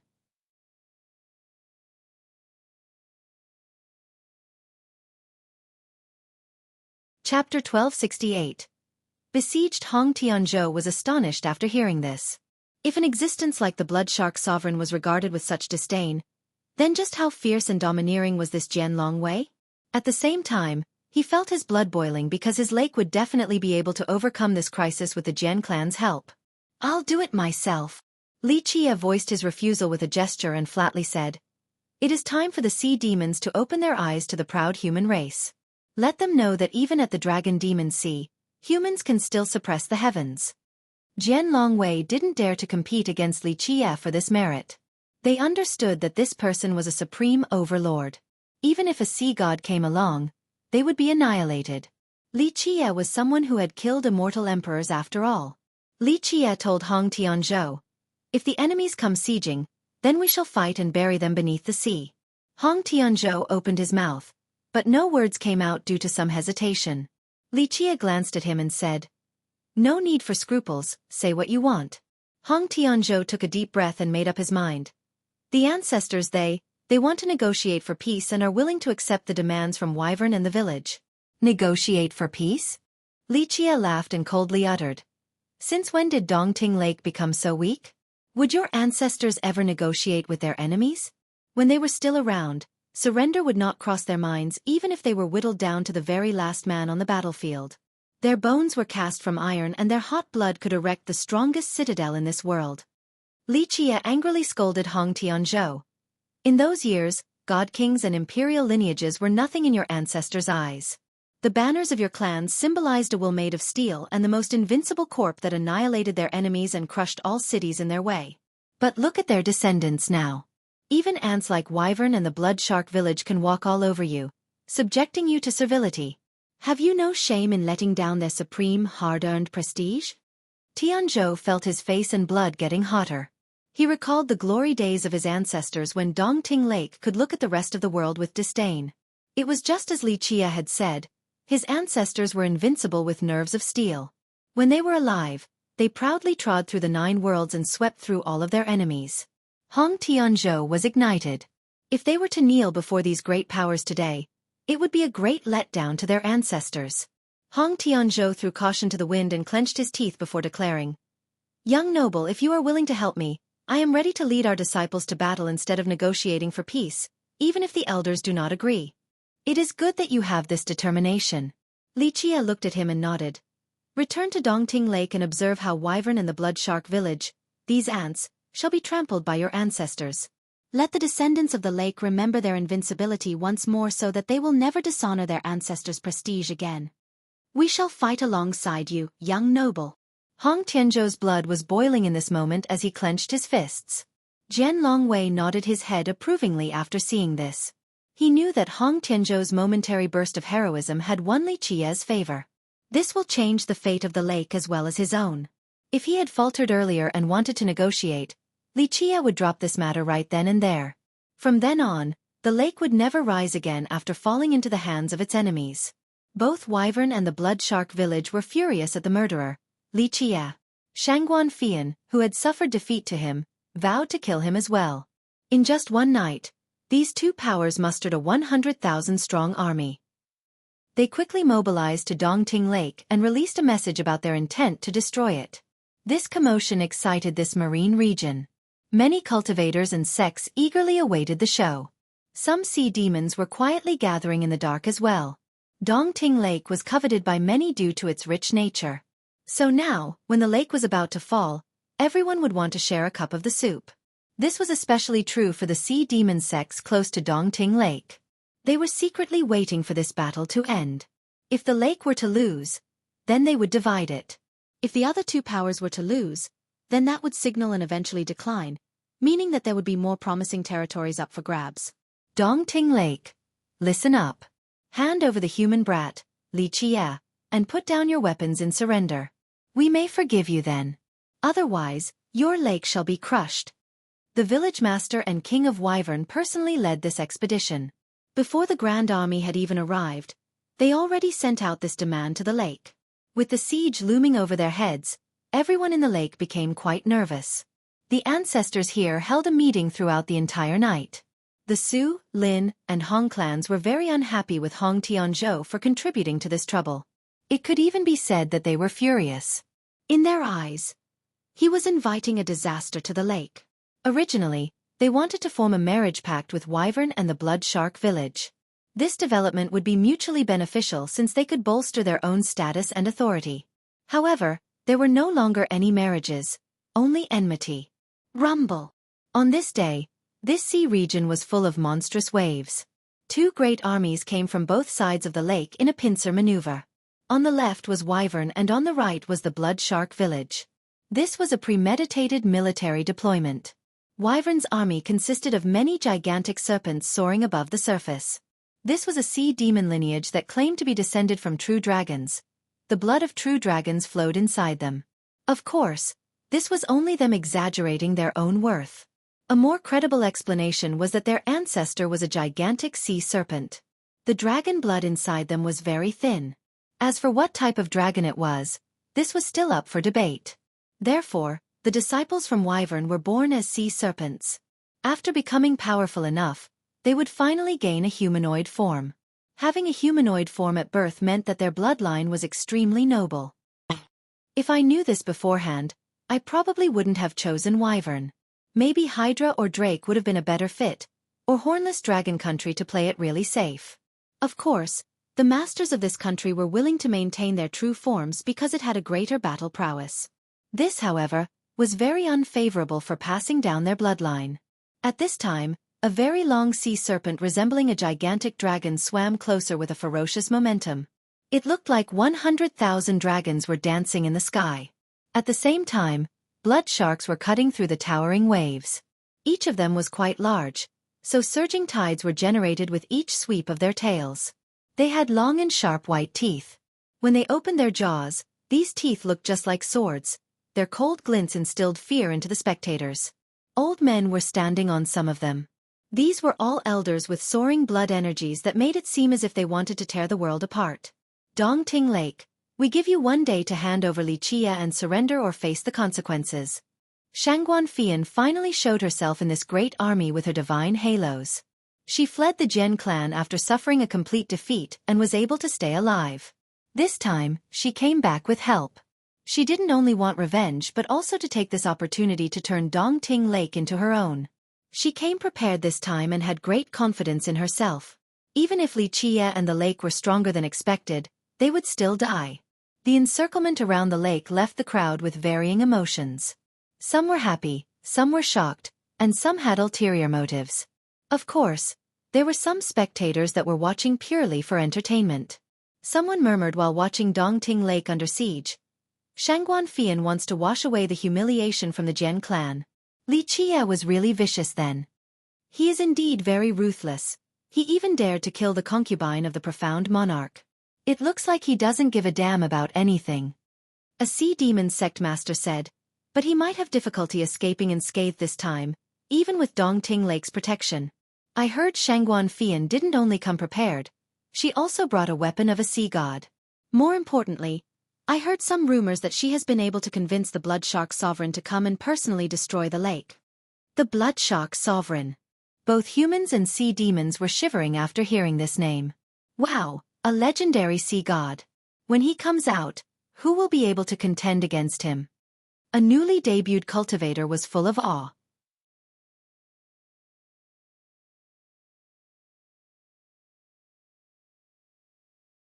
Chapter 1269.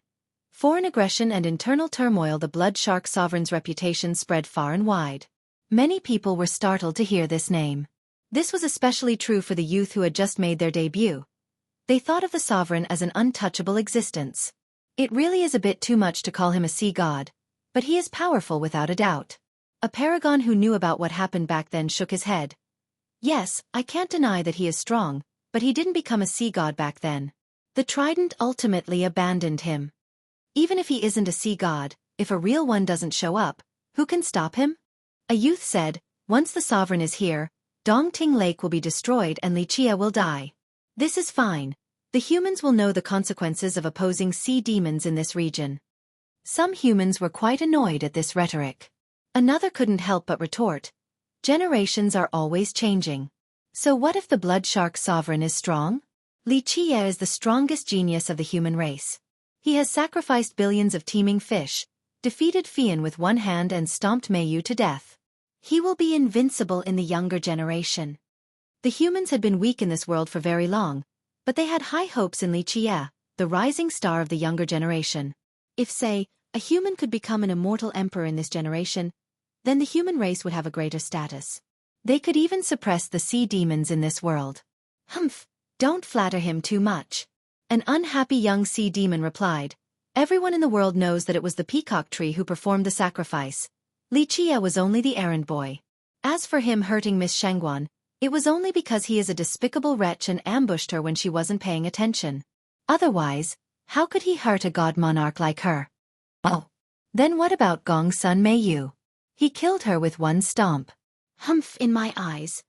He will surely become the next immortal emperor. The human cultivator didn't back down. Maybe you sea demons are afraid of him becoming an emperor and suppressing you all. Before one knew it, small quarrels broke out among the youths before the battle had even started. The humans and sea demons were unrelenting. The young sea demons were certain of Wyvern and Blood Shark Village's victory, while the young humans had absolute confidence in Li Qie killing Fian and crushing Wyvern. Meanwhile, the older generation was quiet, especially the ones with sex closest to Dongting Lake. Regardless of the victor, this war might spread to them as well. Dongting Lake, huh? A charming spirit imperial lineage heard this news. An ancestor smiled and gently shook his head. It has been too long. The sea demons have probably forgotten how the lake was established. Back then, in the entire Dragon Demon Sea, they didn't even dare to breathe loudly. But now, when the lake is in decline, those ants actually want a piece of the cake. Fine then, let them take the lead. I want to see if the lake is still as strong as before or not. The 100,000-strong army surrounded the lake in a short period of time.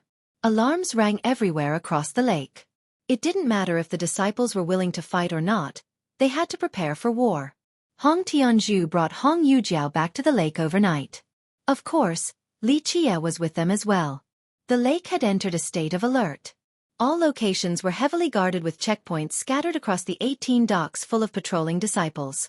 The 18 docks were the largest foundations of the lake as well as their most fortified strongholds. The great clans all had their businesses in these docks. According to the iron laws of the lake, these docks and mountains belonged to the lake itself and couldn't become private properties. For a long time, the clans obeyed these creeds and ruled the lake together. However, the ancestors later on abandoned the iron laws in order to gain more power. They divided the 18 docks and the nearby mountains into their own properties. With that, the division of power became chaotic and messy. Changes of power were frequent, resulting in the lake being lost in chaos. From then on, the clans became even more disunified and followed their own whims. By only worrying about themselves, many past covenants and pacts with other powers could no longer be carried out. After Hong Tianzhu returned, he saw many disciples along the way. However, the disciples looked at them with strange stares. Some even avoided the group like a plague. After seeing this situation, Tianzhu felt quite negative and knew that something big had happened. He knew that the situation was not favorable. Even juniors like Hong Yujiao and Miss Lin could feel that something was amiss. They became quite nervous as well. Only Li Qie was smiling without a care while leisurely walking through the lake. A disciple quickly told Miss Lin along the way, "Senior Sister Lin, Senior Uncle has called for you." With that, Miss Lin stopped to look at Li Qie and Hong Tianzhu. In fact, this didn't only happen to her. Several other disciples had the same happen to them. "Brother Su, the ancestor wants you to come back right now."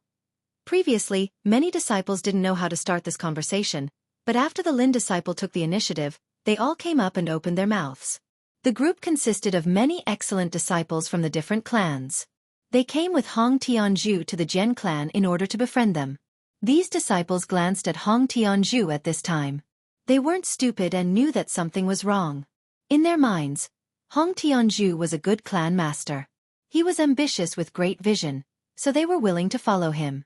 "You all should go back." Tianzhu gently sighed. He knew exactly what was going on, but he didn't explicitly reveal it. These disciples were silent for a moment. Miss Lin bit her lips and secretly glanced over at Li Qie. In the end, she gathered courage out of nowhere and said, "Junior brother, you go back, I won't be returning just yet." Miss Lin and Hong Yujiao were good friends. They grew up as sisters, so their bond was quite deep. In this key moment, she chose to weather the storm together with Hong Yujiao. Yes, I'm willing to follow the sect master as well. A different senior brother said, go back and tell that ancestor this. If the lake has made any decision, it should be publicly announced. Don't treat us as pawns for those ancestors' benefits. That's right, senior sisters aren't objects. The ancestors can't betroth them to whoever they want. One day it might be us next. A male disciple stated his displeasure as well. Some of the disciples felt cheated after finding out that the ancestors from several clans had privately decided the marriage of the two girls. They weren't stupid. Today it was these two, tomorrow it could be them. Such arbitrary decisions had made them very unhappy. Moreover, Hong Tianzhu was vigorously opposing these marriages. This was something as clear as day to them. At the very least, their current master was willing to fight for their sake. But as for those ancestors, they treated marriages as a means for their own gains. It inevitably led to some aversion in the minds of these brilliant disciples. Yes, we are willing to follow clan master through the turmoil. Everything should be transparent instead of being decided in secret meetings. We are not cattle. All the other disciples were quite unhappy. After seeing the revolt, Li Jie smiled and commented, not returning is fine. The group's eyes darted towards Li Jie. Even though they hadn't known him for too long, he gave them great confidence. His invincibility and decisiveness had conquered their hearts. Yes, we have decided. The fate of Dongting Lake should be decided by everyone together, not a few ancestors. One more disciple concurred. Hong Tianzhu gently sighed after seeing this. He didn't know whether to be happy or hapless.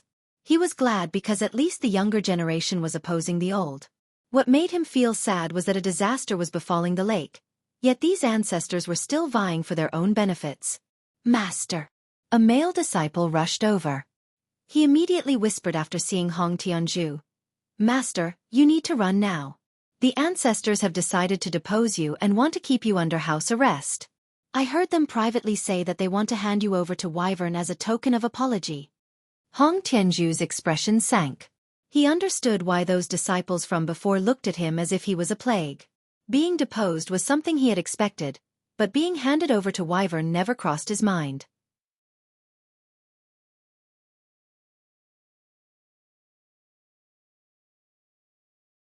Chapter 1270. Glory of the Ancestors. After hearing this, the disciples accompanying Hong Tianzhu were infuriated. This had completely exceeded their imaginations. Hong Yujiao indignantly asked, the ancestors are going too far. Do our Hong ancestors share the same opinion? The messenger nodded. Our ancestors have passed this proposal as well after discussing things. Hong Yujiao angrily stated, do they have no shame? My father has toiled for the clan even if he didn't perform any meritorious deeds. If a great power sends off their own sect master to another power as a token of apology, how will we ever show our face in heaven's spirit again? This is an affront to the reputation of the human race. Not to mention that our enemy is Wyvern. Even if it was a sea god's lineage like the Roaring Conch, we still can't do such a thing. This is the epitome of humiliation that will stop us from ever raising our heads again. Yes, why can't we resist their oppression? These excellent disciples chimed in. Our lake is not weaker than Wyvern, so we might as well go all out against them. As one of the three great human powers in heaven's spirit, if we surrender even though we have the ability to fight, we'll live a life subservient to the sea demons from this day onward. One more disciple angrily exclaimed, the ancestors are taking things too far this time. Even human vagabonds have more backbone than this. Why should we, a great power, kneel and lick our enemies' boots? At worst, we'll fight to the death so that they can see our determination. Hong Tianzhu sighed and cast a glance at Li Jie to ask, young noble, what should we do now? Li Jie said, go to the meeting chamber. Summon all the ancestors, protectors, elders, and supervisors of the lake. Okay, we'll go to the chamber. Hong Tianzhu firmly made his decision. For him right now, this was inevitable. There was no path of return, so he might as well risk it all for the lake's final chance. The meeting chamber was used for deliberations and meetings for the lake. Many of their past decisions were negotiated and decided here. Later on, as the competition for power intensified, the chamber was used less and less often. The ancestors rather negotiated privately and made decisions by themselves instead of deliberating publicly.